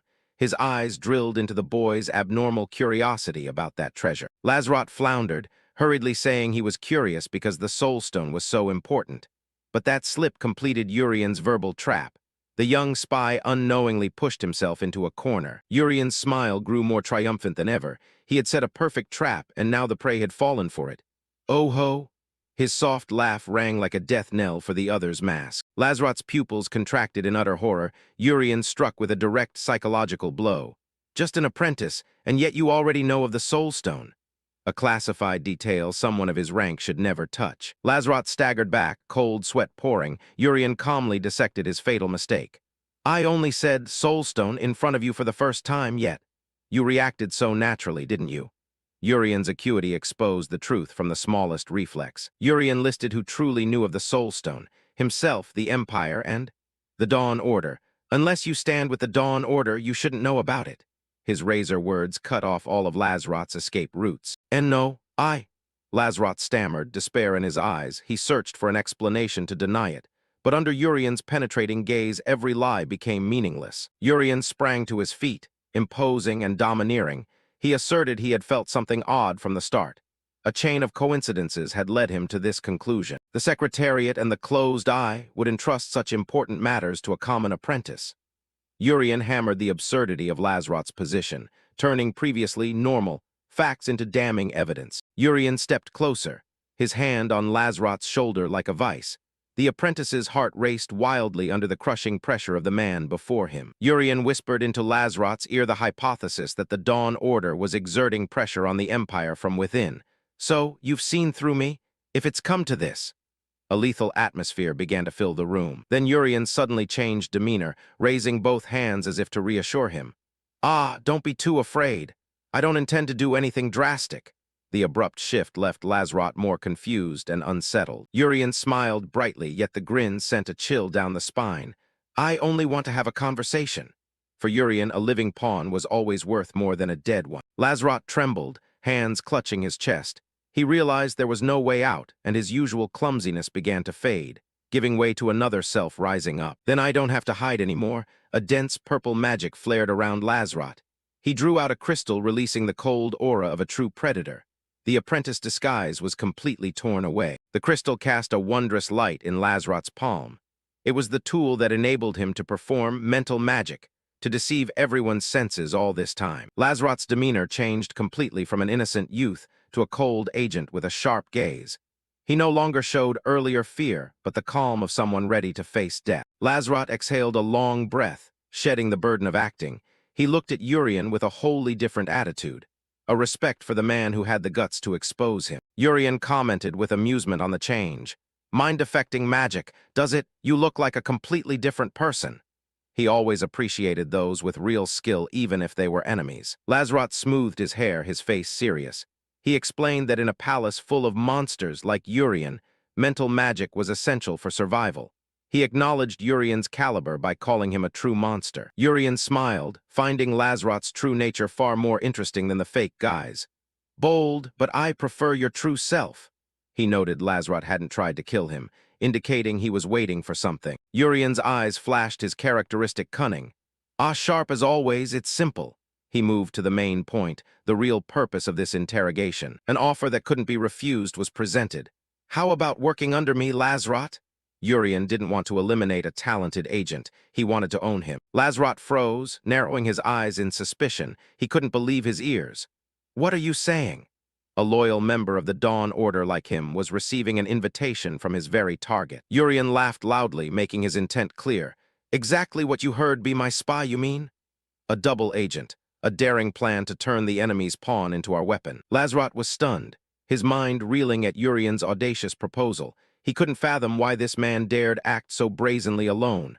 Precisely, Lazarot, Urian replied nonchalantly. His fox-like eyes narrowed as if victory was certain. A horrifying thought flashed, making Lazarot tremble. Don't tell me. You intend to betray the Dawn Order too. He realized in shock that the man before him was more terrifying and unpredictable than any force he had served. Urian casually tapped his fingers on the table, words laden with mockery. Sounds heavy. I'm just trying to make my moves a little more convenient. His nonchalance at the accusation of betrayal tightened the atmosphere. Lazarot squinted suspiciously, realizing he was drawn into a dangerously cerebral game. Wordplay, then? You really think I'll submit to you just because of that? A professional spy like him was not easily subdued. Urian chuckled, riffling through a stack of documents as if holding the other's fate. Of course not. I'm not shameless enough to ask for help without offering fair compensation. Behind the genial smile lay a sophisticated blackmail scheme. Urian's eyes flashed dangerously as he mentioned a name. "You've been very diligent donating to that orphanage." This was the trump card he'd painstakingly prepared to crush Lazrot's will. Lazrot's pupils dilated in utter horror. He couldn't believe his deepest secret was revealed so easily. "That sum is impressive, especially for an apprentice like you." Urian's praise now sounded like a death sentence. Urian leisurely watched his praise reaction. He knew he'd struck the vital spot. "That place seems very dear to you, doesn't it, Lazrot?" The spy's silence was the clearest answer. "If something unfortunate happens there." Urian left the sentence hanging with a cold smile. He didn't need to state the threat explicitly.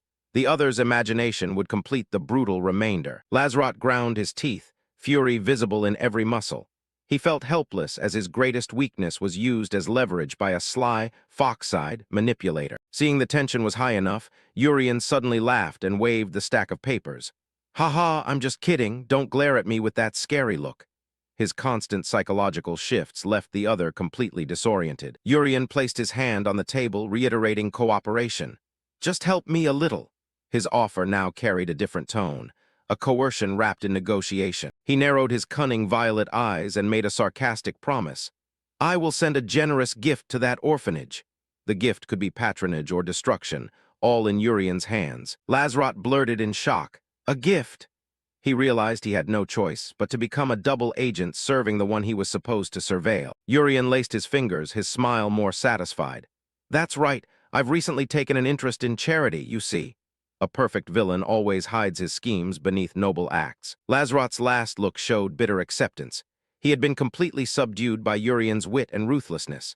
The Dawn Order now had a crucial double agent added under the Foxside Master's command. A few days after the tense events, the story continued at an ancient manor where dark schemes quietly unfolded. Inside, Bishop Aiden with sharp eyes was interrogating his subordinate, pressing to know whether Lazrot had brought back what he requested. Lazrot respectfully presented a vial of a letter, confirming his presence before Bishop Aiden with absolute submission. He reported that this was Swordmaster Heidenreich's next route, just as Bishop Aiden had asked, and he also mentioned a petition from the Noble Council. But Bishop Aiden paid no heed to those nobles. For him, the only thing of value was Haydn's whereabouts, and he ordered immediate reporting to the Archbishop. Lazrot bowed in obedience, but the sweat on his brow and anxious eyes betrayed the wavering within him. This irregularity did not escape Bishop Aiden's old fox eyes. He noticed Lazrot's poor expression and began to suspect his loyalty. Deep down, Lazrot was torn. Should he tell the truth or continue hiding the secret about his sister Chernia? Although the Dawn Order would protect him, her future lay in another's hands. The memory of the meeting with Urian resurfaced. The young master had promised to write recommendation letters so Chernia and the orphans could enter the prestigious Bayer Academy. A life-changing opportunity like no other. Facing the hard choice, Lazrot clenched his fist and bowed his head in silence. Urian's kindness had become an invisible shackle binding his mind. In the end, he chose to lie, forcing a smile and saying nothing had happened, trying to dispel Bishop Aiden's suspicion. Meanwhile, elsewhere, Urian's footsteps echoed steadily on the stone as the young master walked with an unhurried, composed manner. The maids respectfully greeted his return. Urian was no longer the despised noble he once was, but someone everyone now revered. Urian smiled gently, saying he had been lost in thought as the maids came forward to attend his cloak, a perfect exterior concealing deep inner thoughts. Yet deep inside, Li Siwu struggled. He realized the scariest thing was not manipulating others, but that he no longer felt any guilt about it. He recalled the moment he realized Lazrot was a spy. Urian's instincts had immediately found the weaknesses to exploit without hesitation. Urian told himself if Lazrot had been a bit calmer then, he might have seen the truth behind his promises. He was so worried about the orphan children that he didn't notice the paper Urian held had nothing to do with the orphanage. A psychological move too perfect. Urian pondered, realizing the old Li Siwu would never have such judgment or ruthlessness. His humanity was fatting with each scheme. Just then Angelica, the housekeeper, stepped forward to report that there was an urgent message from the main family for him today. Urian showed a flash of surprise mixed with annoyance. The main family members disliked him, so why would they suddenly reach out now? It turned out to be an invitation to the wedding of Lady Renia Cryofart, Urian's sister, an official invite from the Cryofart family head. Urian's first reaction was to decline. He told the housekeeper to reply that he was too busy with work to attend the event. Angelica was about to leave when Urian suddenly called her back. A calculation had just sparked in his mind, causing him to change his decision instantly. Smiling mysteriously, he declared he would attend the wedding because he realized the Cryofart family held something extremely valuable. However, before departure, he needed to prepare a truly classy appearance. Back with Urian, after deciding to attend the wedding, he ordered garments to be prepared. But Angelica's answer made him pause. Angelica reminded him of the pink suit the old Urian treasured.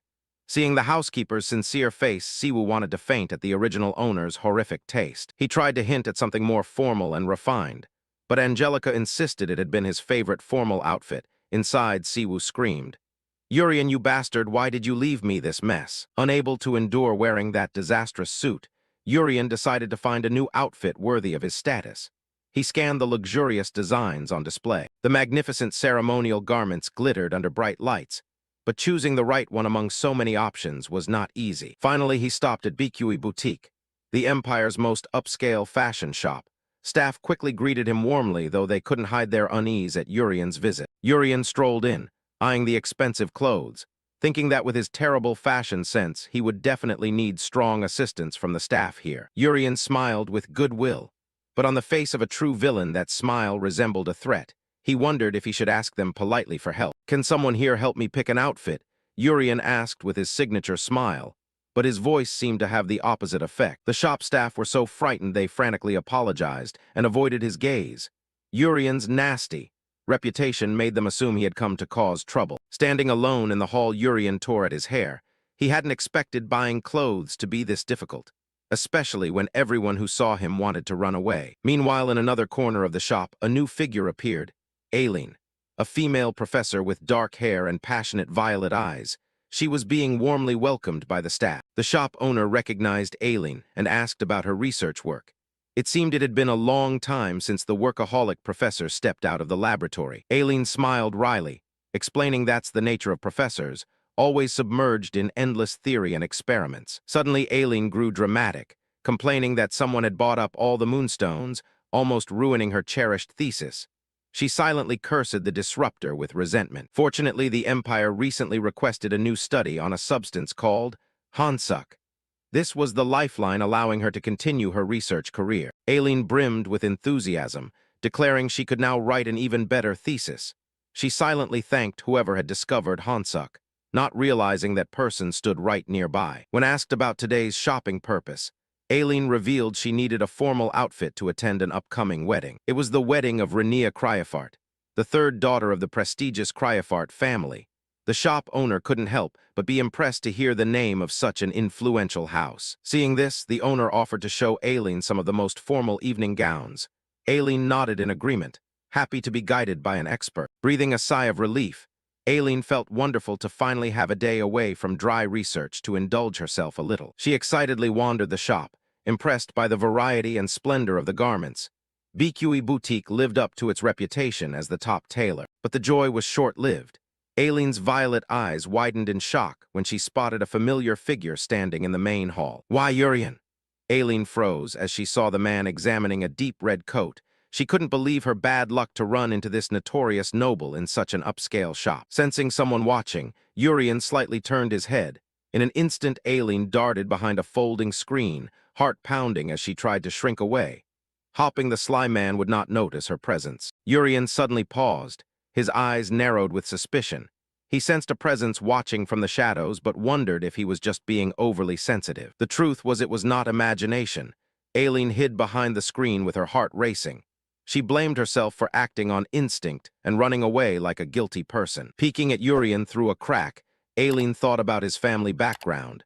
Though a branch of the Cryofart house, his presence here clearly meant he was preparing attire for the upcoming wedding. She wondered if he truly considered himself part of that family. But what astonished Aileen most was Urian's taste. He had always worn tight outfits like walking sausages. Yet today he was suddenly looking at things that seemed normal. Aileen's eyes widened when she saw Urian pick up a particular outfit. Panic showed on her face. Wait, is he really going to choose that? As for Urian, he inspected the deep red coat with satisfaction. With zero fashion knowledge, he told himself, it looked suitably formal and would surely make him stand out. Witnessing this, Aileen bit her finger, sweat dripping. She understood that if Urian wore that coat to the wedding, he would ruin the ceremony's solemn atmosphere with his fashion disaster. Aileen struggled internally. She considered leaving it, but her presence had begun to attract other customers' attention. Finally, with the pride of a lady, she decided she could not stand by and watch a fashion catastrophe unfold. She stepped out of hiding and called out seriously, "Lord Urian." Urian turned, slightly surprised to see an acquaintance in this situation. Aileen walked straight up and pointed at the deep red outfit in his hand with a skeptical look. She bluntly asked if he really intended to buy it, leaving Urian bewildered. Urian immediately regained his confidence and sneered that a professor buried in research like her couldn't understand fashion. His familiar taunt angered Aileen, who thought his obnoxious nature truly hadn't changed over the years. Aileen began her lecture, suggesting Urian's habit of wearing garish clothes left him oblivious to the deeper meaning behind this design. She pressed him whether he knew what the outfit represented. Urian started to feel uneasy and replied in confusion, "Huh." His earlier confidence vanished before Aileen's unusual seriousness. She wondered if he truly didn't know or was just pretending. Aileen stepped closer, her voice dropping dramatically. She hypothesized that perhaps Urian harbored such a deep grudge against the Cryofart family that he intended to do this. With blazing eyes, she asked bluntly, "Are you planning to use this outfit to declare your intention to purge the entire nobility?" This grave accusation instantly made the boutique's atmosphere suffocating. Urian broke out in a sweat, utterly stunned by the eccentric professor's inference. He simply thought it was red and classy, not some genocidal plot against nobles. He shouted in extreme confusion, "What the hell are you talking about?" All eyes fixed on the bizarre deep red outfit with a zipper running down the front. To Aileen, this was the pinnacle of a fashion disaster, a weapon capable of destroying any elegant party. The fashion war between the villain and the professor had officially erupted. Julian wiped a bead of sweat from his brow and replied that she had suddenly appeared and started speaking oddly. "I'm just trying to pick something to wear to the wedding," outwardly calm. But inwardly he began to suspect something was off. Aileen answered, "I'm talking about the symbol on the back," which made Julian puzzled. "Repeat the symbol." Aileen moved to the coat and flipped it to reveal the symbol on the back, 3 swords piercing a throne. She then began explaining the Febrance royal house, that it was the emblem displayed by knightly families when they executed sworn enemies. She continued hesitantly, "Nowadays it has lost its original meaning and become a fashion trend. But for a notorious man like you to wear that symbol to a wedding." Julian's face darkened as he brought a hand to his chin and replied, "I understand." Yet inside he was in turmoil. "I've never played Julian before. How would I know?" He forced a cheerful air but inwardly grumbled. After all, flipping through all these clothes is exhausting, and by instinct his eyes kept being drawn to pinks and neons. Julian began calculating whether to ask Aileen for help. He replied, "There's no other way." Aileen breathed a sigh of relief, glad he finally got the point. He put on a crafty face with his smile and held up the hideous neon vest, saying, "I'll buy the outfit I like." Aileen stared, eyes rolling in shock, asking, "That one?" Seeing her reaction, Julian smirked inwardly, knowing Aileen, if I keep choosing bizarre clothes, she won't be able to ignore it. Julian forced a fake calm smile and answered yes, and the trousers must match the color perfectly. Aileen at this point couldn't comprehend his taste and asked again, "Are you really going to wear that to the wedding?" Her hand clenched and trembled with anger. "I can't stand by and watch any longer." She pointed at him and shouted, "In the name of House Donashan, I will find the perfect outfit for you." Julian inwardly laughed that it went according to plan, but outwardly remained calm, thanking her, truly the family of all artists. Then the two went to choose clothes. Julian smugly thought it was easy to read the other's mind. Meanwhile, Aileen, with messy hair, assessed him. "Who knew your fashion sense was this bad? You wear academy uniforms all day." And so Aileen ended up selecting Julian's outfit, and the wedding day arrived. The guard trembled as he took the invitation Julian handed over. He stammered when he saw Julian's appearance. The Lord's invitation was confirmed. He smiled confidently, straightened his sleeve, and entered, thinking to himself, "I got in safely wearing the outfit Aileen recommended, but I feel a bit uneasy. Perhaps it's Julian's emotions surfacing. Actually, I don't really want to go either, but there is one reason I must attend." He pictured a medal and an orange-colored stone, the Hansuk that the Criffart family was keeping. Julian recalled from his game knowledge a few ways to obtain Hansuk besides hunting demons in-game. One was to speak with the Criffart patriarch to receive it. He stepped forward to open the door, Julian's father, just thinking of him, made my throat tight. The large door opened and Julian stepped in. The musicians playing the instruments stopped. The guests also turned pale as they looked at him. Julian slightly frowned, gave a faint smile. Is it necessary to stop the music? He crossed his arms over his chest, his expression a mix of amusement and helplessness. Footsteps sounded evenly as he slowly walked to the center of the hall and spoke in a low voice. It turns out you really came. Your gaze is still the same as before. He smiled slightly, lips curling. Well, it would be strange if they were truly happy to see me. Before he finished speaking, a voice rang out joyfully. Julian, a figure rushed forward, a white dress shimmering under the lights. The girl hugged him tightly, which made Julian startle and lean back. You came? I'm truly so glad it's you. Her eyes blazing like sparkling ruby. Her smile lit up the entire hall. She was Renia Criffart. Julian was surprised but tried to stay calm. He paused slightly as she grabbed his hand. Her voice rang cheerfully. It's been a long time. It's been hard to see you lately. She smiled and tugged his hand lightly, her shoulders trembling with excitement. Julian could only force a smile. Inwardly, he thought this was the first time since occupying this body that someone treated Julian genuinely kindly. He breathed out softly and smiled lightly. Ah, have you been well lately? She replied with a radiant look, unaware of his embarrassment. Julian thought to himself that although she belonged to a cadet branch of the family, their bond still seemed like true sibling affection. The atmosphere in the great hall grew warm and full of laughter. Renia laughed as she held Aileen's hand, her face beaming like a child receiving a gift. Ah, Aileen, sorry, I'm just a bit overly happy. Aileen smiled softly and replied, It's okay, Miss Renia. Julian stepped closer. His eyes glanced over and he thought to himself, As I suspected, Aileen is here too.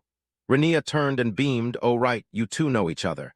Aileen replied, Yes, we were senior and junior at the academy. Julian raised an eyebrow, surprised inwardly, senior and junior. I had no idea about that. Renia looked at him with a mischievous glint and said, Anyway, you look handsome today, Julian, not like before. You looked like a clown. Did you pick this outfit yourself? Aileen looked over, speechless. She really said that with a smile. Julian shivered slightly. Feeling as if someone was staring at him from behind, he glanced and saw Aileen. Her face flushed red, glaring to signal him, Well, tell me who picked that outfit for you. He smiled faintly and replied nonchalantly, Of course I picked it myself. After all, today is my sister's wedding. The remark left Aileen frozen, eyes wide. What? Renia laughed brightly, Haha, of course it's Julian. Oh, Aileen, what's wrong with you? Your face is so red. She only forced a smile. Ah, it's nothing. Renia held both their hands, smiling radiantly in the hall. Anyway, thank you both for coming to celebrate with me. Today is my wedding. Julian nodded lightly and smiled. The atmosphere here is nice too. I didn't expect it to be this pleasant. No sooner had he finished speaking than a cold voice rang out from afar, interrupting the laughter in the hall. Sister Renia. The atmosphere suddenly fell silent. Julian narrowed his eyes toward the voice and Renia flinched as she turned around. Renia smiled slightly. Oh my, Joshua. He stepped closer, his cold eyes scanning each person. Renia warmly reached for his hand. You must be busy with your studies. Thank you for coming to celebrate with me. But Joshua remained silent, his gaze fixed on the hand she was holding. A moment later, there was a sharp clap as he gripped her wrist tightly, making Renia startle. What do you think you're doing? His voice was so cold it made the hall's air feel frozen. Renia widened her eyes in surprise. What's wrong with you, Joshua? Before she could say more, he snapped. What do you think you're doing talking to two cadet branch people at such an important gathering? The atmosphere in the great hall instantly grew heavy. Everyone around turned to look. Renia yanked her hand back, her tone slightly sharp but trying to stay calm. I was just happy to see her again. You haven't seen your brother Julian in a long time either. Why not say hello? Joshua sneered, his face contorted, his eyes full of contempt. Who would bother calling that thing a brother? The entire hall fell silent. Only heavy breaths remained. Julian tilted his head slightly, gave a faint smile. Yes, just as I imagined. Joshua wasn't finished. He pointed directly at Julian, his voice cutting word by word. Hey, you cadet branch brat. I don't know what you're sniffing around here for, but don't think that just coming makes you part of this family. Julian smirked, produced the invitation, and replied nonchalantly, I only came because I was invited. Joshua, with an angry face, raised the invitation high in his hand. A ripping sound echoed. Paper scraps fluttered all over the floor, making the entire hall fall into stunned silence. Joshua threw the remainder to the ground, his voice grinding out each word. As for being a member of the family, let me make one thing clear. He bowed slightly, breathing heavy, his eyes burning with hatred. Get out of here. A long pause stretched, then Julian chuckled, a half-smile full of disdain and what if I don't want to. Joshua gritted his teeth, his hand tightening on the sword hilt. Oh really? Then I'll let everyone here know. He pointed the sword at Julian and continued, and the fate of a branch that dares oppose the main line. Introduction to Joshua Criffart, the notorious troublemaker of Bayer Academy. He always formed cliques and specialized in bullying commoner students. Not stopping there, Joshua also disrupted classes of lower-ranked professors. In class he laughed loudly, threw paper, interrupted lectures, leaving professors trembling and speechless. His arrogance had crossed every limit. But because of the name Criffart, no one dared touch him. Joshua laughed loudly, drew his sword, light reflecting on his proud face. Come here, you imperial dog. The words sent shock through the entire hall. Julian stood motionless among the crowd, eyes cold as ice. His voice low, you really don't know fear, or are you simply stupid? The hall's atmosphere suddenly sank, making it hard to breathe. With a single tiptoe, Julian dashed forward. In the blink of an eye, he appeared before Joshua. Joshua's eyes widened, fear creeping in. He realized the opponent before him was nothing like those he'd bullied before. A crack echoed, Julian appeared right in front, his hand gripping Joshua's sword in midair. The metal screamed, cold down to the bone. Joshua gaped, unable to believe the sight before him. Julian tightened his grip, causing the arm holding the sword to tremble violently. Sweat streamed down Joshua's face. He trembled as he looked at his opponent, inwardly terrified and a bit panicked. How is he this strong? Julian still held his wrist, his grip making bones creak. Holding his sister's wrist like that, even family members wouldn't dare do that. His voice low and cold, each word like a blade stabbing at Joshua's pride. Joshua drew his hand back in despair. The sword clattered to the ground with a cold clang. The banquet hall fell silent. No one dared breathe heavily. Julian stepped close, leaned near Joshua's ear, his voice small but resonant in the space. You should be ashamed. His breath brushed past, making Joshua shiver. His face flushed from anger and fear. A voice called from behind, "Stop it, Julian." Herend appeared, stepping out from the crowd, worry in his eyes as he looked at the two facing off. Julian turned his head slightly, the corner of his mouth lifting. Brother Herend. Julian smiled coldly, glancing at Joshua, who was still cowering. Do you want me to stand by and watch him insult my sister? Herend lowered his voice, trying to soothe the situation. I understand. But you can't make a scene here, everyone's watching. Joshua tried to regain his courage, jerked the arm Julian was gripping free, and shouted, That's right, know your place, you rude one. Herend shouted loudly, Stop it, Joshua, you're the one who made Renia and Julian angry first. Joshua froze, his eyes wide, unable to argue back. The atmosphere softened, Julian lowered his hand and adjusted his collar. Herend beside him was still lecturing his younger brother. I came here today on behalf of Father, so don't act rashly anymore. Julian lightly touched his chin, his gaze pensive. Representing Father Huh, a figure in black appeared, a low voice sounded. So the head of the Criffart family isn't coming. Julian frowned slightly as thoughts quickly shifted in his mind. He sighed softly. Then it will be difficult to secure Hansuk. Julian's expression turned grave, a sharp glint flashed in the quiet space. If my objective is lost. Then, he turned toward Renia. Sis, are you all right? His voice calm and full of concern. Sorry for causing this trouble. Renia smiled gently, her eyes warm. It's okay, Julian, I did it for you too. Julian thought to himself. In a place full of hypocrites, she is the only one so normal it makes you afraid because of her composure. Renia waved her hand softly. It's fine, don't worry about it. Julian bowed his head slightly. If you say so. Julian stepped back quietly. Then I will take my leave. His voice calm and decisive in the hall. People were surprised. What, leaving so early? Julian gave a slight confident smile. I know when to appear. And when to disappear. He paused, his gaze directed at a black-haired woman standing nearby. One more thing. He stepped closer to Eileen and bowed slightly. Miss Eileen, thank you. Eileen was taken aback. Huh, thanking me. Julian smiled faintly. I like the outfit you chose for me. Light fell on him, making that polite demeanor even more perfect, showing the tasteful eye of a true Donashan member. Eileen's face flushed with embarrassment at Julian's words. She remembered something and stammered. Those words. A flash of memory appeared. It was that image again, Julian appearing with praise, as if it contained a whole starry sky. Indeed a Donashan, her magic was beautiful. At that time naive Eileen had quietly been moved by this man. Back in the present, recalling that memory made her tear at her hair in furious embarrassment. Renia turned in surprise to look at her. Eileen screamed inwardly, Why do I remember this? Renia, seeing this, tried to comfort her. Eileen calmed down. Meanwhile, Julian had already turned and was leaving the room. As he was stepping out, someone called from afar, Julian. He heard someone call his name and involuntarily turned back. He asked in surprise, Sis Rania. She crouched, panting from chasing after him. She said, "You move fast.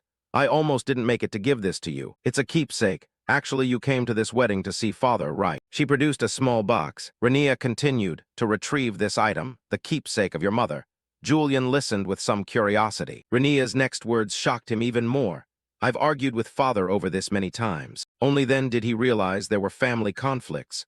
But he simply replied, "Yeah, that's right." The figure of his industrious mother appeared. The keepsake meant that Julian's mother had passed away. Rania smiled brightly. "I secretly brought it to return to you." Hearing this, Julian silently thanked. How did Julian end up with such a warm older sister? Unable to refuse, he accepted it and said a single thank you. He opened the box, and what was inside surprised Julian. This was a stone that shimmered with blue light. Sitting snugly in the box, a Hansa. His sweat-damp face was reflected in the stone. It seemed magically crafted. "I can't sense any mana from it." Thoughts ran through his head like electric currents. "Your mother's keepsake is this, Julian. What kind of person are you? Is there some hidden meaning I don't know? So troublesome, so annoying, I know nothing." Then he blurted out, "I didn't expect it would be this easy to get it." Rania asked in confusion, "What?" Realizing he'd slipped, he quickly excused himself. "It's nothing, sis. I was just mumbling. Thanks for returning my mother's keepsake." She replied with something that puzzled Julian. "I knew giving it to you was right." Looking at Julian's seemingly happy face, she continued, "It's the first time I've seen that expression on you." He teased back, "You must be mistaken." She covered her mouth with a light laugh. "Is that so?" After a while of chatting, Julian finally left. Rania waved goodbye and reminded him, "Travel safely, drop by my house sometimes." He bowed politely and replied, "See you later, sis." In the end, he was the only one left there. Staring at the stone before him, he thought to himself, the Hansuk the Criffart family has kept all this time turns out to be Julian's mother's keepsake. A pang stabbed his chest. Though said to be the coldest-blooded man in the empire, somehow tears fell. He wondered, "Julian, do you also have these feelings?" A luxurious carriage rolled along the dirt road, taking Julian back. He even shed a tear, wondering if it signaled that some of Julian's humanity still remained. The conflict between his true self and the villain role he played grew deeper. However, he soon brushed aside those weak thoughts and wore a smug smile. After all, he had achieved his goal. That goal was to seize the Hansuk, a teardrop-shaped relic containing terrifying power. With a sinister smile, Julian admired his newly won prize. Back at his manor, Julian faced a dilemma. What should he do with the Hansuk? Handing it to the Dawn Society or the Holy Sword faction both felt wrong, like taking a loss himself. At that moment, an idea flashed through Julian's mind. One of his eyes glowed a strange bluish light. He remembered that Julian himself possessed a special ability. An imaginary system notification appeared before him, ready to reveal an earth-shattering secret. It was this, a unique trait called Vessel of the Demon King. This ability allowed him to absorb relics with the attribute evil, absorb the lingering wills of demon gods to grow stronger. However, it was a double-edged sword, for the trait would vanish if the Demon King truly reincarnated. Julian quickly connected the dots. The trait meant he could absorb the Hansuk itself, and if he did, he could become the Demon King. A tempting vision appeared. Becoming the supreme dark god would drastically increase his chances of survival in this harsh world. Yet the prospect of becoming the Demon King made him shudder with horror. Julian dismissed the thought. He would rather not do it. The soul of Lee Siwoo within him had nearly forgotten why he never wanted to play Julian, a hypocrite and a nest of traitors. The true human instinct rejected this path. He had already struggled with an identity crisis due to another mysterious power called the open eyes. Today's crying episode made him feel he had lost more humanity than Julian himself. "Wake up, Lee Siwoo," he told himself. He no longer desperately craved power as before. For now, he would put the Hansuk away. True to his word, Julian placed the Hansuk in a large box and locked it carefully, temporarily sealing this dangerous item. He returned to his room, but the uneasy feeling remained. Just having it nearby was enough to unsettle him. He wondered if he should learn a locking spell, since the Dawn Society would come for it sooner or later. Julian flopped into a chair, trying to relax. He thought, "Well, there's nothing to be done now."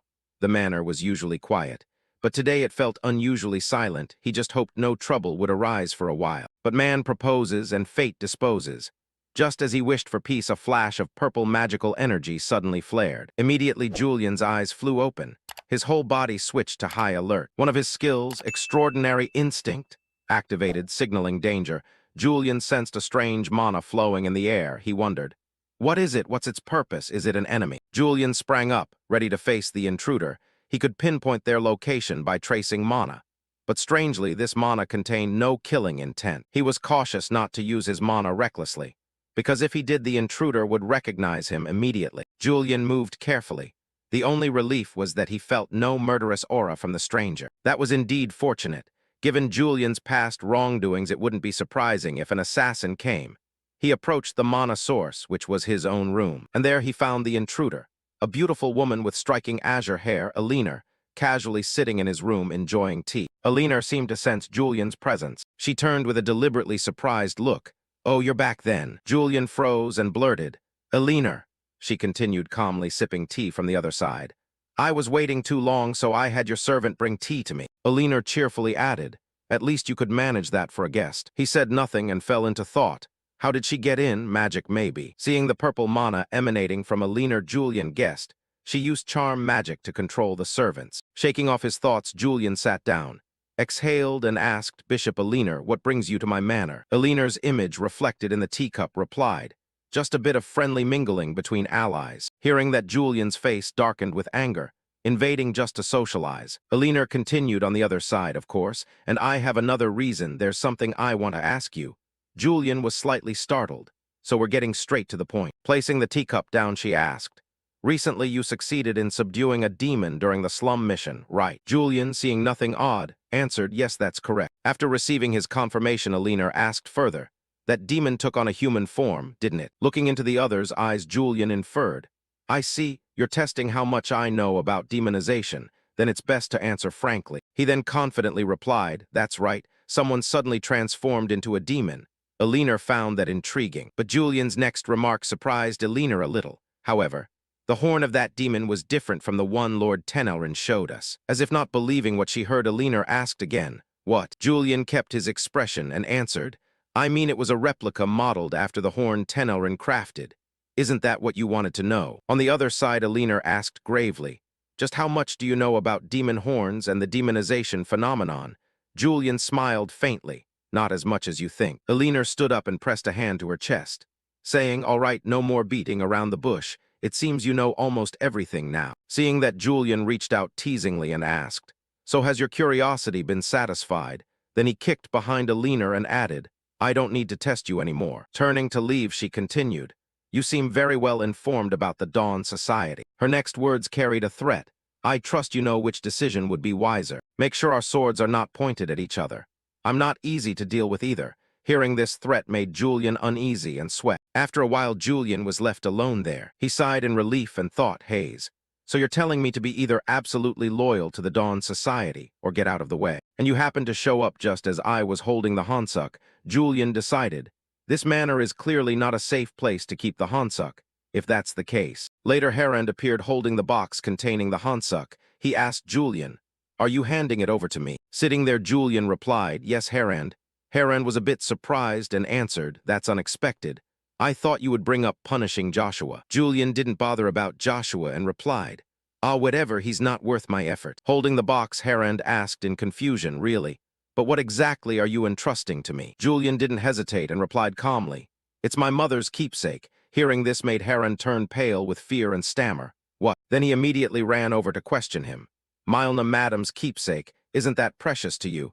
Seeing him like that, Julian only told him to calm down. Julian then cheerfully replied, "Yes, that's right," though inwardly he thought otherwise. Harand was probably the only person who wouldn't act recklessly with the Hansuk. He likely didn't know what it truly was, and he wasn't the type to resurrect a demon god. I can safely entrust it to him. Harand raised the box and asked once more to confirm, "Are you sure you want to entrust such an important item to me?" With that familiar smile and narrow eyes, Julian replied, "I can't keep it with me right now, so I'm leaving it with you, Harand." A memory of Julian as a child being held by his mother surfaced, followed by Harand's stream of thoughts. "You can't keep Madame Milna's keepsake." Julian, even the infamous Julian, becomes as gentle as a lamb before Madame Milna. She is the symbol of the last remnant of humanity in him. To let him hand over Madame Milna's keepsake to someone else, isn't that a declaration that he will live entirely as the Empire's hunting hound? A monster with no way back. Harand looked at Julian with a fearful expression. How could he be so cruel? Seeing this, Julian immediately knew another misunderstanding.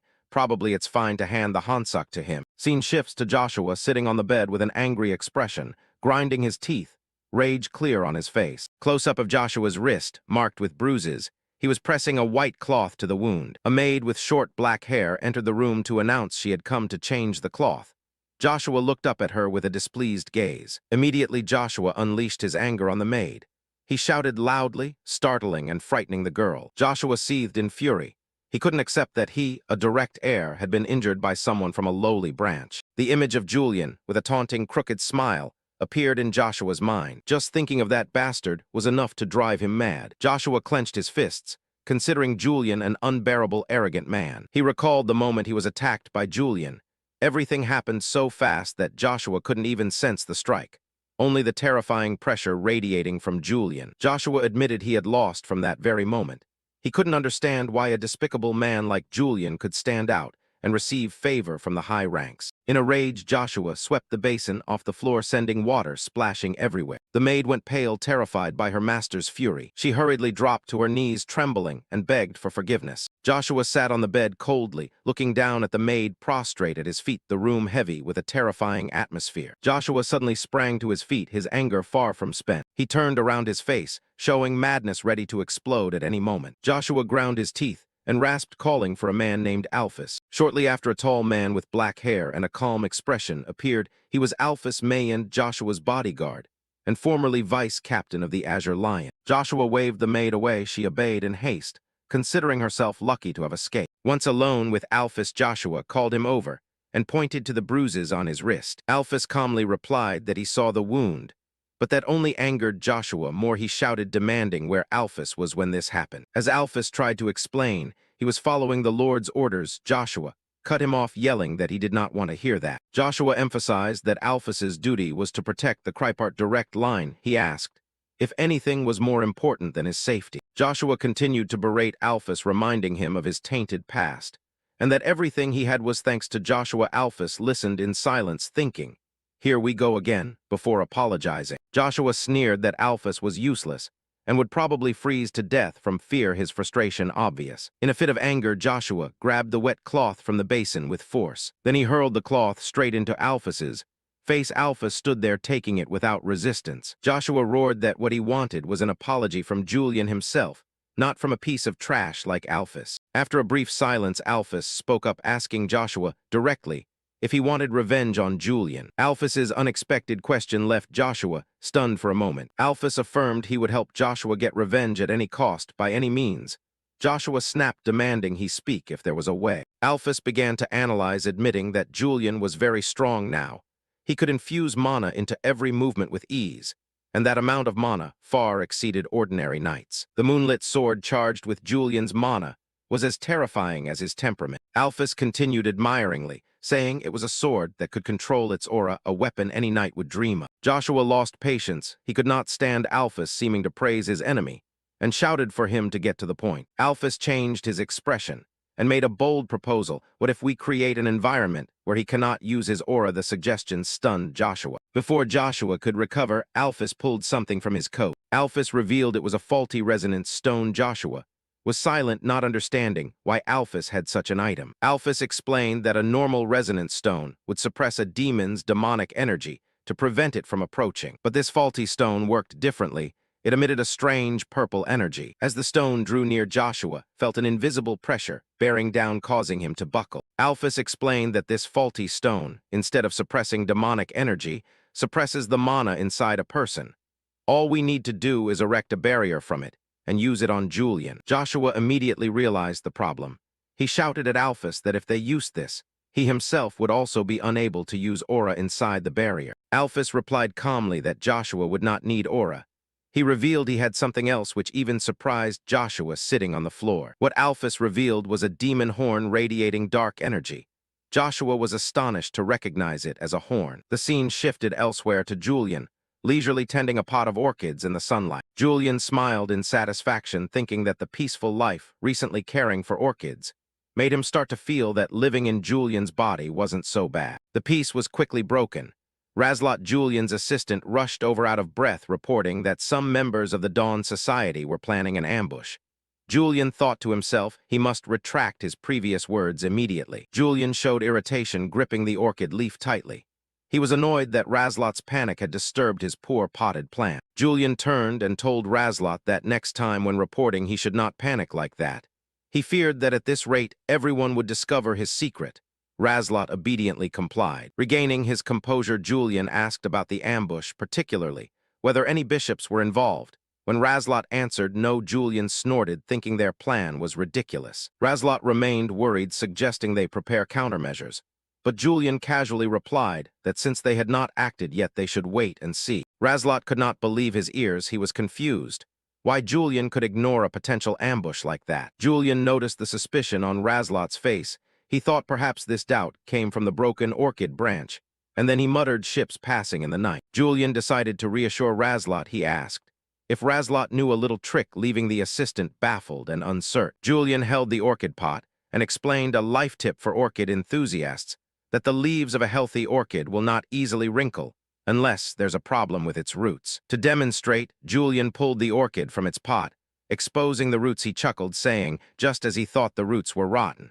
But luckily, only the outer roots were affected. Julian explained further that the orchid itself had enacted a brilliant strategy. Those outer roots acted as bait, preventing the rot from spreading to the whole plant. The implication of bait made Razlot shudder, trying to guess what Julian meant. Julian moved on from the orchid topic and asked if Razlot had any other news. Razlot reported that the Secretariat was requesting personnel for the upcoming victory commemoration, a task he would also attend as the Academy's swordsmanship instructor. Julian calculated that if it was the victory celebration, the saintly sword Haydn would surely attend. He did not want to meet him because that astute, holy sword had previously questioned him about Hansa. Razlot asked whether Julian would accept the victory task. Julian declined, saying this time he wanted something simpler and would take on a duty related to the Academy. Razlot was stunned. Julian, the man obsessed with success, refused a prestigious task. He suddenly realized Julian was using himself as bait to lure the Dawn Society. Razlot's thoughts poured out. During the victory celebration, the Academy guards would be sent to the palace. If Julian stayed at the Academy, the Dawn Society's spies would see it as the perfect opportunity to attack, and Julian, who already knew about the ambush, could easily wipe them out. Razlot finally understood everything. The strange story about bait earlier was the hint for this plan. Julian was turning himself into bait, making the enemy's ambush part of his own stage. Razlot shuddered, concluding that a bloodstorm was about to sweep through the Academy. Meanwhile, Julian still smiled serenely, unaware that he had become a true strategist. At Veil Academy, an elderly professor smiled awkwardly, sweat pouring down his face. Contrasting the professor's anxiety, Julian, a prominent figure of shut eyes, appeared extremely self-satisfied with a mysterious smile. The professor hurried over to greet Julian. He hadn't expected Julian to come in person. He added that with the victory celebration approaching, he assumed Julian would be too busy. Realizing he may have said something inappropriate, the professor hastily backpedaled, expressing pleasure at Julian's presence. Meanwhile, Julian quietly enjoyed the man's fear. The professor believed the students were also eagerly anticipating Julian's special lecture. Hearing special lecture, Julian feigned surprise and asked for clarification. The professor stammered that it was a talk for students about to take the practical exam. Don't tell me you didn't know about this. Julian squinted, sweating slightly at the thought of it. Julian laughed, reassuring the professor that he was only asking because he looked forward to it. However, inwardly, he had never imagined having to lecture students. Meanwhile, in Lecture Hall 1 at Veil Academy, the students buzzed, waiting for the class to start. A girl with ash-gray hair noticed her friend Rin had arrived. She said the guest lecturer hadn't shown up yet. Rin breathed a sigh of relief that she wasn't late. After all, she wasn't very interested in theoretical lectures anyway. She felt a bit tired after overtraining. She had pushed herself harder than usual, thinking she could rest during this lecture. The friend sitting beside her noticed Rin's fatigue. Rin admitted she was a little tired and said luckily today was just a guest lecture, so she could just sit and listen. At that moment, the professor and Julian arrived at the lecture hall door. The students inside were whispering that guest lecturers usually came from shut eyes, but this time it seemed to be a civilian. The professor then entered and asked everyone to pay attention. He announced the guest lecturer had arrived and asked them to welcome him. Julian's appearance caused an uproar in the hall. The students were surprised and whispered among themselves. A student exclaimed in disbelief, recognizing Julian from Shut Eyes Rin. was also surprised by the news. She looked confused, seemingly, not understanding what was happening. Rin looked up at the podium where Julian stood with the professor, and she was completely stunned. Julian stepped up and introduced himself as Julian Criffart from Shut Eyes, and said he was pleased to be the guest lecturer today. Rin was utterly shocked to see the person on the podium. She couldn't believe her eyes, wondering why that person was here. Amid the constant murmurs, Julian asked everyone not to be overly tense. He placed his hand on the table, announcing he was here to give a short lecture in his capacity as an examiner for the upcoming practical exam. With a sly smile, Julian declared that what he was going to teach today was nothing special. Julian's answer left the students perplexed. He looked at them and said, "It seems you are confused." Julian continued posing a question to the class. "Why do you practice swordsmanship?" Seeing the hall silent, Julian smiled and said it was merely a question to break the quiet atmosphere. Then he suddenly pointed at a student and said, "Then let me ask Miss Rin that question." Called out unexpectedly, Rin flinched. Her friend beside her was equally surprised. Rin was about to ask why she was chosen to answer, but she quickly covered her mouth, realizing she had nearly answered in a disrespectful manner. Rin quickly regained her composure, thinking that since Julian was the lecturer, she should show respect. She decided to turn the question back to him, assuming everyone would prefer to hear his answer rather than hers. Asked in return, Julian looked amused. He laughed heartily and answered bluntly, "Of course, to gain fame and status." Julian's answer left Rin and her friend stunned. Her friend thought he should have said something nobler, like for the royal family, for example. Before they could recover, Julian asked Rin the same question again. This time, Rin answered calmly that it was to train mind and body to achieve one's goals.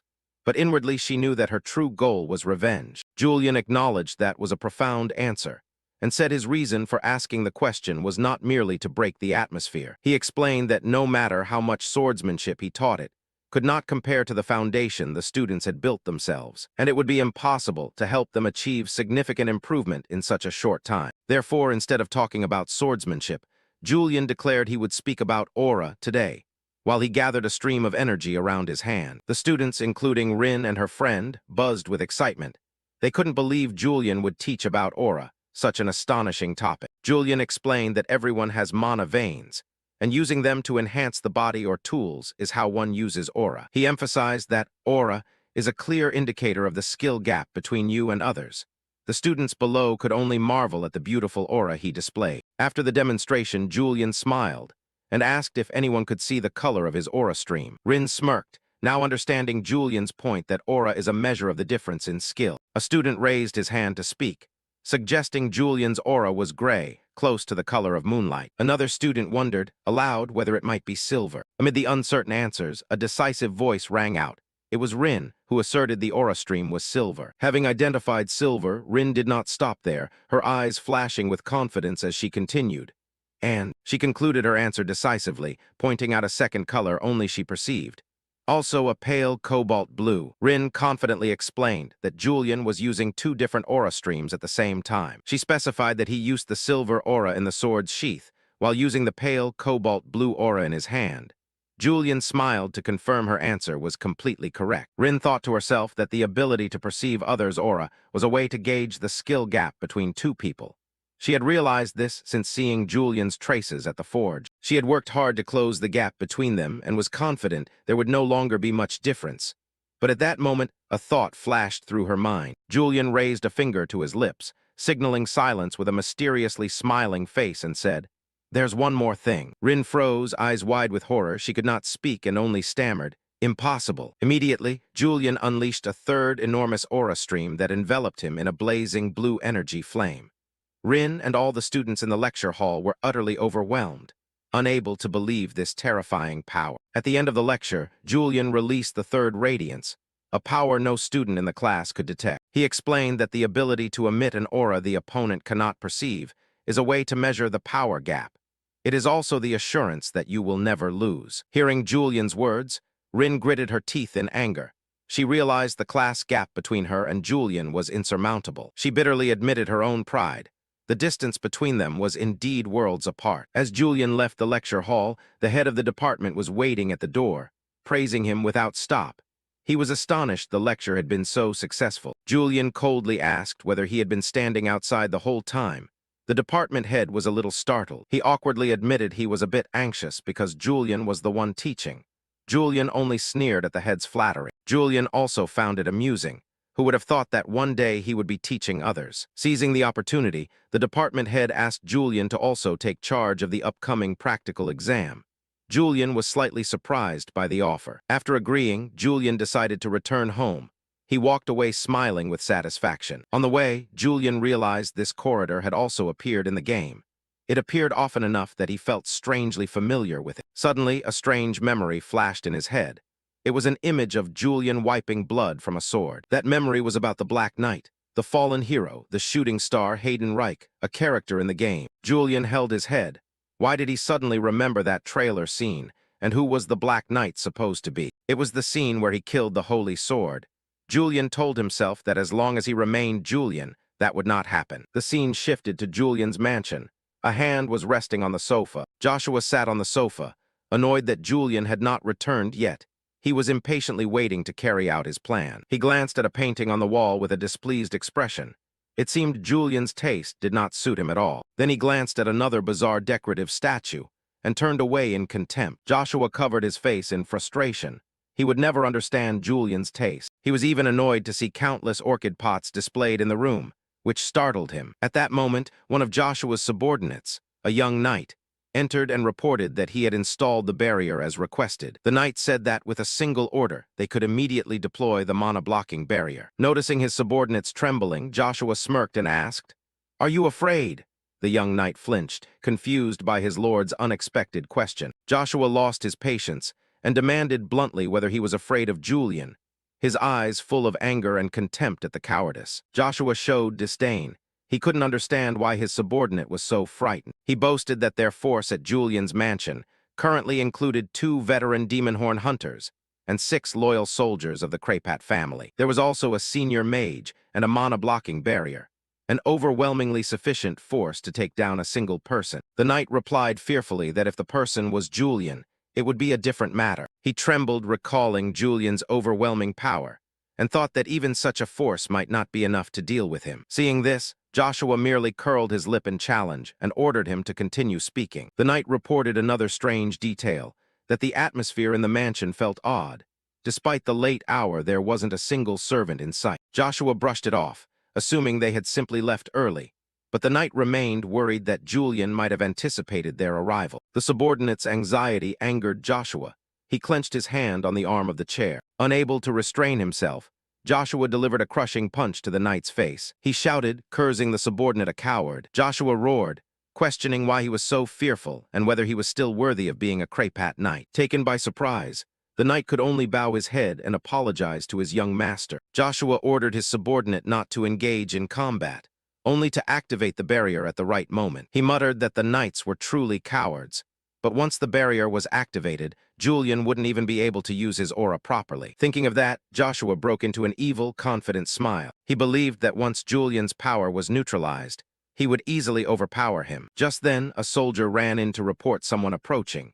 Joshua smugly thought that Julian had finally arrived and ordered everyone to take their positions. Meanwhile, outside Julian's mansion, a group of mysterious figures were also moving under cover of night. They were hiding in the bushes, preparing for an assault. One of them guessed that Julian was probably getting ready for bed at this hour. The leader, William Highlands, a member of the Dawn Society, gritted his teeth and said he wanted to storm in and eliminate Julian immediately. The others agreed, loudly criticizing Julian's disregard for rules and arguing it was absurd that he had been made a bishop in the first place. Those gathered under the cover of night were all members of the Dawn Society, and they shared a unanimous, bitter hatred for Julian. And tonight, led by William Highlands, they would carry out their own brand of justice and make Julian pay with his life. William Highlands declared bitterly that as a member of the Highlands family ruined by Julian, he had come to enact justice. Another member of the group noticed William's hand trembling and teased that he looked nervous. William cleared his throat to regain his composure, telling himself he had nearly lost his poise. He drew his wand and ordered everyone to follow as he entered the mansion. William began casting a spell to form a silent barrier. The spell Unyielding Silence was activated, creating a membrane that enveloped the group to hide their presence. The others murmured in admiration. William was confident this barrier would block most sound and presence so Julian would not wake.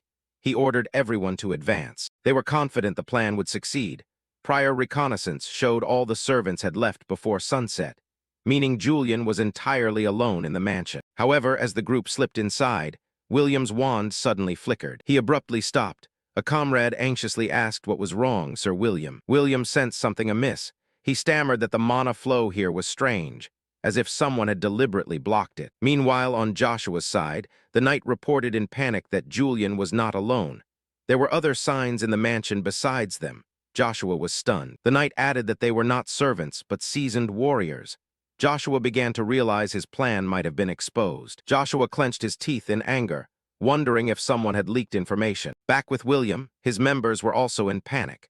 William horrifiedly wondered whether Julian had foreseen the ambush and set up his own barrier. Both Joshua and William simultaneously realized a horrifying truth. Julian had not only anticipated the attack, but had also laid a deadly trap for both groups. The pink-haired subordinate trembled as he asked his young master Joshua about the next move. Joshua scowled, ground his teeth in anger, and said the coward should be dismissed as soon as they returned. Joshua turned his back and smiled smugly. He paid no mind even if it was a trap. With a determined and somewhat manic expression, Joshua declared that today would be the day he ended Julian. Joshua said that thanks to the barrier, Julian had been weakened. Their plan was that while he killed Julian, the others would deal with the subordinates. He then waved his hand to command that the plan would proceed as planned, and he would be the one to end Julian's disgrace. One of Joshua's subordinates reported that the target was in the corridor, outside the reception room. Joshua grinned smugly, drew his weapon, and decided to strike preemptively before the opponent could act. Stepping into the corridor, Joshua's group collided with William's group. Joshua looked at William with contempt, thinking they were nothing but nameless vermin. William angrily shouted back at Joshua's taunt. Immediately, William unleashed a powerful bolt of lightning magic. He snarled, asking if his opponents had no shame. A subordinate reported to Joshua that based on the magic used in the barrier, the opponent must be at least a rank 3 mage.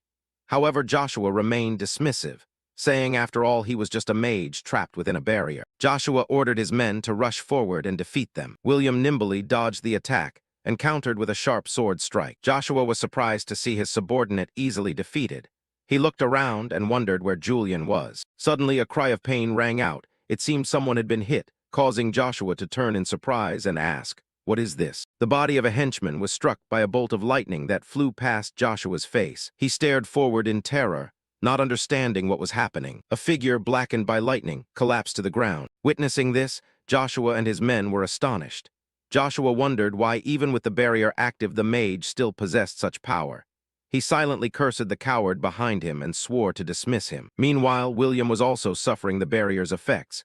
He clutched his chest and weakly asked his opponent how he felt. William spit a mouthful of blood, cursing inwardly that he couldn't move properly because of the barrier's influence. Joshua ground his teeth. He hadn't expected the bastard to still struggle even while about to fall from the barrier's effect. Joshua began to consider whether he should use his trump card right now, but he dismissed the thought, shaking his head and telling himself he couldn't waste the trump card meant for Julian on such a weakling. He decided to patiently wait for an opening. Just then, William staggered, seemingly reaching his limit from the barrier's effect. Joshua realized his opportunity had come. Joshua broke into a triumphant smile, shouting that this was the opening he had been looking for, then grabbed the orchid vase behind him. Taking advantage of William's weakness, Joshua hurled the orchid vase at him. Taken by surprise, William was also startled by the object being thrown at him. Immediately, Joshua lunged close to William. Cornered, William tried to use lightning magic once more. However, Joshua was a step quicker. He knocked William's staff away, stopping the attack. Having overwhelmed his opponent, Joshua laughed maniacally. Joshua plunged a knife into William's shoulder. William cried out in pain, blood beginning to flow from the wound. Joshua pressed the sharp blade to William's throat, fully controlling him. Joshua taunted his foe, saying that even a rank 3 mage couldn't move inside this barrier. With eyes glowing purple with fury, Joshua snarled, calling William nameless trash and asking how he dared block his way. He pressed the blade harder against William's throat, demanding how much Julian had paid him. Accused without cause, William could only blankly reply, "What?" Joshua continued to sneer that 5,000 or 10,000 nar for his life was paltry. Not giving him a chance to explain, Joshua delivered a crushing kick to William's face, making him cry out in pain. William desperately raised his hands, trying to stop Joshua. He shouted in panic, insisting he was not hired by Julian. Pinned to the ground by Joshua, William still tried to explain he was telling the truth. that he had also come today to ambush Julian. This sudden confession seemed to make Joshua hesitate slightly. He asked again, "Really?" However, Joshua quickly recovered his cruelty, saying that whether it was true or not didn't matter. For daring to block his way, William must die. Realizing Joshua's murderous intent, William's face filled with horror. He stammered pleas for mercy. Joshua raised his sword high, preparing to finish off his opponent. As Joshua prepared to strike, a mocking tisk tisk sounded from behind. A pair of expensive shoes slowly stepped into frame, heralding the arrival of an uninvited figure. The newcomer was none other than Julian. He calmly remarked that there were quite a few uninvited guests tonight. Joshua turned, stunned by Julian's presence. Joshua could not believe his eyes. He wondered when Julian had arrived, and how he had failed to sense any presence. Julian, with a half-smile and calm demeanor, the mage on the ground recognized him and cried out in terror, "Julian!" Joshua took a step back, thinking to himself that Julian truly was a monster. However, instead of paying attention to the terrified people before him, Julian focused on the broken orchid pot on the floor. He picked up a shard, lamenting that it had been broken, an action that hinted at Lee Siwoo's personality within Julian. Then Julian turned to Joshua's men and coldly said that they had barged in and caused a disturbance. Trying to reassure himself, Joshua shouted to his companions not to fear, for inside the barrier they could still fight purely with swordsmanship. Julian bent down and scooped a handful of soil from the shattered pot. He looked at the soil in his hand and said regretfully that he quite liked that pot. Julian's odd behavior left Joshua bewildered and speechless, wondering if the powerful aura he sensed was real. At that moment, a huge blue magical radiance erupted from Julian's body, flooding the corridor. He asserted that the barrier was certainly active, implying this power was not his full strength. Julian gave a wicked smile, declaring that it seemed he needed to complete the etiquette lesson he had missed before. Joshua could only horrifiedly wonder how the radiance could be so vast. Returning to earlier, when Julian was on his way back to his mansion. But as he neared home, he sensed a strange atmosphere enveloping the mansion. Julian realized not only had the outward atmosphere become odd, but the mana here was unstable as well. He smiled, for what he had been waiting for had finally arrived. Julian was certain someone had come to ambush him as warned before. After all, many harbored hatred toward this villainous Julian. He strolled forward calmly, since of course there would be those wanting to settle their grudges. But Julian now was no longer weak as before. He was strong enough to perfect the moonlight sword. He wondered whether he should face them himself. Inside the mansion, a potted plant had been shattered. As Julian stepped in, chaos met his eyes. Someone lay collapsed in a pool of blood. Julian was a bit surprised. Had they fought among themselves without his intervention? Julian suddenly realized something. It was his statue that had been broken too. He felt annoyed that they had truly smashed everything. Lee Siwoo, who lived within Julian's body, thought that if it were the real Julian, he would have screamed in anger. But he was not the real Julian. He did not want this life to change his emotions, but when he saw the pot, it was the orchid pot he cherished. A powerful surge of emotion rose up. Julian cried out in pain, "Angelica!" He fell to his knees, unable to believe the scene before him. Memories flooded back. It was the first plant he had watered after becoming Julian, and the first he had named. Pain turned into fury. He ground his teeth and called out Angelica's name. Rage erupted. Julian vowed to avenge Angelica. The true person inside him, Lee Siwoo, seemed to agree with this. Julian unleashed his power, ready for a slaughter. He activated the moonlight sword. To honor Angelica's death, he would kill all who dared harm her. But suddenly, Lee Siwoo's reason returned. He wondered why he was so angry over a single orchid. He wondered if this was another change from becoming Julian. Up until now, he had only played Julian, trying not to let the character affect him. Trying to calm himself, Julian told himself not to be swept away by emotion. It's just a small orchid, yet the image of Angelica returned to his mind. Julian's memories went back to the days he cared for Angelica. He watered the plant every day, placed it by the window to catch sunlight, wiped its leaves before bed, and even gave it some nutrients as a special treat. And yet they dared do that to Angelica. The more he thought about it, the angrier Julian became. At this rate, he would really kill them. The scene shifted to the present, with Julian now standing opposite Joshua and William. Julian tried to regain his composure and decided to change the subject. He said he hadn't hired anyone. Julian asked the two assassins what they would do now. Joshua and William looked wary. Julian taunted them, asking if they had any other plans now that the night ambush had failed. Joshua remained silent. Julian silently assessed the situation. He could easily deal with Joshua. But the problem was that mage. He didn't know what kind of magic the man used. so he wouldn't be easy to handle. Alone, Julian could easily overpower any one of them. But if both attacked at once, it would be troublesome. Julian told the two assassins bluntly that they should know they couldn't defeat him even if they cooperated, and Julian would never spare an enemy who bared their fangs at him. He believed they were aware of that, but out of mercy, Julian decided to give both of them a chance. He ordered the two assassins to fight each other. Both froze. Julian declared that whoever won he would spare. Joshua was furious, thinking Julian was mocking them. He shouted that whether they sneaked into Julian's mansion or not, they were mere shrimp in his eyes. But inwardly Joshua thought differently. With this foolish mage and the power of the horn, perhaps he could crush Julian. Suddenly the mage showed strange symptoms. He trembled and cried out in pain. Joshua asked in surprise if he was okay. William screamed wildly. Joshua panicked, urging the mage to calm down and cooperate to fight Julian together. William shouted crazily, knowing Joshua planned to stab him in the back to be the sole survivor. Meanwhile, Julian just stood there with an enigmatic smile, enjoying the staged internal conflict he had arranged. Blinded by fear, William screamed that he would kill Joshua to survive. Joshua called William an idiot and reminded him that someone like Julian, the smiling executioner, would never let the victor live, but William heard none of it and cast a fire spell at Joshua. Meanwhile, Joshua struggled to defend himself. Then he regained the initiative, leaping up to slash at William. He swung his sword, aiming straight at William. The sharp blade pierced through William. Blood spurted out. William collapsed in shock. Joshua panted. He had truly attacked without fear. He had taken down the mage, but now it was his turn to be killed by Julian. Joshua trembled. He knew the smiling executioner would never spare anyone who showed hostility toward him. Death was near, and now it was right before his eyes. After the battle ended, Julian looked down at Joshua gasping on the ground and sneered that he must have had a bloody and painful fight. Backed into a corner, Joshua desperately looked for a way out of this dire situation. In a life-or-death moment, he suddenly remembered the demon horn Alpha had given him. It was an item said to grant the innate power of demons. Joshua thought that using it might let him kill Julian or at least escape. As he reached for the horn, Joshua panicked when he realized his pants had been burned with a hole by the earlier magic. Suddenly a voice rang out, making Joshua whirl in surprise. "This is the demon horn." William, as if struck by an idea, spoke up. Wait. He had nothing left to lose. He thought he had no hope left. Clutching the horn to his chest, William's will to live surged stronger than ever. He screamed in desperation, knowing he was about to commit an unforgivable sin.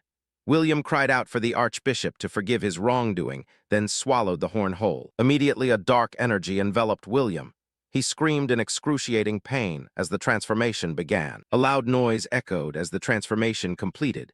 Joshua, standing nearby, was utterly horrified by the scene before him. In his mind, Joshua recalled Alpha's face and let out a roar of rage, cursing the one who had deceived him. Joshua now understood. Alpha had said he would gain demonic power, not that he would become an actual demon. Meanwhile, Julian turned to the trembling Joshua and asked if he was the one who brought the horn. Joshua stammered that it had been brought by a knight named Alphas. Julian smirked. He had pieced it together.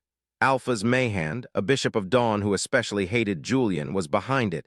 He did not know Alpha's connection to Joshua, but surely a plot was afoot. The demon William became growled, but Julian noted that luckily the horn seemed to be a fake. Julian remarked calmly that the form of this demon resembled the one he had dealt with in the slums. He linked this incident to the demon anomaly Illinois had asked about, and observed that its power was weaker than horns made from relics. Undervalued, William's demon let out an enraged roar, displaying its power. Witnessing the horrifying sight, Joshua screamed in terror. He frantically turned to Julian, the only one who could save him now. Joshua desperately begged Julian to kill that demon, admitting he was wrong. In response to the plea, Julian only crossed his arms and smiled enigmatically.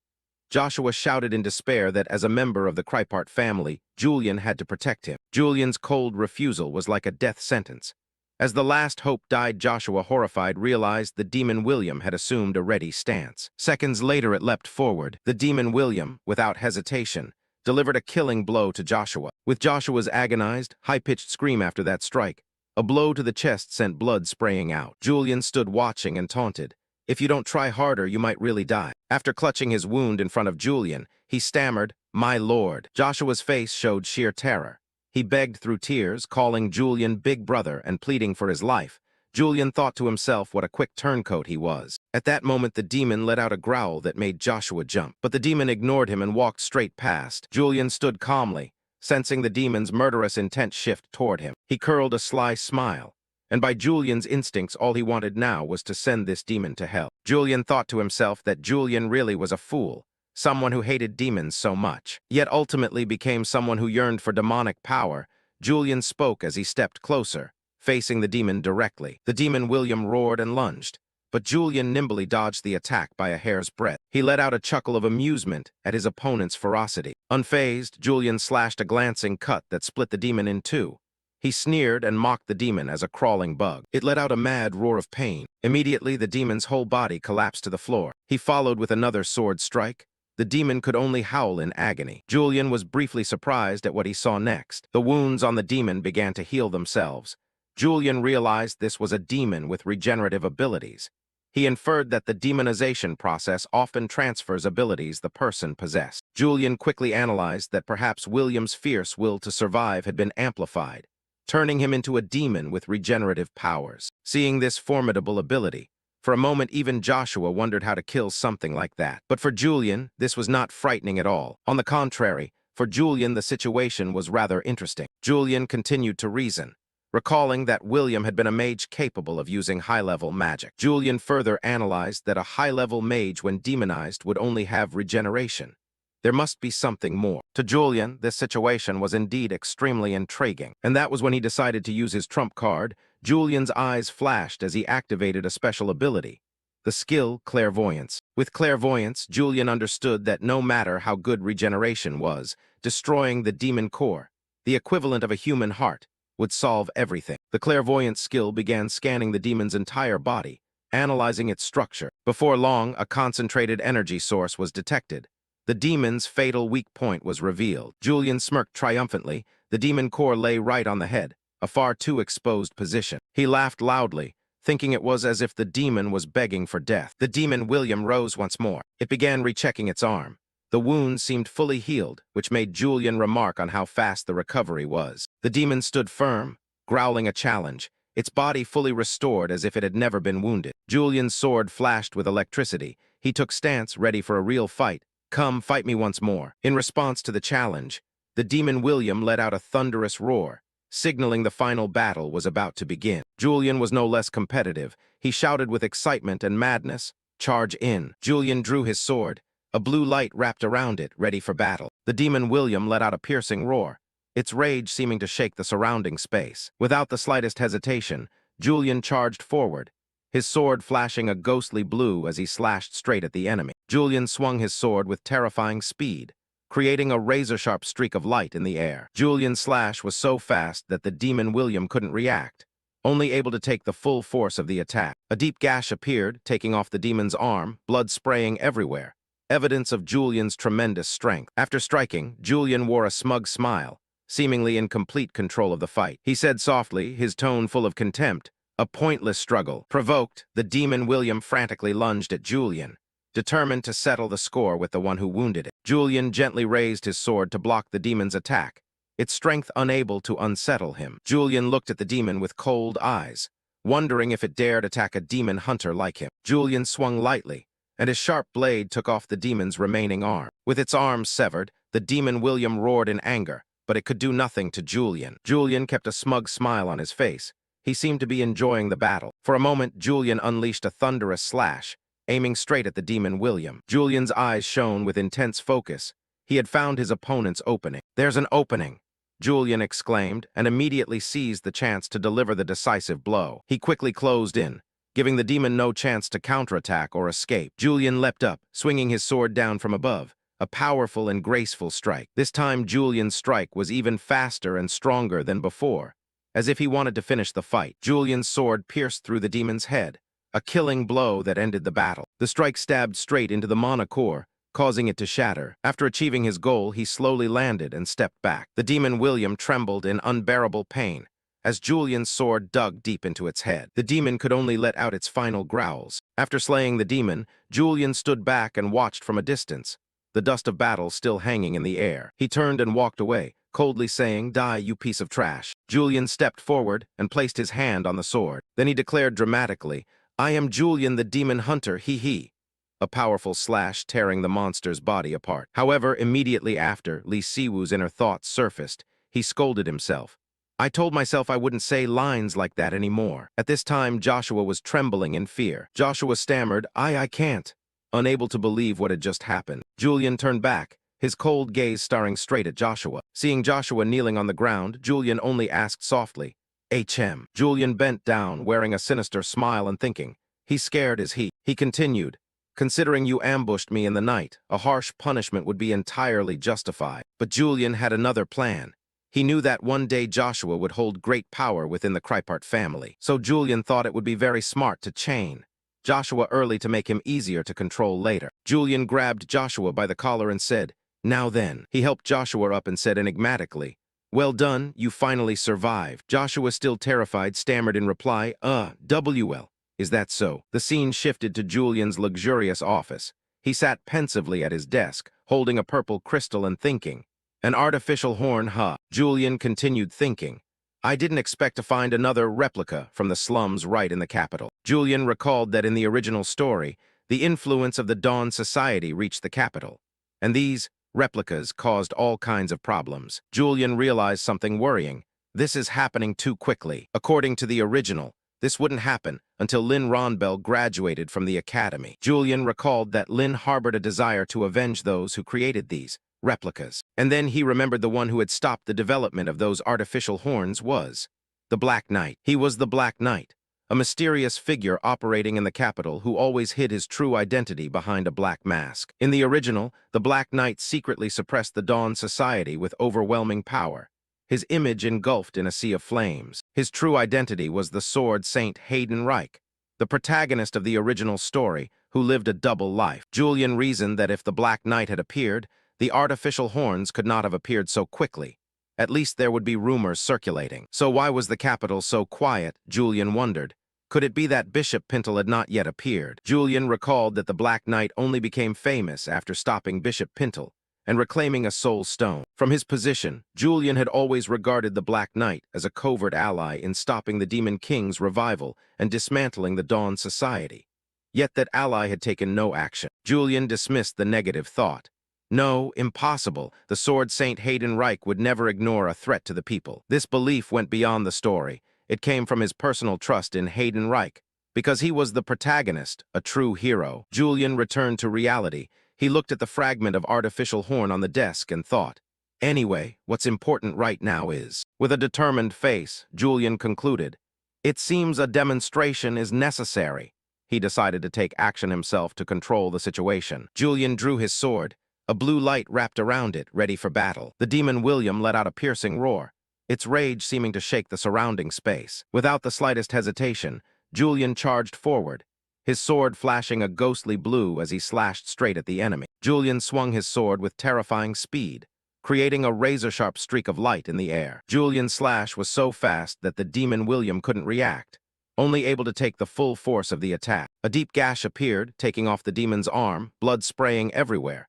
Evidence of Julian's tremendous strength. After striking, Julian wore a smug smile, seemingly in complete control of the fight. He said softly, his tone full of contempt, a pointless struggle. Provoked, the demon William frantically lunged at Julian, determined to settle the score with the one who wounded it. Julian gently raised his sword to block the demon's attack, its strength unable to unsettle him. Julian looked at the demon with cold eyes, wondering if it dared attack a demon hunter like him. Julian swung lightly, and his sharp blade took off the demon's remaining arm. With its arms severed, the demon William roared in anger, but it could do nothing to Julian. Julian kept a smug smile on his face. He seemed to be enjoying the battle. For a moment, Julian unleashed a thunderous slash, aiming straight at the demon William. Julian's eyes shone with intense focus. He had found his opponent's opening. There's an opening, Julian exclaimed, and immediately seized the chance to deliver the decisive blow. He quickly closed in, giving the demon no chance to counterattack or escape. Julian leapt up, swinging his sword down from above, a powerful and graceful strike. This time Julian's strike was even faster and stronger than before, as if he wanted to finish the fight. Julian's sword pierced through the demon's head, a killing blow that ended the battle. The strike stabbed straight into the mana core, causing it to shatter. After achieving his goal, he slowly landed and stepped back. The demon William trembled in unbearable pain as Julian's sword dug deep into its head. The demon could only let out its final growls. After slaying the demon, Julian stood back and watched from a distance, the dust of battle still hanging in the air. He turned and walked away, coldly saying, "Die, you piece of trash." Julian stepped forward and placed his hand on the sword. Then he declared dramatically, "I am Julian the Demon Hunter, he." A powerful slash tearing the monster's body apart. However, immediately after Lee Siwoo's inner thoughts surfaced, he scolded himself. I told myself I wouldn't say lines like that anymore. At this time, Joshua was trembling in fear. Joshua stammered, I can't," unable to believe what had just happened. Julian turned back, his cold gaze staring straight at Joshua. Seeing Joshua kneeling on the ground, Julian only asked softly, "HM." Julian bent down, wearing a sinister smile and thinking, "He's scared, is he?" He continued, "Considering you ambushed me in the night, a harsh punishment would be entirely justified." But Julian had another plan. He knew that one day Joshua would hold great power within the Krypart family. So Julian thought it would be very smart to chain Joshua early to make him easier to control later. Julian grabbed Joshua by the collar and said, "Now then." He helped Joshua up and said enigmatically, "Well done, you finally survived." Joshua, still terrified, stammered in reply, WL. Is that so?" The scene shifted to Julian's luxurious office. He sat pensively at his desk, holding a purple crystal and thinking. An artificial horn, huh? Julian continued thinking. I didn't expect to find another replica from the slums right in the capital. Julian recalled that in the original story, the influence of the Dawn Society reached the capital, and these replicas caused all kinds of problems. Julian realized something worrying. This is happening too quickly. According to the original, this wouldn't happen until Lin Ronbell graduated from the academy. Julian recalled that Lin harbored a desire to avenge those who created these replicas. And then he remembered the one who had stopped the development of those artificial horns was the Black Knight. He was the Black Knight, a mysterious figure operating in the capital who always hid his true identity behind a black mask. In the original, the Black Knight secretly suppressed the Dawn Society with overwhelming power, his image engulfed in a sea of flames. His true identity was the Sword Saint Hayden Reich, the protagonist of the original story, who lived a double life. Julian reasoned that if the Black Knight had appeared, the artificial horns could not have appeared so quickly. At least there would be rumors circulating. So why was the capital so quiet, Julian wondered. Could it be that Bishop Pintle had not yet appeared? Julian recalled that the Black Knight only became famous after stopping Bishop Pintle and reclaiming a soul stone. From his position, Julian had always regarded the Black Knight as a covert ally in stopping the Demon King's revival and dismantling the Dawn Society. Yet that ally had taken no action. Julian dismissed the negative thought. No, impossible. The Sword Saint Hayden Reich would never ignore a threat to the people. This belief went beyond the story. It came from his personal trust in Hayden Reich. Because he was the protagonist, a true hero. Julian returned to reality. He looked at the fragment of artificial horn on the desk and thought, anyway, what's important right now is. With a determined face, Julian concluded, it seems a demonstration is necessary. He decided to take action himself to control the situation. After the intrusion, Julian's mansion was in chaos. The maids and butlers stood in shock at the scene. A maid cried out in horror. What the hell happened here? The sight was grisly, shards and blood scattered across the floor. An eerie silence enveloped the mansion, leaving only the servants' fear. The servants began to whisper and gossip. They recalled that when they first arrived, the mansion was a mess, and the blood was terrifyingly abundant. Amid that scene, Julian appeared with a composed expression.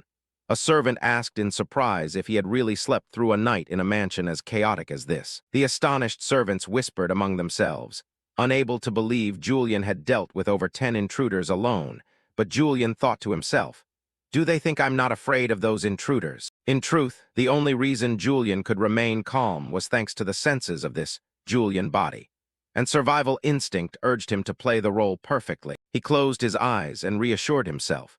The reason he could act as if nothing had happened amid this chaos was because he was performing a role. Julian turned his back and walked away, leaving the trembling servants.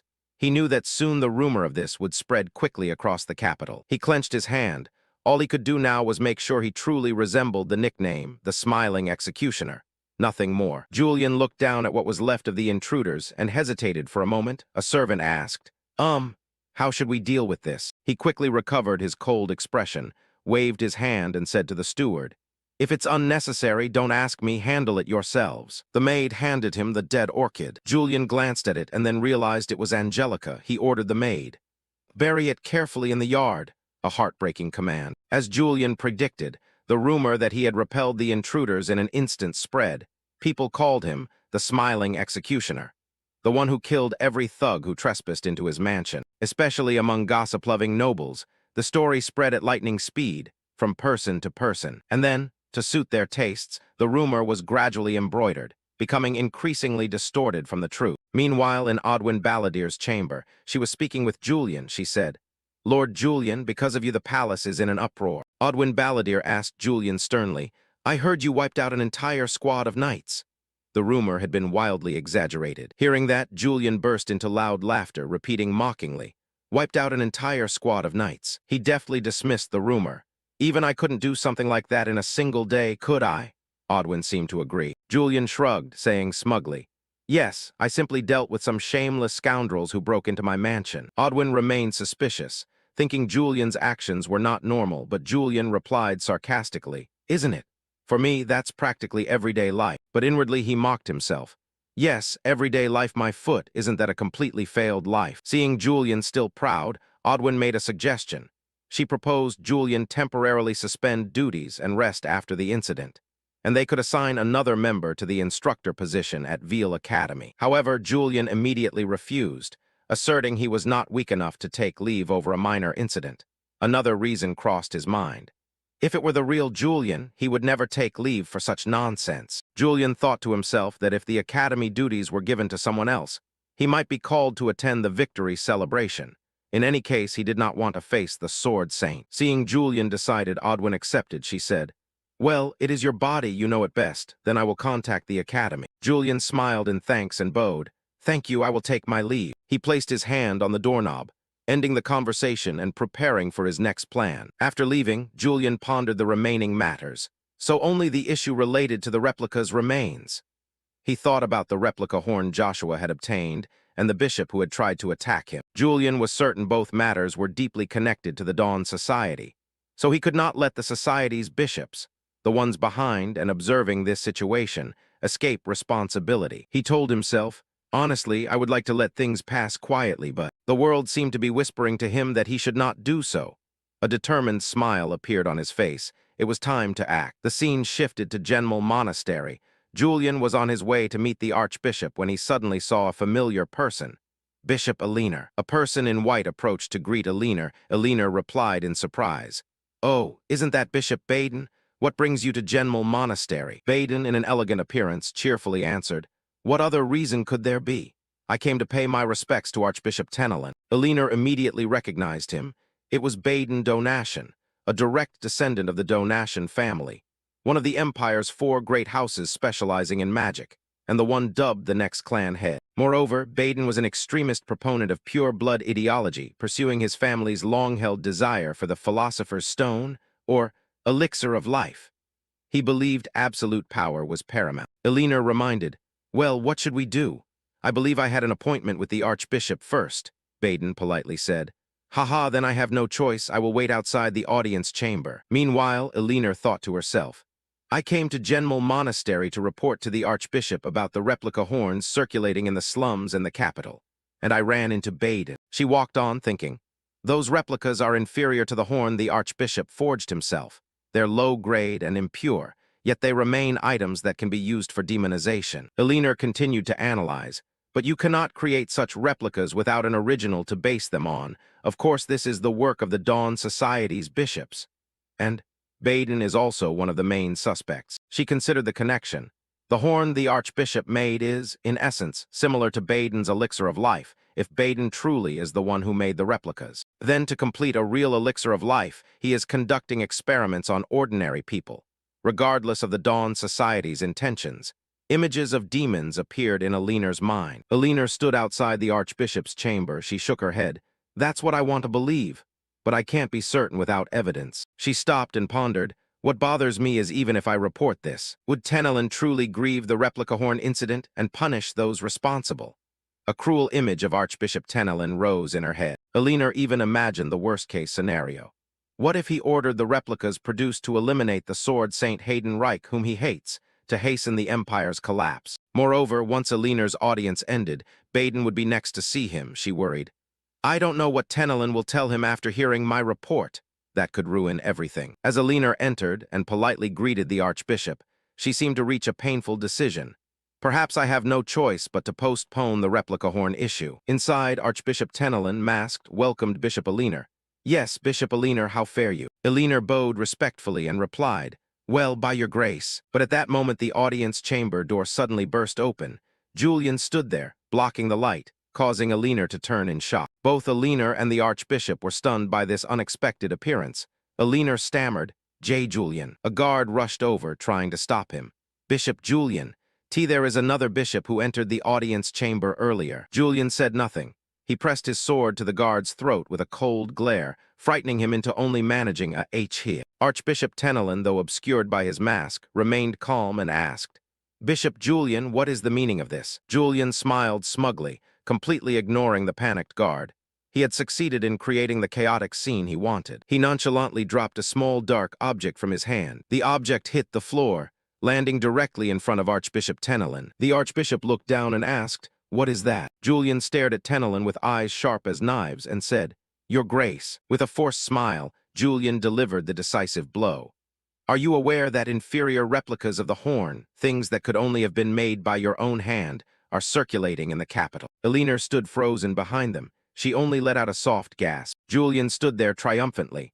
The half-smile showed he fully controlled the situation, forcing Tenelin onto the defensive. Aliner, still flustered, stammered, That is what I was about to say. Julian thought to himself that he had crossed a line. Even as an ordinary member of the church, drawing a weapon in the audience chamber was an act challenging the Archbishop's authority. But it was done. Julian could not ignore the situation. The Archbishop spoke up, an inferior replica of the horn. This is the first I have heard of it. At that moment Baden rushed in, shouting, Archbishop, what is the commotion about? Seeing Julian, Baden cut in and asked, Bishop Julian. Baden angrily demanded, What is going on here, and what about the replicas of the horn? Baden adopted a threatening tone toward Julian. As a bishop, restrain actions and words that cause chaos in the congregation. He continued to interrogate Julian.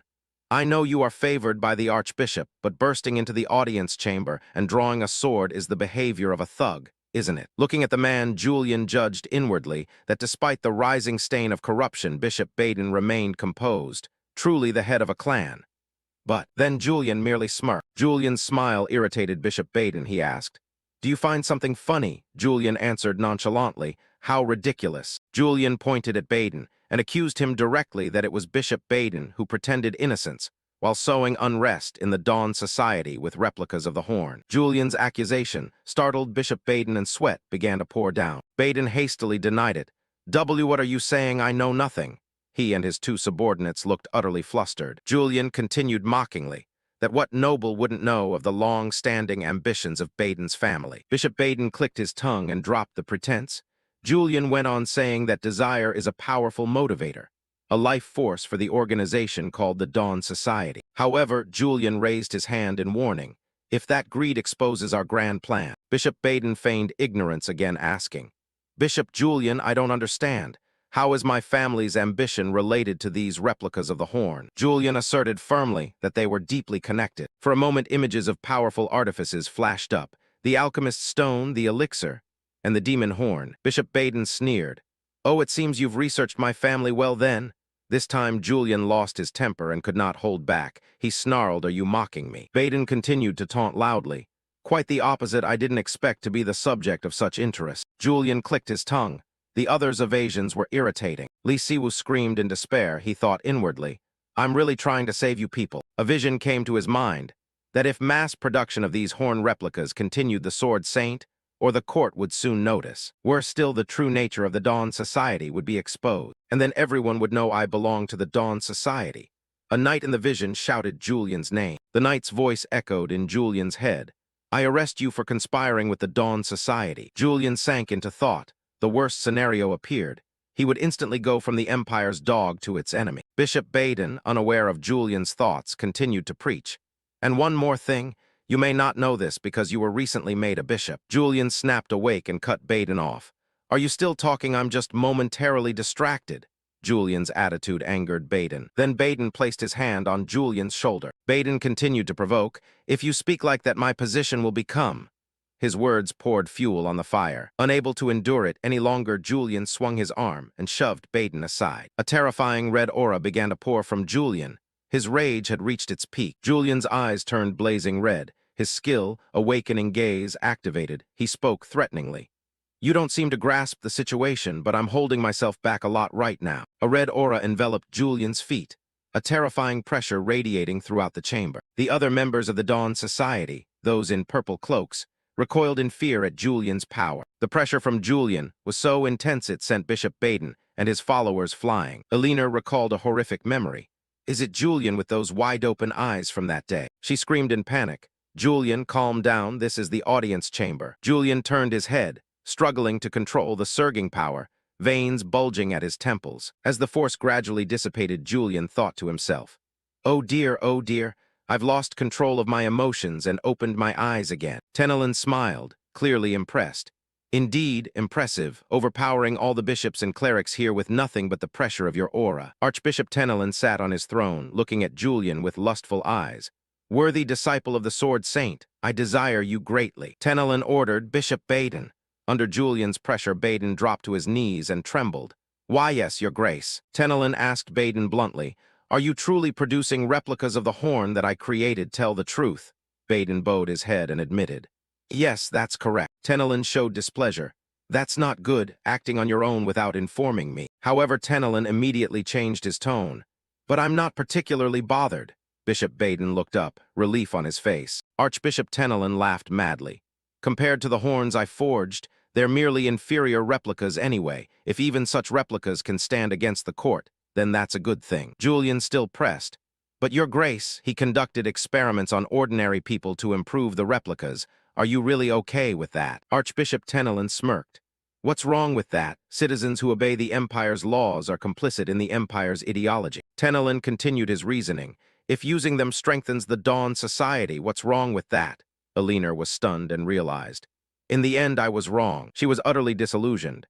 Rationalization, hypocrisy, extreme selfishness. This is not the Dawn Society I believed in. Julian, still fighting to control his anger, voiced his concern.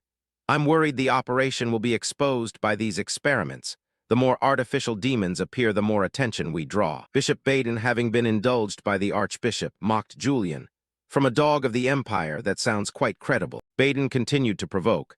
The smiling executioner worries only about the death of a commoner, is that it? I thought you'd treat them as nothing more than orchids. How surprising. At the word orchid, Julian's hand began to tremble. Elena noticed and thought. You're shaking, Julian. Even great Julian is affected by provocation. Or is it guilt? Julian gritted his teeth. An image of a pot of orchids flashed through his mind. Damn it! Mentioning orchids makes me think of Angelica. Archbishop Tenelin waved his hand and commanded. Enough, this disturbance ends now. Tenelin leaned back in his chair and said, I am tired, everyone leave. Hearing the order, Bishop Baden bowed in compliance and left with Julian. Yes. As they walked away, Baden ground his teeth and cursed Julian inwardly. Julian, that damned bastard. Sitting in the carriage, Baden reassured himself. Luckily, the Archbishop was merciful, but future experiments cloning the horn must be handled carefully. Baden told himself that using the demon horn to craft the elixir could wait. Hasty actions always ruin things. He looked out the window with a calculating gaze. It's time to take decisive measures. So, can you withstand the pursuit of the Krypart family? Somewhere else a hooded, mysterious figure appeared, his blue eyes glowing in the dark. A name was spoken. Alpha's Mayhand. Baden sat in the carriage and asked Alpha's Mayhand whether he could withstand the Krypart household's fierce pursuit. Alpha's insisted it wasn't a big deal because they were just Joshua's subordinates, and there was always a clear hierarchy among knights. Baden looked at Alphas and retorted, asking if he still owed him a life debt. Alphas recalled nearly dying on the scaffold, and that debt would follow him until his last breath. Hearing this, Baden slightly curled his lips in a satisfied smile. He then ordered Alphas to bring Urian's head back here at any cost. At the closed-eye building office, Urian muttered that the plan to produce artificial demon horns was stalled. He was pleased with himself for breaking Baden's will, believing he wouldn't act rashly if he still valued his life. Razlot timidly knocked and entered, asking if Urian had any orders. Urian praised his report on the Dawn Society's ambush, and told him to report immediately if anything happened. Before he left, Urian told Razlot to take something. He produced a mysterious letter that made Razlot curious. It turned out to be an acceptance letter to the prestigious Bayer Academy. Urian had kept his promise to help the orphanage children enter the academy if Razlot performed well as a spy. Razlot trembled as he held the letter, stammering to ask if it was a forgery. Urian said even the 4 great houses would find it hard to obtain such a letter, and it was handed to him personally by Vice Principal Alam Chorny. Razlot was bewildered, unable to believe he had received such a great favor. Urian affirmed that with this letter the children could take the entrance exam. Razlot choked up and bowed in gratitude. Urian ordered Razlot to leave if there was nothing else.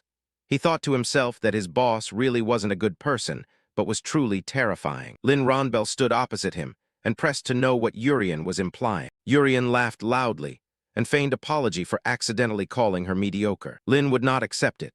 She reminded him that she had the highest score in the recent aura control exam. She demanded he retract his words now that she had reached the prestigious Lemire rank. Urian casually replied that by academy standards she was skilled, but to him she was still ordinary. Lin, angry, demanded he provide a convincing reason. He pointed out that her performance from the slum until now hadn't changed. She froze and demanded Urian explain that remark more clearly. Urian admitted Lin's aura quality was far superior to her peers, but he asked how long she could maintain that state. He asserted that a swordsman who couldn't maintain stable aura was third-rate.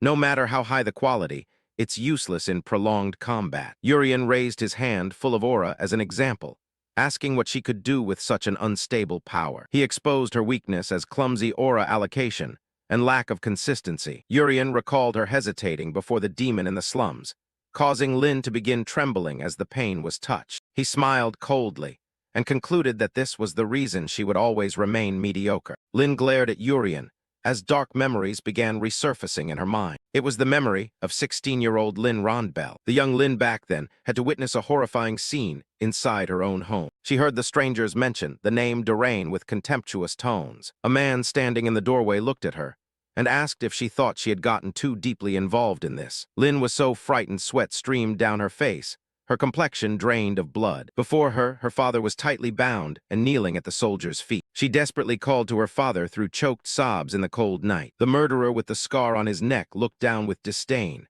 saying he had never liked her family from the start. Little Lin stood there, face smeared with blood, hearing bitter insults about her loved ones. His gaze was icy and unruffled by the child's pain. The girl stood frozen at the door, stunned by the horror unfolding before her. With his face stained in blood, her father seemed to have recognized her. He quietly signaled to his child, "Run." The girl hid behind the door, her whole body trembling. The killer sneered with smug satisfaction, showing no remorse. As he swung his sword, he shouted that her family should never have left the Dawn Society. Lin covered her face and sobbed uncontrollably.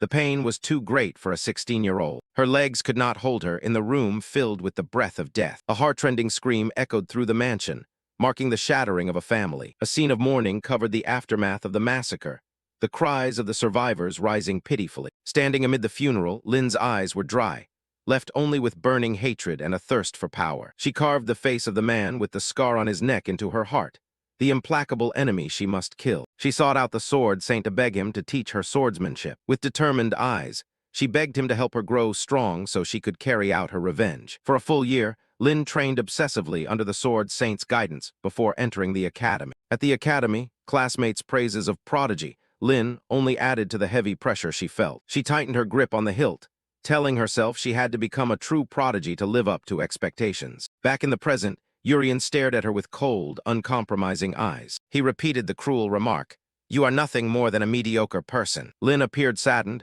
but in truth she had long anticipated this. She stood silently by the window, vowing inwardly that she would do something to change her situation. Her hand trembled slightly as a pale blue glow began to emanate, shimmering and unstable. Lin stared intently at the aura flame. She knew she was still too inexperienced at controlling it. She had planned to ask Master Julian, but lately he had been so busy he barely had time to breathe. She told herself she could handle it on her own.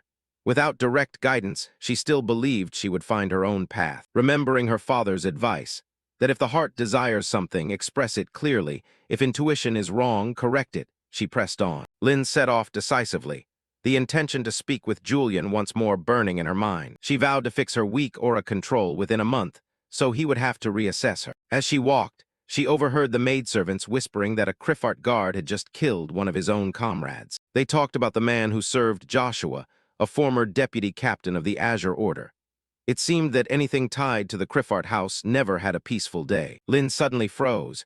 An unusual murderous scent hit her nostrils. The smell of blood.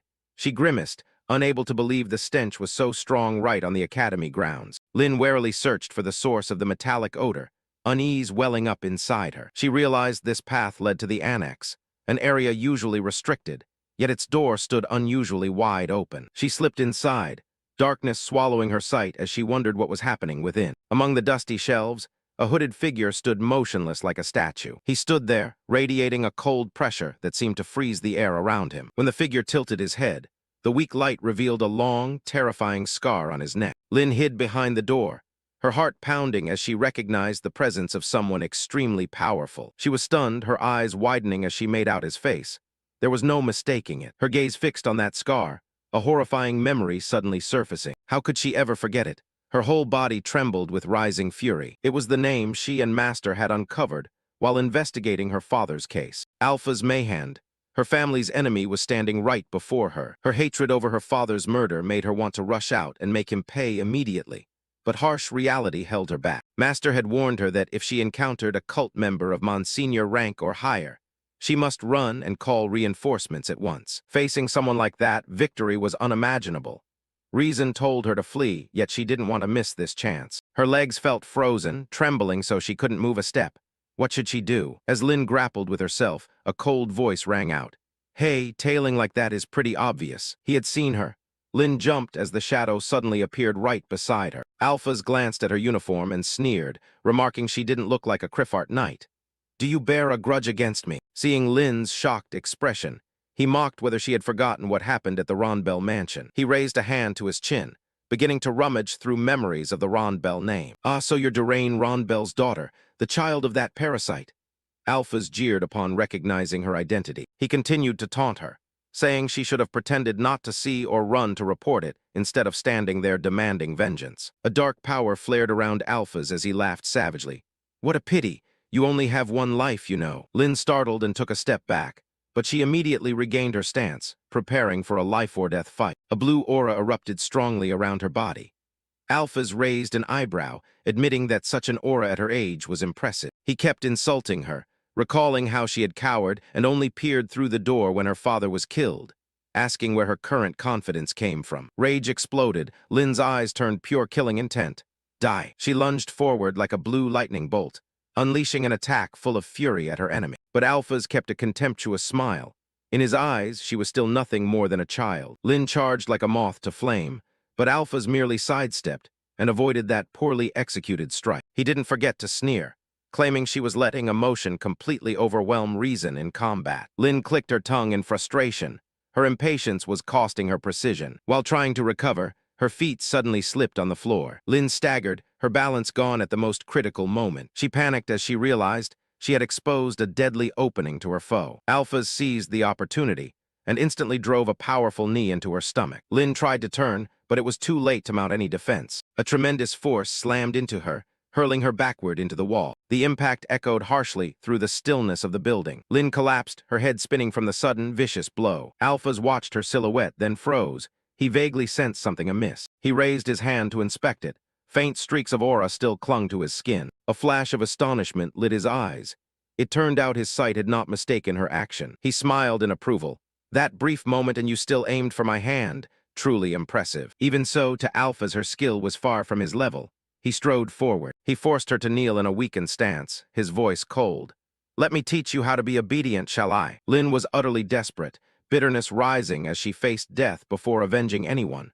She silently pleaded for someone to come save her right then. Julian exhaled, his face thoughtful. Walking down the corridor, he replayed what he'd just told the students, and found it wasn't wrong at all, even if the word crime had slipped from his mouth. As for Lin, her swordsmanship had clearly improved in stance and breathing, but the crux remained her aura, which was still problematic. She had more mana channels than an ordinary person, but if she controlled her aura in the usual way, her internal mana would soon be depleted. Her master should have helped her sort this out, but he was likely busy, so she had to fumble through it herself.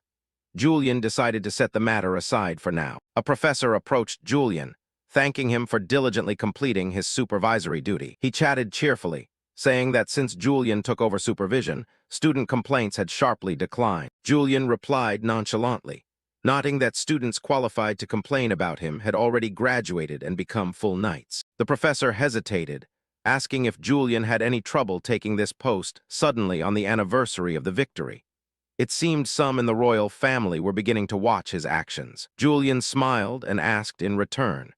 He broke into a sweat as he added that people were likely silent because of Julian's connection to Sword Saint Hayden Reich as his best disciple. The professor looked quite worried when mentioning Julian's personal matters. Julian smiled brightly and affirmed that the rift between him and his master had long been resolved. But inwardly, he thought that was a complete lie. Seeing Julian so relaxed, the professor finally breathed a sigh of relief. Julian, however, knew that meeting the Sword Saint again was an enormous risk. Suddenly, he remembered something and asked Julian about Lynn Ronbell's case, the only person who had contested his evaluation results. He produced the petition, saying that although Lynn had received the highest score, she still demanded Julian amend the assessment in her records. Julian reached for the paper, which slightly surprised the professor. Julian took the sheet and calmly explained that since it was his responsibility, he wanted to handle it personally and properly. He gave a suave smile and said he would find Lynn and talk it over with her, aiming to make the exam results as flawless as possible. After the professor left, Julian stared at the petition. He didn't really care much, but if this blew up, it would give the royal family an excuse to scrutinize him more closely. To avoid wasting time searching the vast academy, Julian decided to locate where Lynn was. He activated his mana sensing skill. An energy map appeared in his mind. He detected a strange mana current at the Academy's annex. Arriving there, Julian saw another mana source present. He had to admit it was quite impressive. Alphas was standing there, mocking Lynn. He was surprised that at her age she could wield an aura far beyond a normal knight's, yet he criticized her for having poor stamina. Lynn was smeared with blood. She gritted her teeth as she endured the stranger's insults. She knelt, furious that even this man called her ordinary. Exactly what Julian had said before. Alphas delivered an extremely strong kick that sent Lynn flying. He stepped up to the girl sprawled on the ground and told her to stay still. He'd release her soon. Lynn's enemy was right before her and she could do nothing. Everything began to blur before Lynn's eyes. She wondered if this was the end for her. Suddenly a voice asked Lynn if that was the extent of her ability. In her despair, Lynn thought she must be hearing Julian's voice by mistake. Julian sneered that it was a pathetic end. Lynn wearily looked up, but when she saw the figure approaching, her eyes widened in astonishment. It wasn't an illusion, it was real. Julian strode in arrogantly, asking if Lynn intended to disgrace him as a fellow student by letting herself be beaten like this. He glanced at Alphas and sarcastically asked what this outsider was doing loitering in the academy. The man didn't look like he had any business there. Alphas removed his hood and greeted Julian. He asked if this was their first face-to-face meeting since the incident at the Abbey. He introduced himself as Alpha's Mahan. Alphas smiled provocatively, saying he had longed to see Julian's face again for a very long time. Julian gave a cold smile as recognition returned. Alphas, the man who once escorted his brother, now bore a rather handsome scar on his face. Alphas casually spoke of the scar, claiming it was the result of fighting a level 4 mage who had been pursuing him. He ended up butchering the man and feeding the corpse to dogs. Julian replied sarcastically that this was why dangerous trophies like that horn shouldn't be given to anyone. Alphas smirked, saying Julian's tongue was as sharp as ever, then challenged him to draw his sword and fight. Julian thought to himself that Joshua had once said he received a horn from that man. It turned out Alphas served Bishop Baden, and he truly intended to eliminate him. Julian stepped forward, his expression growing cold. He felt fortunate they met here, too early for students to witness the tragedy about to unfold. Julian's true nature, his thirst for killing, began to surface. He forced himself to stay calm because someone here was injured. Alphas watched Julian and thought to himself that this guy was becoming more sensitive because of that girl. He noticed the girl's swordsmanship was very similar to Julian's. Could she have trained under the Sword Saint as well? Julian calmly confirmed that Lynn was indeed his fellow disciple, though the revelation was somewhat surprising. Alphas scoffed with a loaded smile at Julian's answer. As swift as lightning, Alphas grabbed Lynn and hurled her towards Julian. The unexpected attack left Julian with no time to react. Julian cursed under his breath at the unforeseen situation. He knew that if a protagonist like Lynn died, the world would be turned upside down. Alphas pressed a relentless assault. Julian understood that if Lynn were killed, his meta-knowledge of the game's plot would be ruined. Although his instinct told him to ignore Lynn to free his hands for combat, Julian couldn't do that. He moved quickly to protect her. Julian caught Lynn, supporting her as she was utterly exhausted. Seeing that, Alphas burst into delighted laughter. He remarked that Julian Criffart had changed too much from before, no longer the cold man he once knew. Julian looked down at the girl in his arms, his expression darkening with tension. Alphas sneered that if Julian were the old Julian, instead of protecting her, he would have stabbed through her to get to him. Julian placed his hand on the hilt and coldly replied that it's always easy to say such things. He calculated privately that if Lin died, the Sword Saint would surely not stand idly by and would flatten the entire Dawn society. And if then his connection to the organization were exposed, his career would be over. Just imagining that scenario made Julian break into a sweat from the pressure. He set Lin aside and declared that the joke was over. Mana power flared around Julian. He smiled dangerously, ready for a real fight with Alphas. In the silence of the palace library, Julian and Alphas Mayhand faced each other in a tense showdown. Alphas drew his sword, grinning provocatively, and remarking that Julian's killing intent hadn't changed. Julian took a defensive stance and coldly replied that it wasn't killing intent. He was merely annoyed. A heavy step hit the floor, signaling the true start of the battle. Alphas lunged like an arrow, sneering that Julian's reputation had faded considerably since the past. Julian curled a faint smile. He admitted the opponent was fast, but still within control. With a precise parry, Julian stopped Alphas' attack without expending any effort. The skill elite swordsman was instantly activated the moment the two blades collided in sparks. Alphas pressed relentlessly with razor-sharp strikes, but Julian stood firm like a boulder. Julian casually assessed that Alphas was better than many swordsmen he'd met, but still not enough to trouble him. With agile footwork, Julian easily dodged and weaved through his opponent's blows. To Julian, every sword trajectory from Alphas appeared clear as if pre-programmed. Alphas panted, beginning to feel fear as his earnest attacks were effortlessly nullified. Julian smiled arrogantly, saying Alphas was too conceited to think he could end this fight quickly. Julian launched a counterattack, the pressure from his blade making the surrounding air seem viscous. The two figures intertwined through the library, producing blinding streaks of light from clashing metal. Julian remained calm, silently observing to find his opponent's weakness. He noticed Alphas reacted extremely quickly, making him wonder if the opponent was deliberately exposing a flaw to trap him. Alpha's eyes showed clear tension when facing a Julian who was deadly cold. He swung his sword in desperation, a rising unease making him feel as if he were the one falling into a trap. Julian gave a slight smile, as if every development in the fight was playing into his calculations. A golden opportunity appeared. Julian knew a single stab to the abdomen could end Alpha's immediately, but his hand froze at one thought. If he drove the blade in, he would officially become a murderer. Hesitation showed on Julian's face. He recalled that those he had killed before were demons, not people. He realized his fatal mistake. Spiteful as Alpha's was, he was still a flesh-and-blood human. Seizing the moment Julian was distracted, Alphas roared in fury and swung his sword in a direct attack. Julian jolted in shock, but that brief hesitation cost him the initiative. A cold blade tore into Julian's shoulder, leaving a deep wound. He staggered back in pain, silently blaming his habit of inner monologue from the game for costing him in real life. Blood sprayed as Julian staggered, pain beginning to shred his mind. Dizziness from blood loss hit. Julian struggled to keep his trembling legs steady. Alphas seized the chance, lunging like a beast and insulting Julian as a fool for letting his guard down. A powerful sweep sent Julian flying onto the cold floor. Julian coughed up blood, but instead of fearing for his life, he lamented his favorite coat being ruined. He blamed his own naivete.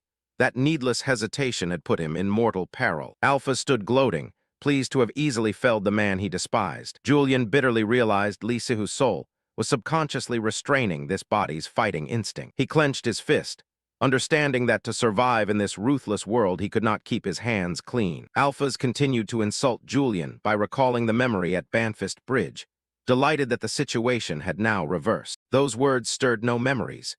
Julian only found the name of the man before him annoyingly vexing. To face the dangers ahead, Julian decided to cast off hesitation and play the perfect villain. Alphas stood above, looking down with contempt, and ordered Julian to crawl between his legs if he wanted to keep his life. Alphas smugly declared that if Julian endured the humiliation and crawled through his legs, he would forgive the Banfist Bridge incident and spare him. Julian coldly replied that he had no memory of that bridge at all. He casually admitted he had lost his memory, a secret he had never revealed to anyone. Alphas thought Julian had gone mad from fear of death, while Julian understood he had spoken the secret to steel his own resolve. Alphas began to feel confused, not understanding why Julian chose this moment to confess that. At that moment, the special skill eye-opening activated, pushing Julian's emotions to their peak. Julian's eyes flared a deadly red, emitting a chilling, killing intent that seemed to freeze the air. Alphas recoiled in shock as he realized the atmosphere around Julian had completely changed, with none of the earlier hesitation remaining. Julian surged forward at wind-tearing speed, becoming a streak of black and red that ripped through the library's darkness. A razor-sharp blade flashed, accompanied by the sound of blood spraying through the air. Alphas could only gasp in astonishment at Julian's terrifying speed, but any attempt to dodge was already too late. Cold sweat streamed down Alpha's face as he realized death stood right before him. Alpha's sword flew from his hand, and a portion of his arm, severed by the cut, drifted suspended in the library. He stood stunned for a moment, staring blankly at the space where his arm had been taken. A heartrending scream tore the air as the searing pain from the wound began to torment Alpha's. Alpha's eyes bulged in shock. He couldn't believe the situation had turned so brutally against him. Julian curled a cruel smile.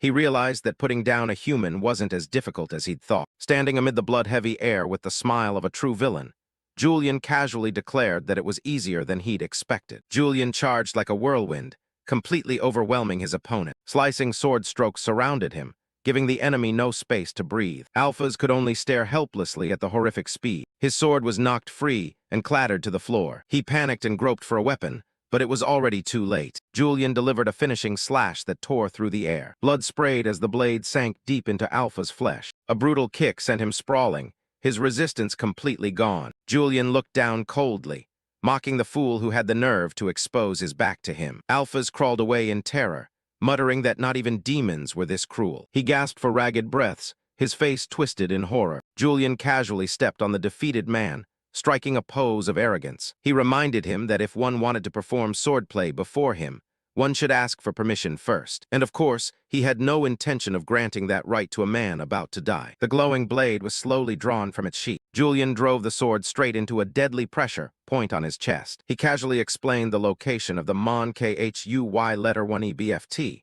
a vital meridian that determines life. A deathly smile appeared as Julian declared that his death was only a matter of time. Alphas coughed up blood, his breath becoming ragged and painful. Even facing death, he spat curses, claiming Julian only relied on the Archbishop's favor. The golden hilt plunged down once more without mercy. He croaked that most high-ranking clerics didn't like Julian either. Vision blurred, he now saw Julian as nothing less than a monster. He vowed he'd wait for Julian in hell before his body went completely still. The light in his eyes went out completely.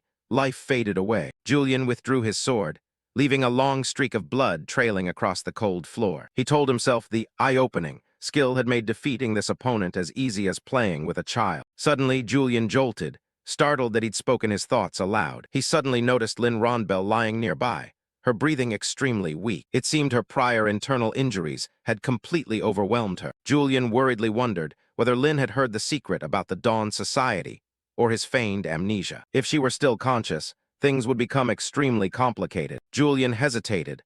Though he didn't want Lynn to die, the risk right now was too great. Darkness shrouded his face as he stepped closer to the unconscious girl. A cold thought arose. If she truly knew the secret, everything would have to end differently. Julian began to regard her as a potential threat that needed to be eliminated. He tightened his grip on the sword hilt, ready to strike, while his other hand held him back. Then Julian froze, wondering what the hell he was doing. He realized he was pursuing a perfect performance, not being assimilated by the character's cruel nature. Rapid footsteps echoed down the library corridor. Those who rushed in were horrified at the dreadful scene before them. They screamed in terror, asking Julian who he was to have caused this. Academy officials trembled as they saw Julian standing amid the wreckage, wondering if he was the Criffart heir. Julian slowly turned his face, smiling with a mysterious, dangerous grin. He casually greeted the vice principal and announced that a little trouble had just occurred here. Meanwhile, in the infirmary, Lynn Ronbell slowly awoke from a long faint. She was shocked to find herself lying on the Academy's sickbed with her wounds bandaged. Memories of Alphas, the man who killed her father, and of being saved by Julian suddenly flooded back. Lynn gritted her teeth and clenched her fist,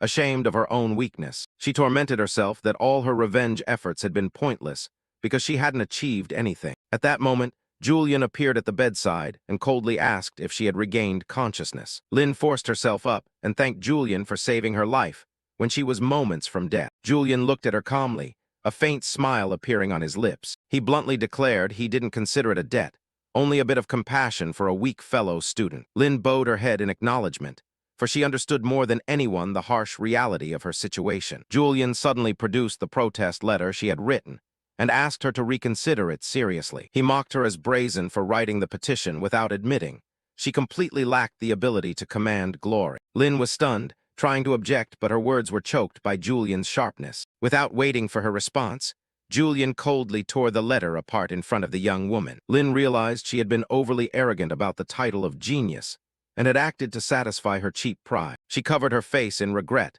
wondering what meaningless things she'd wasted her life on. Surprisingly, Julian revealed that she possessed more mana meridians than a normal person. Lin looked up in shock, unable to believe her ears at that remark. He began instructing her on how to accumulate mana not only at the major acupoint, but by utilizing other meridians as well. The young woman wondered inwardly why someone so obsessed with power and luxury like Julian would offer such sincere advice. Julian closed with, "We're classmates after all," but Lin thought he was indirectly warning her not to tarnish the reputation of the Holy Sword. He asked if she had any other questions, and Lin trembled as she asked about the fate of the assassin. Julian's brief reply, "He's dead," left Lin utterly stunned. Julian sneered, saying the scene had been brutal and it was fortunate she had fainted and didn't have to witness it. Lin unexpectedly revealed she still vaguely remembered the conversation between him and that Alpha's. The atmosphere suddenly grew suffocating, and Julian began to sweat profusely at this alarming information. He silently feared that after that incident, the name Julian he was impersonating would be as good as dead if the secret came out. Lin recalled his words about losing everything, and thought Julian might also have lost loved ones to the Dawn Society. Julian tried to salvage the situation by asking if she would believe it was all a misunderstanding. Lin looked him straight in the eye and called him a liar, leaving Julian momentarily speechless. Before leaving, Julian demanded that she absolutely tell no one about this. Alone in her room, Lin pondered Julian's bitter yet suggestive words about care. Her gaze hardened more than ever.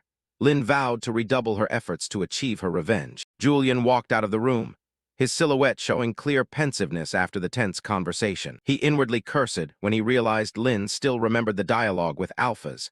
This time, he was as good as ruined. Razlot closed the report on Bishop Hayden with full respect. He couldn't help but be stunned to see Julian calmly trimming the orchids, as if nothing had happened. For such a major event, Razlot assumed a normal person would at least show some reaction instead of sitting still like this. Julian kept his eyes on the leaves, quietly judging that there was nothing noteworthy happening right now. Razlot stood behind observing, thinking Julian should have delivered the finishing blow once Alphas was dealt with. Julian suddenly mentioned that Bishop Pintle of the Dawn Society had just decided to raid a caravan suspected of transporting soul stones. Julian brooded over the name Pintle and the stones as Razlot asked permission to withdraw. As he turned to leave, Julian suddenly remembered something important. He asked whether that letter of introduction would be useful.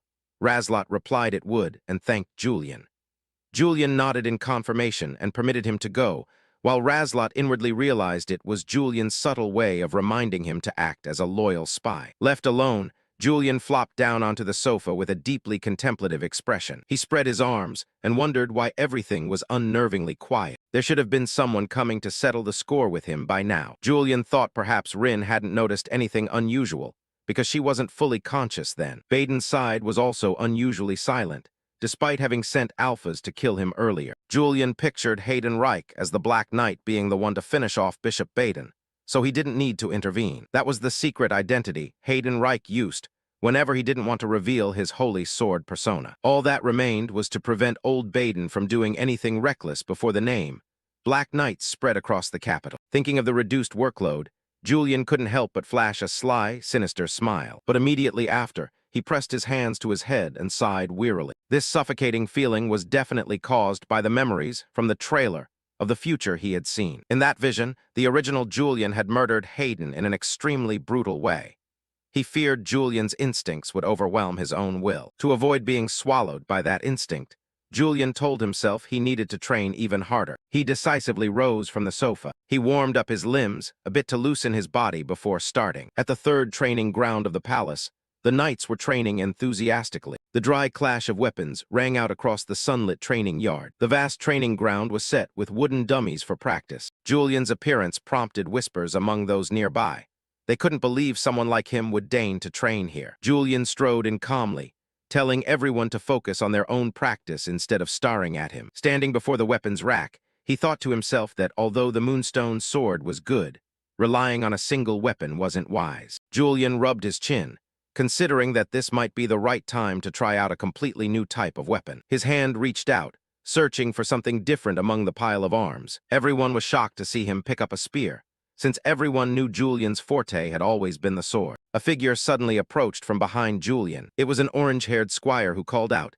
inviting Julian to spar. Julian immediately recognized him as the one who had looked fearful when he first appeared. He glanced at the armor with no unit insignia, guessing the boy wanted to use him as a stepping stone to impress the officials nearby. Clearly, the boy was targeting his weakness by choosing an offhand weapon. Julian smiled and agreed, thinking that fighting a real person was at least less boring than stabbing a dummy. The crowd watching from a distance assumed this weapon switch was just another display of Julian's excessive arrogance. Holding the spear, Julian admitted the feeling was indeed a bit awkward. The spear was twice as long as a normal sword and had a completely different center of balance, making him uncomfortable. Despite wielding an unfamiliar weapon, Julian remained confident he would not lose. The orange-haired squire shouted and charged at Julian with all his might. Basic principles flashed through Julian's mind.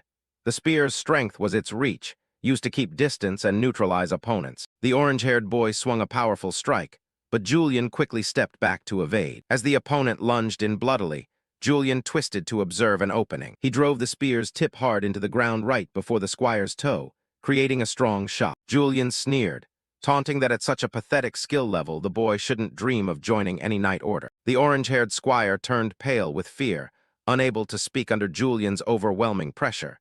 He was used to Julian humiliating opponents even in light sparring. Julian added a powerful shove with the spear, forcing the squire to stagger back. Julian thought to himself that if the opponent closed in, this long, cumbersome spear would lose its advantage against a short sword. He focused intently, determined not to give the squire any chance to get close. Julian's gaze turned icy.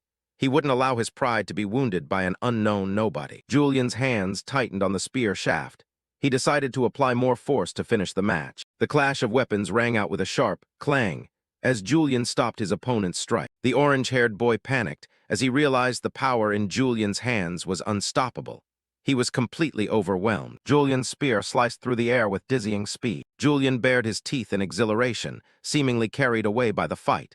The orange-haired squire screamed in horror. A glancing blow tore through the squire's black tunic at the chest, and fresh blood began to seep out. The squire froze, clutching the wound on his chest, disbelief written across his face. Julian coldly retorted, asking if the boy had the right to challenge him with such pathetic skill. Julian's eyes now resembled a predator hunting its prey, frightening the squire into nothing but whimpers. Terrified, he fled at top speed, babbling apologies for daring to challenge the wrong person. Onlookers began to gossip excitedly, claiming Julian truly was an unstoppable monster. Julian watched calmly, reminding himself he wasn't a madman who would kill a sparring partner. He gave a small smile, insisting the wound was not inflicted intentionally by him. From afar, Heron came running, calling Julian's name and urging him to stop since the victory was obvious. Julian turned and smiled gently at Heron, explaining he wasn't so quick to strike someone to death as rumors suggested. Heron forced a laugh, sweating as he didn't know whether to believe Julian's words or his own eyes. Julian sighed softly, realizing even a single training session left him exhausted. Julian encountered Heron in the palace.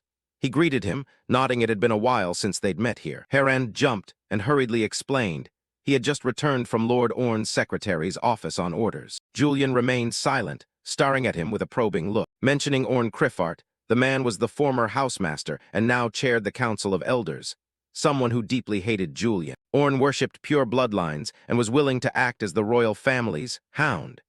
He bristled at Julian's fame surpassing the four great houses. Julian smiled and told Heron not to worry. Whatever was in Orne's office likely had nothing to do with him. Just as he was about to leave, Heron called him back to ask about Lady Malna's keepsake. Julian paused. It was the soul stone necklace he had secretly taken and asked Heron to keep. Heron looked anxious, persistently asking whether it was truly safe for him to hold such an important item. Julian explained that although he wanted it back, he couldn't retrieve it yet. If the Dawn Society caught wind that he held the soul stone, it would be a major problem. He asked Harand to keep it a while longer. After speaking, Julian bid farewell to try a few other weapons. He also asked Harand to send his regards to the housemaster. Harand was sweating bullets, as he hesitantly suggested that they attend the family council meeting together. He tried to persuade Julian that, after all, Julian was still a member of the Criffart family. Julian listened and gave a sarcastic smile, reminding his cousin that he belonged only to the Branch family. Seeing Harand fall silent, Julian added, asking if that derogatory label wasn't something people like them had assigned to him. An uneasy feeling began to boil in Julian's chest. He wondered if it was rage rising from the deep instincts of his body. Harand hung his head. He knew well how much Julian detested this family. He recalled how Lady Milna's funeral years ago had been conducted hastily. They even forbade Julian, then a child, from attending because they didn't want to hear a child's cries. Harand hurried to explain he didn't mean to force Julian to forget that painful past. Julian coldly brushed it off, thanked Harand for his kindness, but said he absolutely had no intention of attending that family meeting. From Siwoo's rational perspective, he knew stirring hatred against the house now would bring no benefit. But Julian's instinct was different. It refused to accept a false harmony with a family rotten from within. Seeing Julian's resolute attitude, Harand dared not press further. He exhaled, relief showing on his face but mixed with guilt. Julian suddenly turned back and brought up Lady Milna's affair. Harand unexpectedly bowed his head deeply in apology. He well knew a belated apology couldn't make up for Julian's loss. Julian smiled lightly, saying it was in the past so he didn't mind. But inwardly he thought he actually had no memories of it at all. Harand added that Joshua would also be present at this family meeting. Since this was Joshua's first meeting as heir, the elders would surely focus all their attention on him.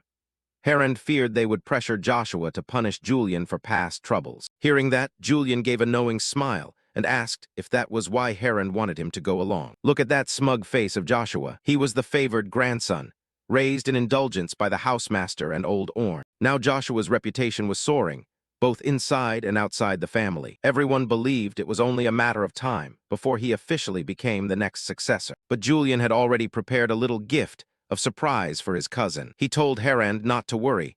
There was nothing to be concerned about. As he left, Julian snorted and said that recently the brotherly relationship between him and Joshua had made some very deep progress. Harand stared after him, completely puzzled by what Julian was implying. Heavy footsteps thundered down the palace corridor. Joshua strode angrily, his face contorted as he cursed Julian a bastard. He stood before the meeting room door, trying to regain his usual composure. Inside, old Orn had noticed the presence of his favored grandson. All the most powerful elders of the Criffart house were already seated at the table, awaiting the drama about to unfold. Chairman Orn spoke in a cold voice, ordering everyone to settle so the meeting could officially begin. He glanced around with a stern expression, unable to hide his habitual displeasure. Joshua sat there, sweat beading on his brow.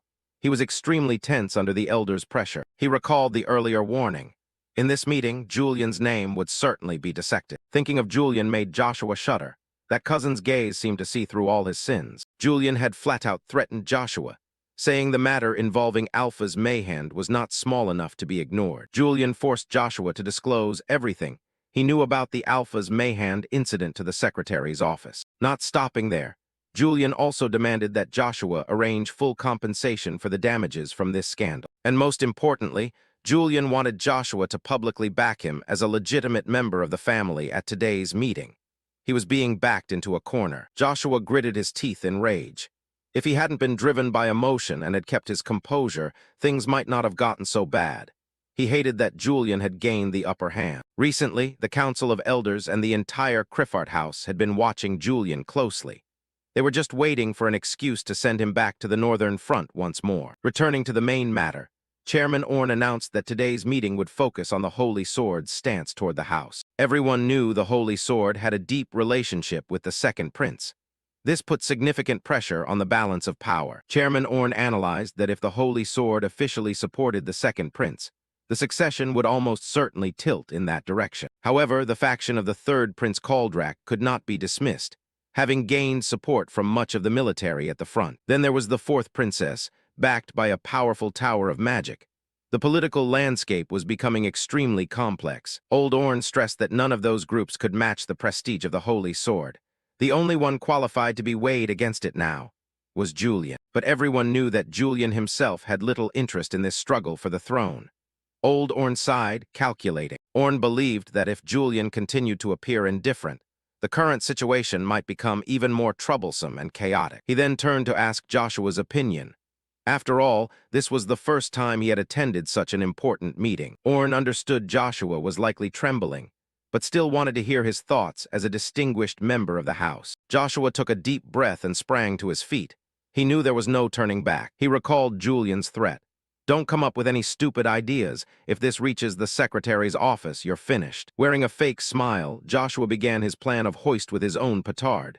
He muttered, if that's the case. He spoke up, saying that since everyone was discussing Julian's brother, he had a few words to say as well. Joshua boldly proposed that the House take this opportunity to officially recognize Julian as a legitimate member, rather than leaving him in the cadet branch as before. The proposal shocked everyone in the meeting room. One elder couldn't contain himself and shouted, asking Joshua if he knew what he was saying. But behind that smile was a vicious plot. Joshua thought to himself that he would ruin Julian's reputation by praising him to death, making him a target for all other factions to attack.